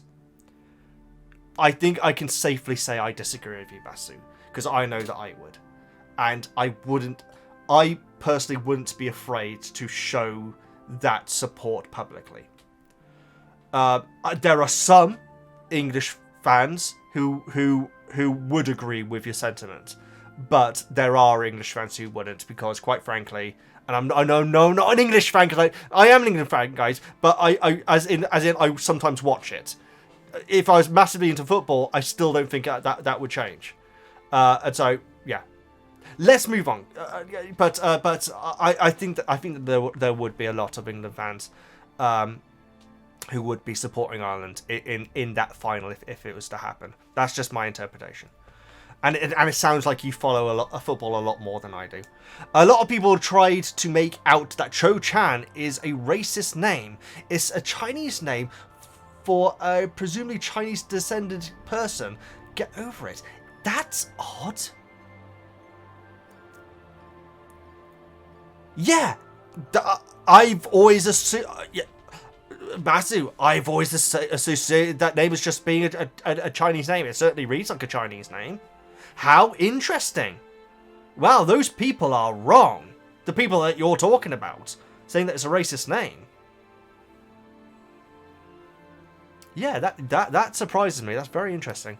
What did you think about the different ministry departments? Interesting that this is the first mention of unspeakables from the Department of Mysteries. Yeah, I'm very interested to hear more about them, guys, especially if it turns out to be that they're just a bunch of dossers. But I'd imagine they probably are doing something quite bad, potentially. We'll find out. Betting all your money on sports. This is why kids are barred from gambling. Quite, and also it's getting them into the whole risk and reward thing, which is not good for kids to be getting into so young. It's supposed to be for fun. Yeah, that's actually also that's actually very true about betting all the money. I didn't even think about that. The fact that they are betting all their money is a bad sign. Whereas what Arthur's doing is clearly for fun. It's not because he can't afford. I'm sure he could afford more than one galleon. I know that he's a bit strapped for cash. But he's going in for fun, and Ludo judges him on it. He really does, which is not good. Another reason why I'm a bit iffy about Ludo, guys. The whole sniffing at Arthur's bet. It's okay if you can't respond extensively to such a long comment. I just want you to not miss the small details so that you can have a better possible experience. Basu, I really appreciate that, and I will do my best to pick up on all the little details.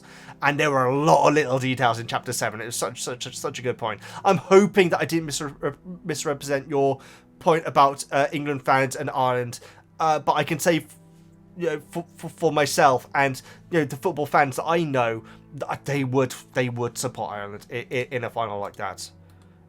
That's my interpretation, and I know that there are many who wouldn't as well. Great comment, though. And again, I really hope I didn't misrepresent your point. Johnny! Hi, Veggie! I love these two chapters. It's the so-called calm before the storm, before it all begins. It's true. It's going to be sad when all the happiness ends. It really is. And I'm glad that we're getting such a chunky happiness time. That's the sentence, apparently.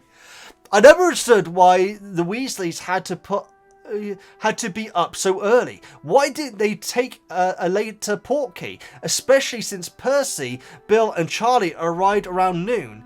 It wasn't necessary to be there at 5 in the morning. But on the other hand, they had enough time for the camp tour and met poor Archie. So I can't really complain. Now, at one point, Johnny, we hear apparently that the cheapest tickets means that you have to get to the campsite the earliest. So I'm wondering if it's because the tickets that Arthur was given had that day before everyone else. Because you have the richer people, or the more expensive tickets, I should say, not richer people, the more expensive tickets coming in later on in the day. But they're missing out. They're missing out on the culture, guys. Like I say, I went over to the Germany World Cup. And yeah, we watched the games on a big screen, but it was the culture around us that was fascinating. Granted, most of it was England. So, in Frankfurt, it really was. It was crazy. And when we arrived there, this is back when I was eating meat. We went into the train station just to use their toilets and everything. And like some guy was like waving us over and everything. And it turned out the McDonald's that's in that station, they had a power cut. And they were having to just give all their food out. So on probably the day where they would be earning the most money ever in that McDonald's in Frankfurt, they had a power cut and they were having to give all their food away because it was just going to go off. How unlucky was that? Well, it's unlucky for them. It's lucky for us. That was long before they did the vegan burger, which I am a fan of, I must admit. The muck plant. Sorry. It's I never understood what it was. Oh yes, yeah. That's my interpretation of it. But yeah, again, we wouldn't have got Archie then, and so what would Harry Potter be without Archie? Why did you think Mr. Crouch calls Percy by a different name? He knows Arthur, and I doubt he gets his name wrong, so it should be easy for him to remember Percy's name. I'm guessing that Percy doesn't talk about the fact that he is a Weasley, and he doesn't talk about Arthur at all, because he kind of sees himself above his family. He does, guys. You know how much I love Percy, but he does kind of see himself as being going to be able to break the shackles of being a Weasley, you know, in a sense. And so I feel like that might be why he doesn't bring up his family. And as a side effect, Crouch, who has a lot going on, may not actually know that he is the son of Arthur. That's my interpretation. And we finally meet Ludo. Right? An interesting character for sure, but I'm not too disappointed he wasn't in the movie. Interesting, Janny. That's good to know. That's very good to know. It's interesting to hear a different take on that, because I feel like a lot of people kind of really wanted them to be in there. We shall see, though, as the story goes on. Janny, great comment. Always appreciated. Melanie, sorry. I'm terrible at reading names. I really am. Hi, Veggie. First time commenter. You're very welcome, Melanie. So sorry for getting your name wrong the first time I read it. But ignore that. But wanted to say how much I enjoy your open and kind personality. That's very kind of you, Melanie. I'm not sure if you saw my Quidditch episode before, because in that I'm not so open and kind. But I really appreciate that's very kind of you to say. Regarding Bagman and Crouch, Ludo Bagman always reminds me of Gilderoy Lockhart, with the exception of that Bagman actually did what he is known for, playing Quidditch. Yeah, of course, all of Gilderoy stuff is all fabricated, isn't it? However, we can see that he is in a position of authority that he is not suitable for, and doesn't take seriously. He's a celebrity at the end of the day, isn't he? That's why he got the job. That's why he got the job, because he was a celebrity from playing Quidditch. It's not because of his brilliant organisation skills. It makes sense when you think about it like that. Yeah, very interesting point. I know you loved Lockhart. Absolutely. My character of the book. So I'm looking forward to seeing your thoughts on Bagman. As for Mr. Crouch not remembering Percy's name, calling him Weatherby when he knows Arthur says a lot about him. He clearly doesn't like Bagman, but is respectful because Ludo is a department head. I think it's same with Arthur, who he sees as a peer, but Percy is his assistant and is beneath Crouch. Yeah, you know what? This is not the first time that he's called him Weatherby, is it? This is the first time he's called him Weatherby in front of the rest of Percy's family. But I bet you anything he's been calling Weatherby all the time. Yeah, that I hadn't even thought about that.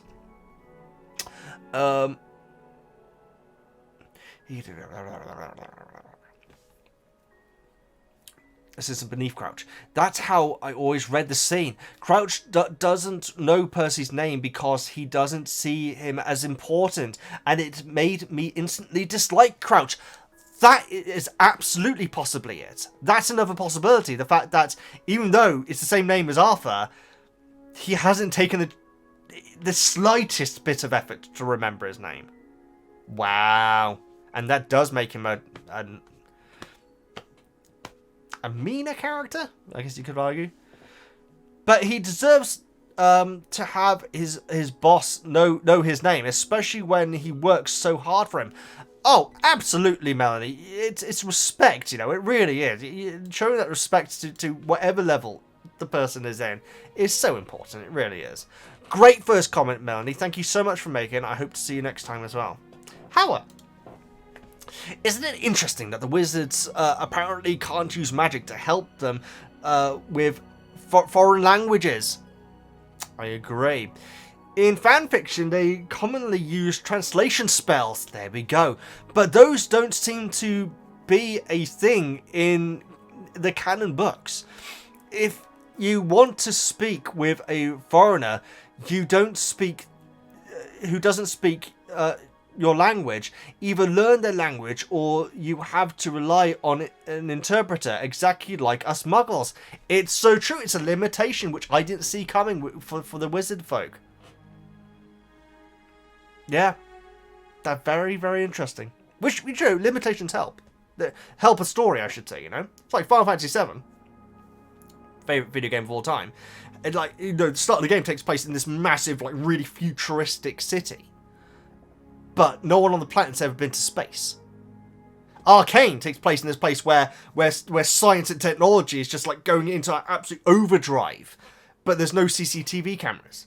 So it's having those limitations adds so much to the world. They really do, and there not being a magic a translation spell, I'm all for, guys. I think that's great. I'm trying to think if they have one in Fantastic Beasts.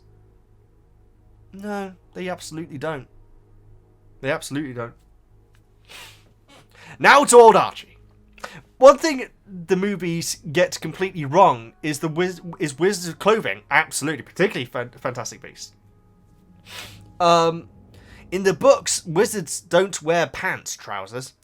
Thank you very much. They wear robes. Even the school uniforms are completely inaccurate. In the books, the school uniform is just a pair of black robes, nothing more. No skirts, no trousers, no shirts, no sweater vests, no ties, I presume, as well. Yeah, wow. Those were all added by the filmmakers. Yeah, I would love to find out why they did that, because that must have been a conscious decision. That's not them just not paying attention. So old Archie isn't that eccentric as he might look to the Muggle eye, I agree. Not in the Wizarding world. Wearing robes, basically a dress, is completely normal for a man in his culture. Yes, and that's why I think that the ministry guy who's talking to him, I think it is a ministry guy, and is almost crying trying to get him to do it, is doing it for the Muggles' benefit. If they see him.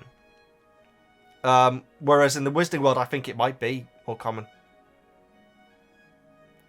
It is. By normal, I mean common or unremarkable. Yeah, I appreciate what you mean, because obviously we discussed the word normal in the last couple of chapters with Vernon and Arthur as well, so I appreciate that clarification. However, great comment, always greatly appreciated.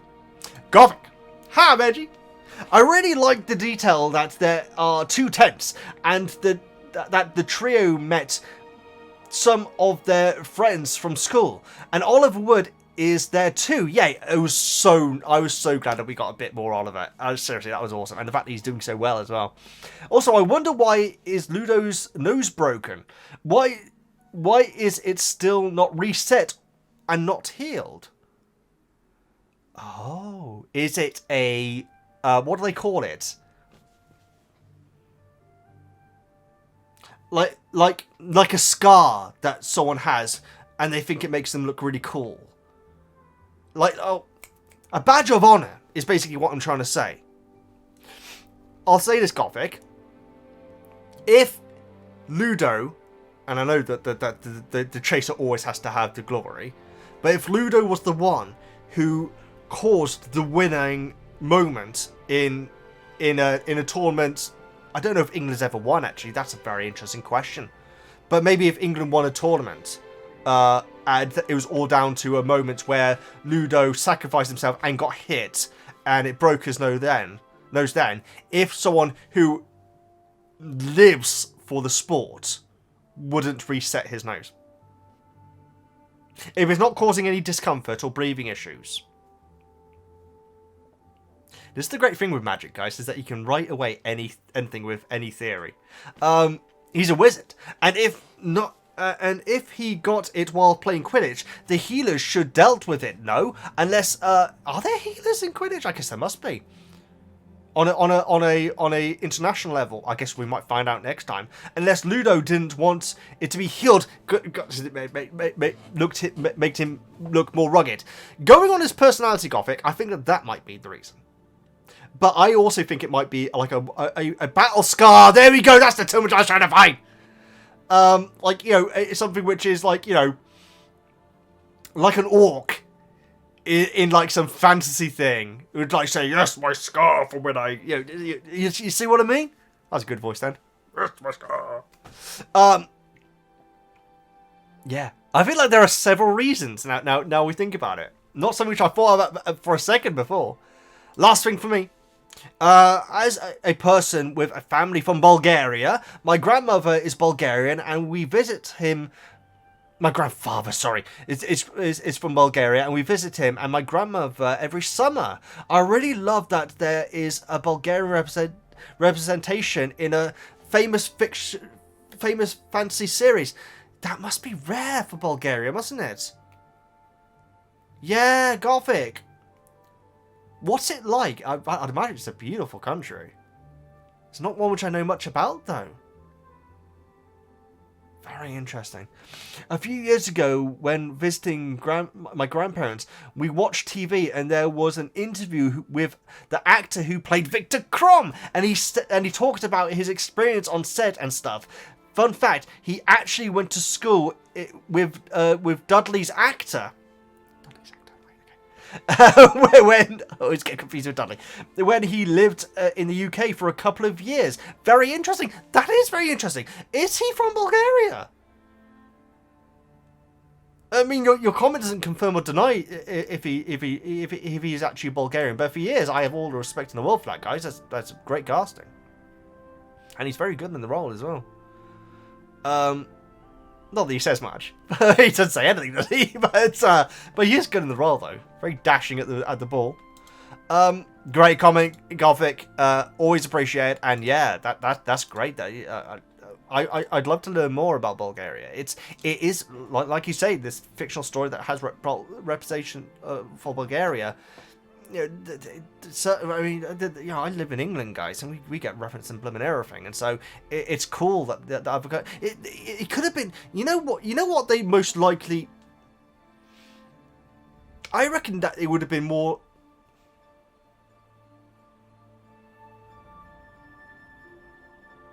If it said that it's going to be a thing between England, France, and another country, I would have put hard money on that country being Germany, maybe Russia.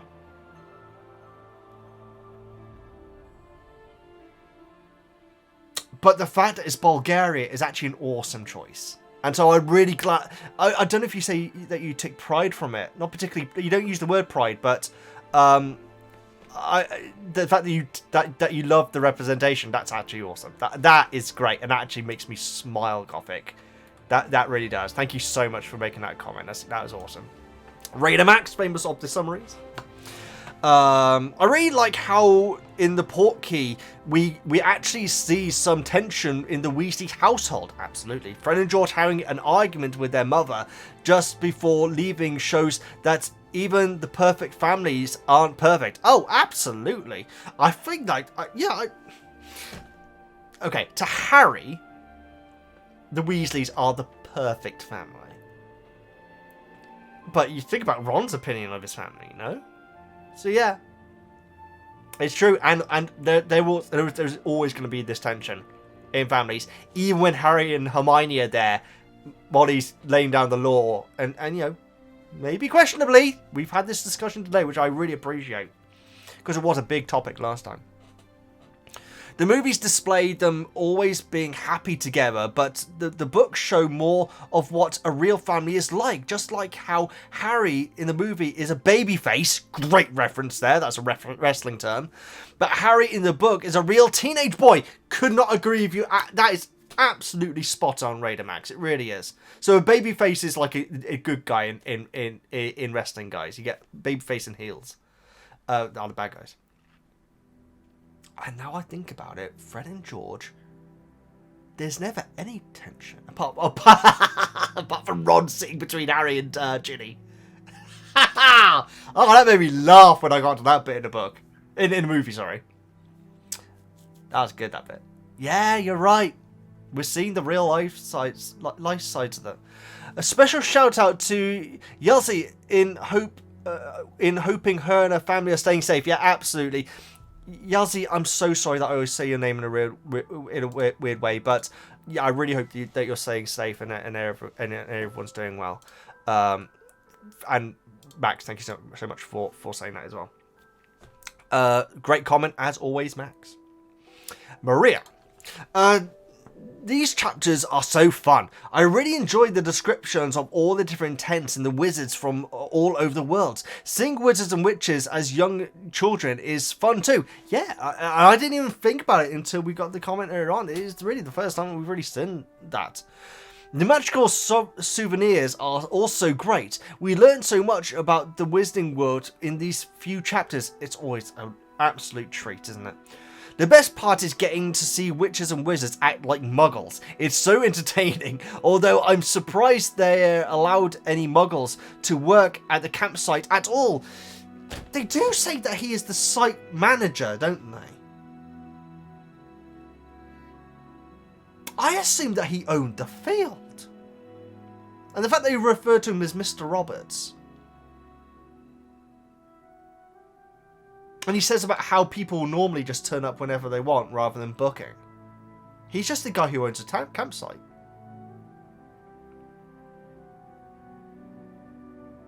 He's Peter Butterworth from Carry On Camping. Pound. Sorry. That won't make no sense to anyone. Peter Butterworth? I always get his first name wrong. Peter Butterworth. Yes, I got it right. Peter Butterworth. Pound. Sorry. If anyone understands what I just said, please explain it to me. Right. I have no idea where I got through your comment, Maria. I'm so sorry.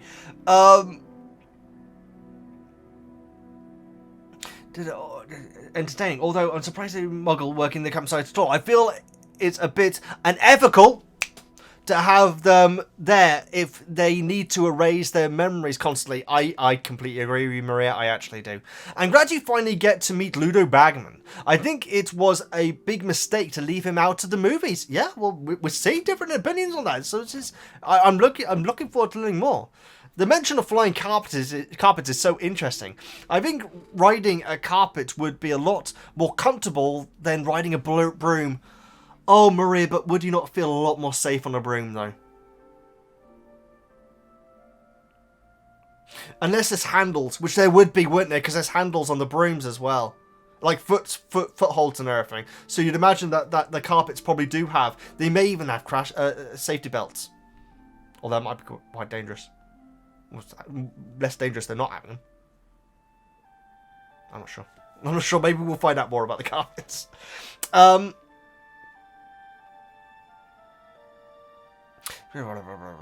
that's it, Maria. Great comment. So sorry for getting so lost during it, but greatly appreciate your comment. And yeah, it's good stuff, guys. And yeah, the flying carpet. I don't know, guys. Would you prefer a carpet or a broom? If I'm nervous, I think I would prefer a broom. Maybe. It depends what the carpets look like. It depends what the carpets look like. So maybe we'll find out, or maybe it's never mentioned. But either way, it's fascinating hearing about him in this chapter, though. Very, very interesting. Thank you so much for your comment. As a little break, just because we're getting into the last little chunk, I had to have a little break in, guys, and I watched a bit of that Welcome to Britain 1943 thing. It's very charming. It really, really is. It's a dancing.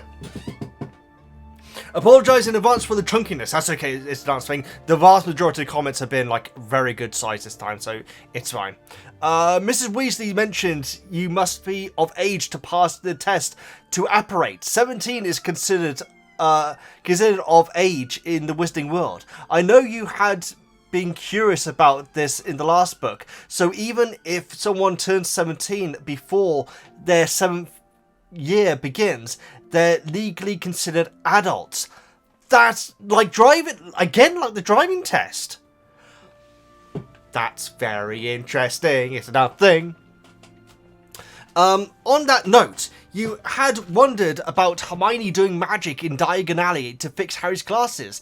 To my knowledge, and please anyone in the book club correct me if I'm wrong, in areas where there are lots of adult wizards like Diagon Alley, unaged magic is harder to pinpoint and recognise. There's less of a chance of Muggles seeing it, so it's not as strictly enforced. But I will say this, it's an arts thing. The fact that it's harder to pinpoint and recognise who's doing it, how much is that going to affect Chamber of Secrets Hermione from either breaking or not breaking a rule? You make a great point, but it's the fact that it's Hermione doing it, and the fact that she would know the rules off by heart. I don't know. That's very interesting though. But yeah, I think it's definitely the case that it is more relaxed. Speaking of Muggles, I did I read that correctly? Galleons are the size of hubcaps? Yeah, I must have missed this detail, guys. How do you carry these around? With great difficulty, I'd imagine. I wonder if they work in paper a lot, the wizarding folks. Maybe that's it. IOUs. Or the old flexible friend, as they say. Speaking of Muggles, flexible friend is a credit card, guys. I should explain. Speaking of Muggles, did I read that correctly? Oh, sorry. Mug. Blah, blah, blah. In your favourite, onto your favourite character, Veggie. Oh, Percy. Oh, Percy. You came and... I have literally no idea what the lyrics to Mandy are. I've just realised that. You came and stayed without taking? That's not a sentence. Right, go on. Such a little brown noser. That's one of the terms I was considering saying earlier on. Haha. He's rather annoyed and full of himself, isn't he? He's rather annoying and full of himself, isn't he? He's prideful though. He's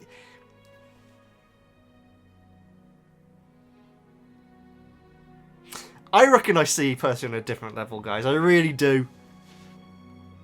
I just feel like he is a proud young man. And you know what? I bet Arthur and Molly are delighted with him being like that. I bet they are. I bet they are.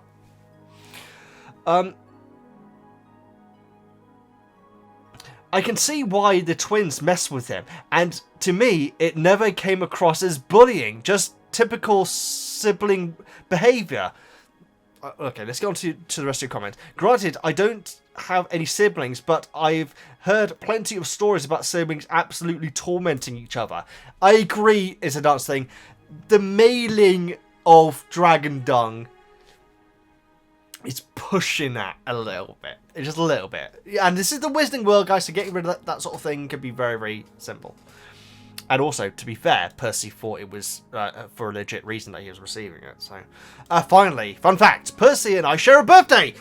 I was going to say happy birthday again, doesn't make any sense. I know your birthday is coming up this month. Maybe you share with a character too. Have a wonderful birthday month, Veggie. Treat yourself to a day of only woozle snuggles.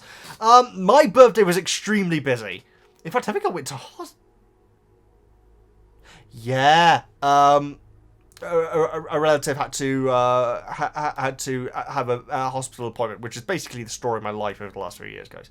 But yeah, so I spent the start of it in hospital, not for myself. Oh, what did I have? I had what did I have to eat? Oh, I had an okay vegan chicken and sweet corn sandwich. It was okay. Yeah, I wouldn't get it again.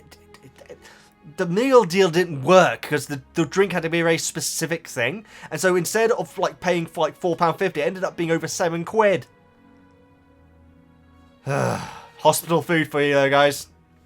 That's how they get you. So yes, my birthday was busy. Granted, I've got completely lost. Oh yes, treat sale today of only Woozle Snuggles. Thank you so much. It's a dance thing. I'm gonna look up to see what character has a birthday closest to October the 20th. There probably isn't a website for that. Which Potter character do you share a birthday with?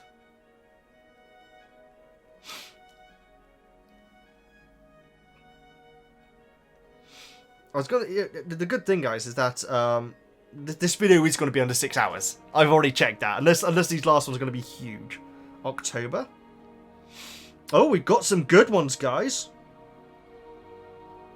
Oh, okay. So the closest to mine, 3 days before my birthday, Professor Flitwick. 10 days after is Molly, who's been the subject a lot of this video, and then 16 days before, this is a very good setup, 16 days before, bloomin' McGonagall, guys. I will take those, that is a baby-faced month if ever I've seen one. McGonagall, Molly, and Flitwick. I will take that to the bank. I don't mean Gringotts. It's a nice thing. Thank you so much for your comments. Greatly appreciated. And yes, I did enjoy my birthday, I should say, guys. But yes, it was a lot of work. And I got this mug. And this t-shirt. Oh, it's not there. I got a, Mortal Kombat 3. One of my brothers got me like a t-shirt with like the character select from the arcade edition because it had Rain there, which I've never actually played. But yes. Anyway, Grace. Veggie. I just have a few little thoughts today. First, am I the only person who thinks of apparating as a wizard equally to driving? No, absolutely. I'd say it's more dangerous. It's not more dangerous, is it? No, because people do it casually. It's not just in emergencies. And again, I must say how I'm not really liking Molly right now. I dislike how she shamed the twins about both their grades and inventions, and doing it in front of Harry and Hermione shouldn't really be a factor in it. We meet Cedric. Mr. Diggory seems to agree with you that Hufflepuff meets Gryffindor was awesome. I know, but I wouldn't say it to Harry. Maybe sometimes I would say it to Harry, but not in this situation. See, he takes it to another level. I also couldn't help but wonder, are wizards really so isolated that they have no clue what muggles wear? I question that as well. I know there are some wizard-only villages like Hogsmeade and Diagon Alley, but there can't be that many. It does seem strange. It does feel strange. We meet Mr. Bagman. How do you feel about his work ethic? He doesn't have much of a work ethic. That's really... He's very, very relaxed, isn't he? But then again, he is a celebrity who's been presumably given the role rather than achieving the role. That's my interpretation of him. Very interesting character, though. Mr. Crouch being Percy's idol is so funny to me. Percy worships the ground he walks on, and Mr. Crouch is very indifferent to him. Is that the right term? Indifferent. Yes. Yes. Yes. The words which took me a while to learn are disinterested and uninterested. Yes. Uninterested is like, say, when someone is unbiased to a situation. Disinterested is when you're not interested. When you're not interested in something. Yeah. When you don't... uninterested means that they don't have a dog in a race. Which I wouldn't have anyway, because I think that dog racing is not great. I own a greyhound. I say a snooky greyhound, I should say. Yeah, let's move on because I'm getting so sidetracked, and we are actually nearly there as well. So let's keep going.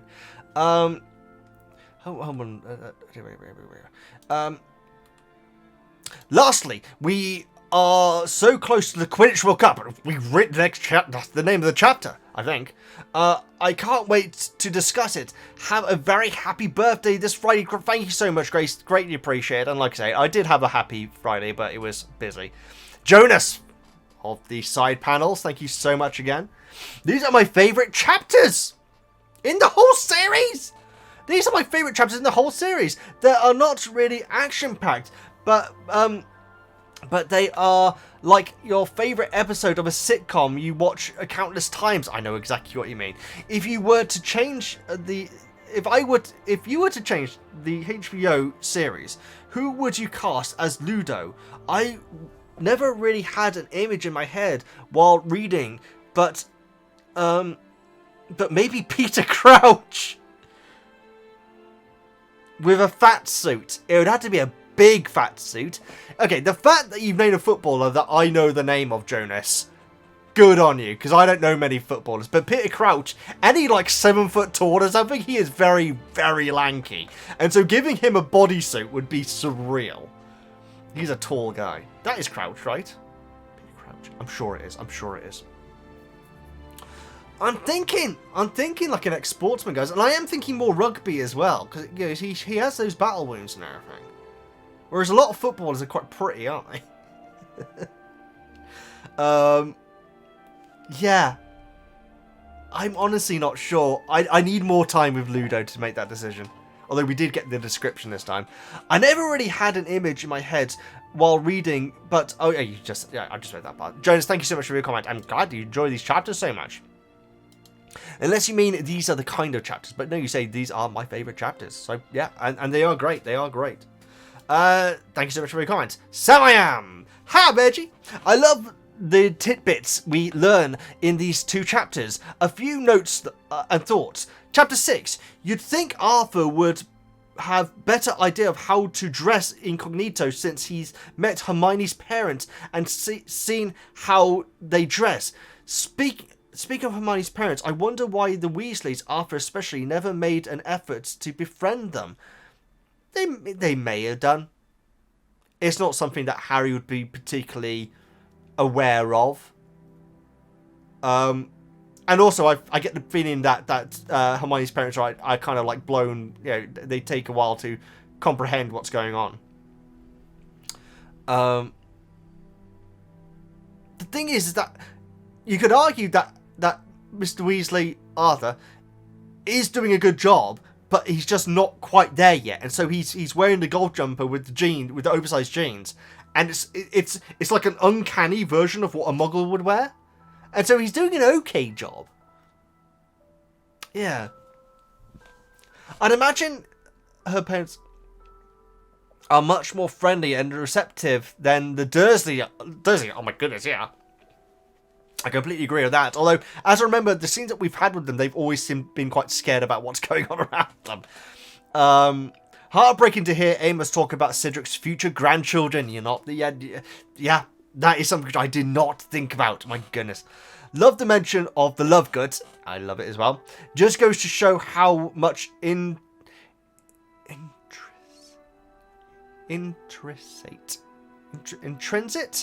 planning went into the series. I'm hoping I said that name right. Chapter 7, Poor Mr. Roberts. That's what the title of this video should be. I understand why, and Justice for Weatherby as well. I understand why he needs to have his memory modified, but I feel like there has to be a better, and I'll add in this word, kinder solution. I added that. Love Harry's amazement at seeing everything and taking the size and the diversity of the Wizarding community. Yeah, and the fact that it's something which he never really comprehended before. The backup to the game is so much excitement. The build-up to the game is so much exciting to read and hear about. Really wish they had included it more in the movie. I know it's the story of this book so far. It really is. Not sure if anyone else has brought this up, but they were actually considering splitting Goblet of Fire into 2 movies. Someone had mentioned that before. But the first movie would need a big ending, as Deathly Hallows did. Part 1. So where would you make that cut? That's the tough question. Either way. And also then, you know, I mean, they'd have to do all the filming at once, wouldn't they? Which I'm sure they did for Deathly Hallows, I would imagine.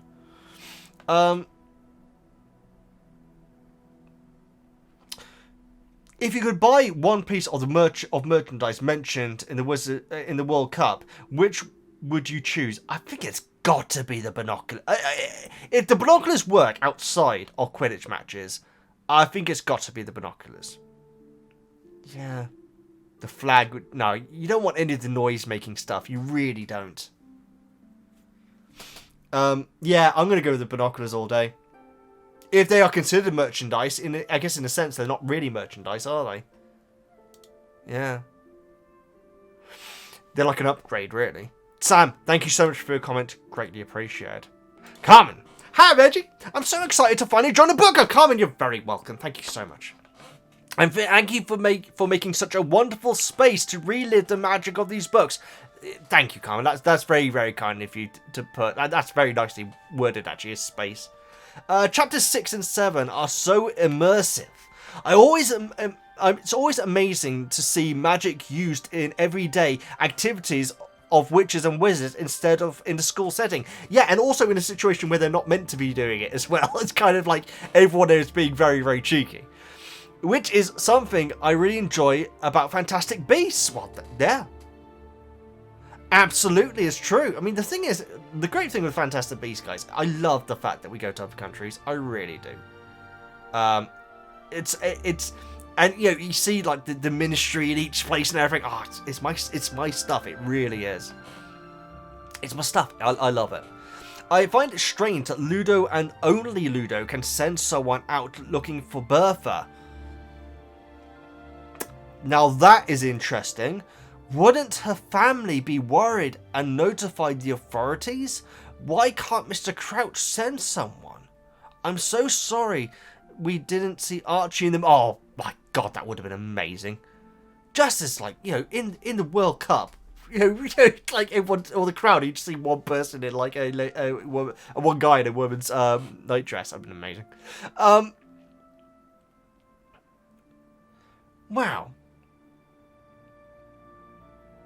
Ludo being the only one who can send someone out for Bertha. Because police don't really work in the same way that we have police in the Muggle world, do they? And so, yeah, the family. Does she have family? She may not have any family. But again, the fact that Ludo's the only one, and the fact that Crouch can't do it. Yeah, the fact that Crouch can't do it's very interesting. And quite frankly, suspicious. Oh, Cameron, great comment. Thank you so much. That's your first. I look forward to seeing your comments in the future, but that is a cracking first edition. Thank you so much. Yankee Veg. Hi, Veggie. I wonder if Molly doesn't enjoy Quidditch, or if staying home is one of the countless quiet sacrifices mums make for the sake of their kids. Maybe they just weren't enough tickets. True, Yankee Veg. Or maybe she's having the best time that she's had for ages. The blooming kids are out of the house. Blooming Harper's out of the house. She gets the gin out. And, yeah, maybe. Also, she might be looking after the animals. But I think the most likely thing is that she's just not into Quidditch. There had to be a lot of people that are into Quidditch, guys. Yeah, there's no situation where everyone is into a sport in any situation, in any location, I should say. Yeah, I feel like that's most likely. And if they didn't have enough tickets, I don't think they would have invited Hermione and Harry. Much like when they won that money and they spent it all on a family holiday. I think it's that Molly didn't want to go. That's my interpretation of it. Thank you so much for your comment, Millie. The thing I like most about reading the books is all the small little bits of world building that you just don't get in the movies because of time. I'm completely with you, Millie. I think it is actually my favourite things about the books. For example, having to pass a test to apparate and Portkey information, etc. Yeah, the Portkey information, you know what? It feels like it's going to be important later on. It actually does. And, you know, it's obviously sowing seed for very important stuff. But by the time it happens, you've already, presumably in the book, we've already forgotten about the whole Portkey thing. So, yeah. It's definitely appreciated, and particularly the apparating stuff. I've always disapparating. I always get confused. Is apparating appear and disapparating disappearing? I think that's probably it. However, the big thing I wanted to mention is the ethics behind constantly having to obliviate Mr. Roberts. Surely they could just get the wizard to charge or go somewhere else, because this situation does not seem practical. It doesn't seem practical, does it? And also, we discussed the ethics of it as well. It doesn't feel very well planned. It really doesn't. Even if the World Cup is only limited to certain countries, you know, at the end of the day, guys, that's not that bad, because you have. I guess you could argue that home field advantage would be unfair then, but with the Portkeys and disapparating, it kind of takes even that away from it. Great comment, Melly. Greatly appreciated. Great comment. Maddie. Hi, Veggie. First time commenter. Maddie, thank you so much. Sudden flow of newcomers. Thank you so much for being here. These are such fun chapters filled with interesting characters, especially Archie in the nightgown. Absolutely. Archie's the new main character in this book series for me, guys. He really is. Seeing another setting outside of Hogwarts gives the whole new vibe to the Wizarding world, which sadly was not fully captured in the movies, seeing as they cut 99.9% of these chapters. Like I say, Maddie, the movie part that we're covering today, I think at most is like 2 minutes. It must be. It is so short. So yeah, it's... And also, the previous chapter's not even getting any representation at all, seriously. In fact, today is when Harry actually starts being in the movie, isn't it? Wow, that's kind of a crazy thought. Candle in the eye! Sorry. Looking forward to the next ones. The craziness has just barely begun. Oh, I can't wait. I cannot wait. We've got the World Cup next time as well. Maddie, thank you so much for your first comment. I look forward to your second. Colin. Hi, Veggie. Everyone has already said everything I would like to say about these chapters, so I will just say this. Thank you for doing the book reviews. We love them a lot. Thank you, Colin. What is your ranking of the movies right now? After you finish the books, you should re-rank the movies and see if it changed at all. Much love from Virginia. Almost heaven. West Virginia. I would go on to sing the rest of the song, but we are getting towards the end of the comments now, so I need to get on. But I love that song, and I do know all the lyrics. Thank you very much. I don't even know if you're in West Virginia, but Virginia. Colin, thank you very much for that. That is very, very kind of you to say. I don't know if I could rank all the movies off the bat now. I would say, and I like them all, guys. I think my least favourite is probably Deathly Hallows Part 1, but that is the point. It's meant to be. It's meant to feel like... the thing that I got from it and makes it my least favourite is exactly what the movie is meant to be portraying. And so because of that, it's very well done. I think my favourite is the following one. I think it's Deathly Hallows Part 2. I loved the Battle for Hogwarts, guys. Which I have heard is very different in the books.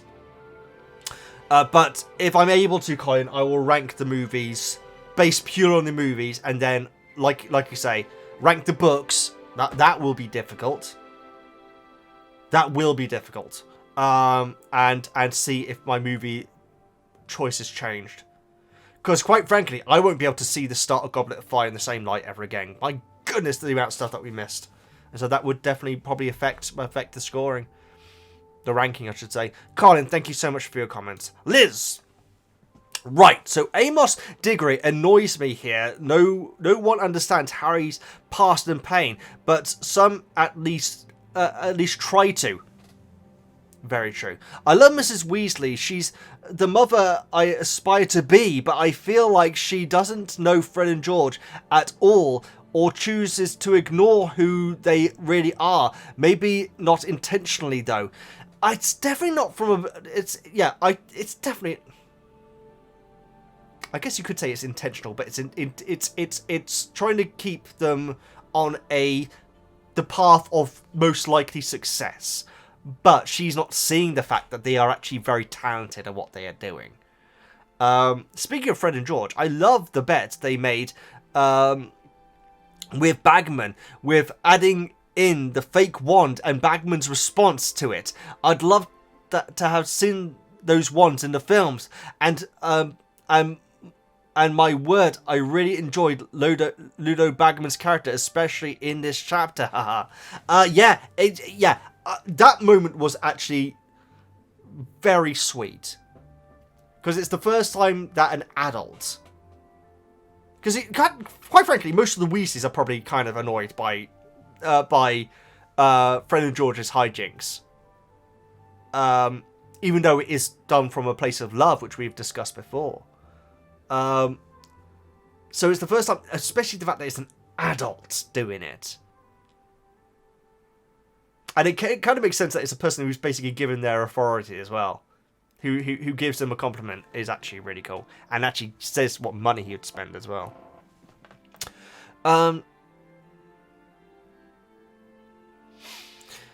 Arthur playing with the matches had me giggling. It's great, isn't it? I love the fact that Hermione's the one who actually go and help him out.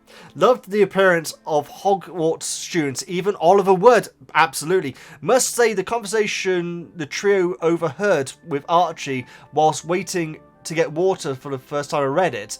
I was about 9 or 10. It was about a year before the first film came out that I discovered Harry Potter.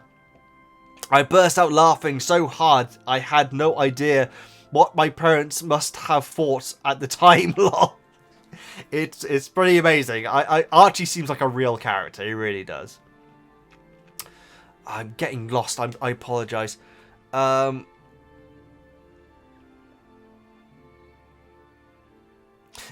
it still makes me laugh now, especially with Stephen Fry's audiobook, the voice he puts on for the wizards. Haha, it is great, actually. Yeah, I was thinking about the differences between Fry and Dale. I think they're both brilliant guys, and they both bring their own thing to it. So yeah, I do really appreciate it.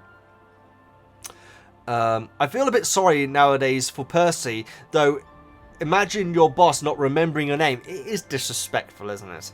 As a kid reading the books, I found it funny, but as an adult, I see how it must have been hard for him, as Percy is very ambitious and works extremely hard. It just seems Mr. Crouch doesn't respect, there's that word, respect his professional and his professional inferiors, which is probably all Percy wanted, as he idolizes him. It's true. Yeah, it is sad, but Percy has enough fight to push through it, though. Anyway, loving your reactions and reviews. I listen to the audiobooks on Audible, so as I don't have time to read anymore. Plus, I can listen to them whilst I'm working. I do miss being able to read them, though. Lol. Just too busy at the moment, and I feel like audiobooks are fantastic, and for dyslexic me like me, okay, if there weren't the audiobooks, guys, I do not think I'd be doing this. I really don't, because it would be so difficult for me. It really would. I'd have to be making notes each time I read a sentence. It'd be so much more hassle. So they are wonderful. I can see what you mean about wanting to be able to read them in your hand and everything, but they are a godsend to me. Looking forward to the future chapters. I hope my comment isn't too long. It's just been a little while since I've been able to comment. Liz, thank you so much for making a comment, and you do make some great points there. Yeah. And Audible is where I'm listening to the Stephen Fry versions as well, and so yeah, it definitely helps me out, and I'm glad that at least even if you're not able to feel it in your hand and everything, you're able to enjoy it in different ways when you're doing other things. Thank you so much for your comment, Emma. Hey Veggie, quick side note. One of my favourite things is hearing you say "Hi Veggie." I didn't do it then. Hi Veggie, sorry.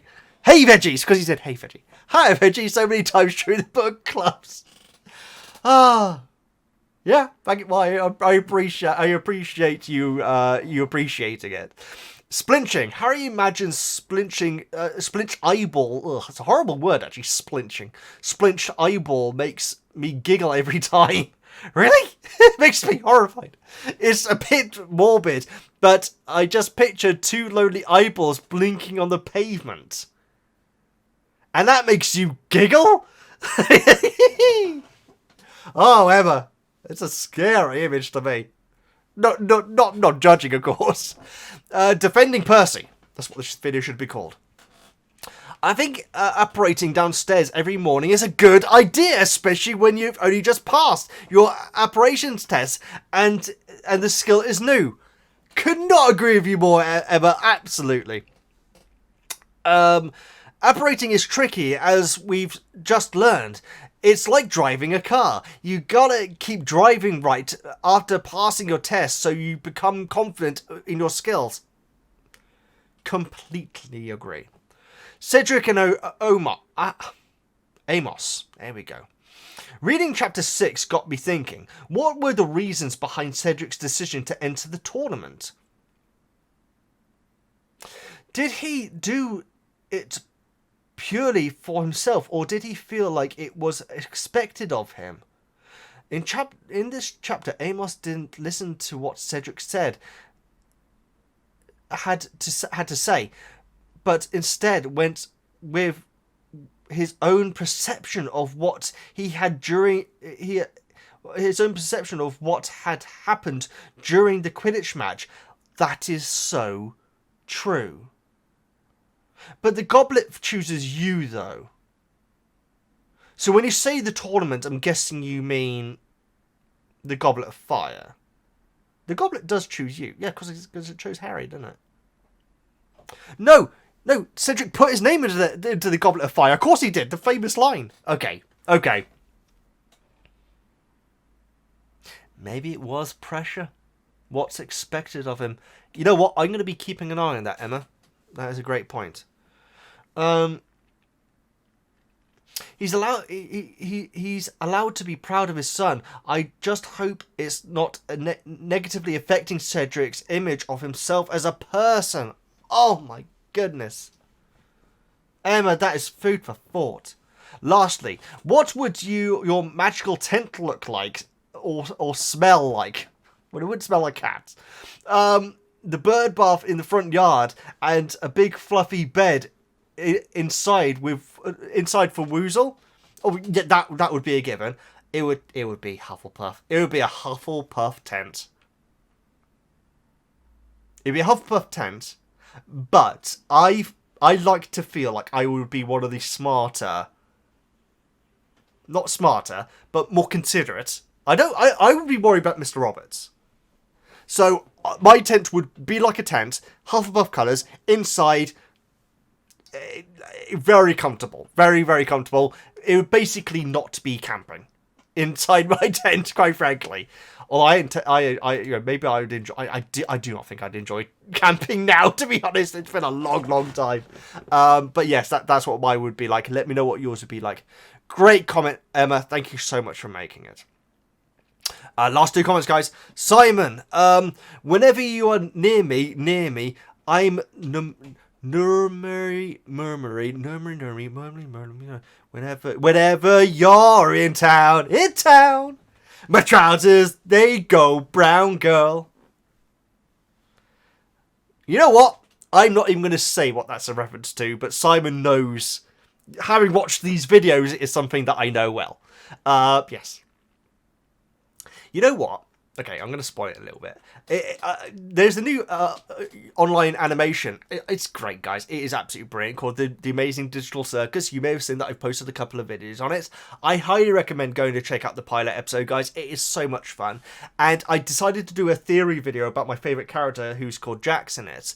And during that theory video, I had a part where I compare Jax from The Amazing... the Amazing Digital Circus to Arnold Rimmer from Red Dwarf. I then deleted that and removed it from the video because it didn't really make much sense. But yes, I got the reference, Simon. Thank you very much. Since you preempted my last quote, I'd have a redo for the last chapter, for the last club. Yes, that was. I still can't believe that quite happened, but it did. I can't remember what it was now. Oh, you're only supposed to blow the blooming doors off. That was it. Not much to say for these chapters. As I mentioned in earlier posts, you'll finally get to meet probably the only character that Brian Blessed could play in the form of Ludo Bagman. Oh, that's a cracking call, Simon. That is a cracking call. You had to get blonde hair. No. Brian Blessed with a blonde beard, guys. Imagine that. He's not exactly what I'd imagine, but personality-wise, going forward, you'll see, obviously, he needs to be de-aged slightly. Does Ludo Bagman have really disturbing-looking feet? Because Brian Blessed does.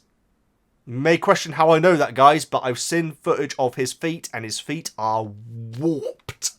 He probably did. He did a lot of what do they call it? Rambling. Not my kind of rambling. I mean walking around. And because of that, he has very bunny-y feet. He really does. The Portkey is a much better in the book. I always think the walk on the air bit in the film looked so daft. Yeah, that's not there, is it? I feel like Cedric, Arthur, and Amos are sort of like they are standing there, but they're a little bit like whoop, sort of like that. Whereas in the movie, they're like, it's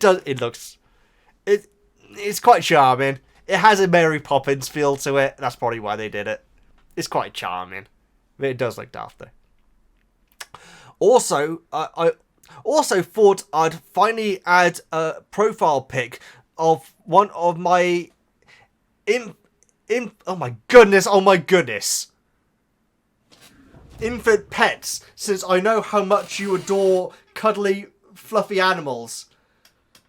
I don't know if you can... if you're on mobile, you may not be able to see what it is, guys. But I think Aragog's cousin might be here with Simon. I can't believe I remember that name. I so rarely remember Aragog's name. I'm proud of myself on that. Since Shelob from Lord of the Rings. Which, quite frankly, guys, is worse. That scene in Lord of the Rings, guys. Yes, I can't now. I'm doing, it's like what I do when I watch the thing now. Thank you so much for your comment, Simon. I guess I'll like it. No, great comment, Simon. Greatly appreciated. And Harry Potthead, who I got the name right first time, I think the first time, is the last Hi Veggie. Hi Veggie. I always assumed Weatherby was a nickname since Mr. Crouch uses the name twice whilst in the presence of Mr. Weasley, someone he clearly knows.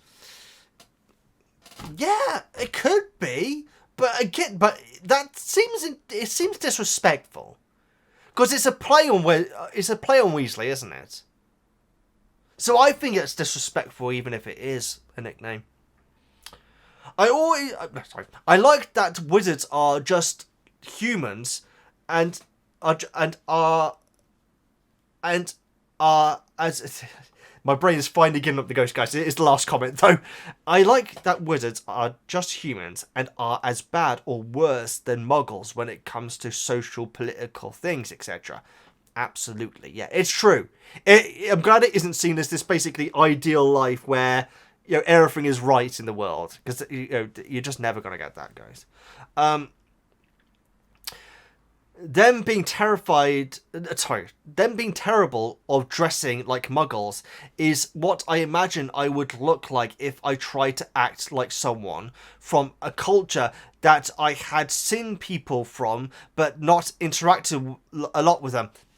Yeah, absolutely. I completely agree. Most wizards don't interact with Muggles. Yeah, and even the ones that do, guys, it's like I said, it's going to be like an uncanniness that they're going to have when it comes to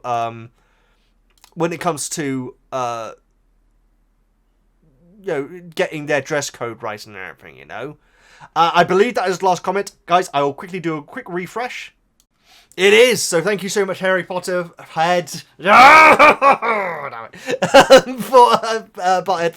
for rounding us off. Great book club, guys. I appreciate the shorter comments. Now, when I say that, guys, I'm not saying, hey, you lot with the longer comments. I really appreciate that the vast, like the majority here were concise. And even the longer ones were concise, guys, but they just wanted to talk about more. So don't feel like you can't have the longer comments. But the fact that these were shorter comments in general, I feel like it helped out a lot. I feel high energy, guys. Quite often I feel completely exhausted in these, but maybe it's like coffee that I had earlier on. But this has been great. And I'll say this, guys, without you knowing, been using my magical ways. The last 2 book clubs, I think, I've actually recorded on different days. This has been all in one. And so, yeah. It's a lot easier when the comments are to their point. And so, you can have longer comments, guys. As long as, because if they're to their point, we can still discuss everything that's going on in them. And so, that isn't a criticism of the longer ones, guys. But it does help when, like some comments were like saying, hey, people have already said this, so I won't say it again. That sort of thing, I don't mind repetitiveness, though, guys. It'd be insane if I was to expect you to go through every single comment and then make your comment. No, make your comment. This isn't a job for you. I don't want this to be homework for you to do, where you have to scan everything to make sure that your comment has been said before. Keep doing what you did today, because this was perfect, guys. And even the longer comments, guys, don't feel like you can't leave longer comments. This was good. We got through it, guys, and it's under 6 hours. It's over 5. It was always going to be over 5. But this was fun. And I worry that this might be the last time that we have such a joyous couple of chapters. Chapter 7 was good, guys. It really was. And Chapter 6, we had Amos taking it to Harry, which I surprisingly wasn't all completely on board with. Love every single one of you guys. Thank you all so much for watching this. And thank you so much for the kind words during it as well, guys. It is an honor to be able to do these videos for you guys. It honestly is. Thank you so much for watching. Please like, comment, subscribe, all that good stuff. I'm VEGGIEKNIGHTS, and I'll see you next time.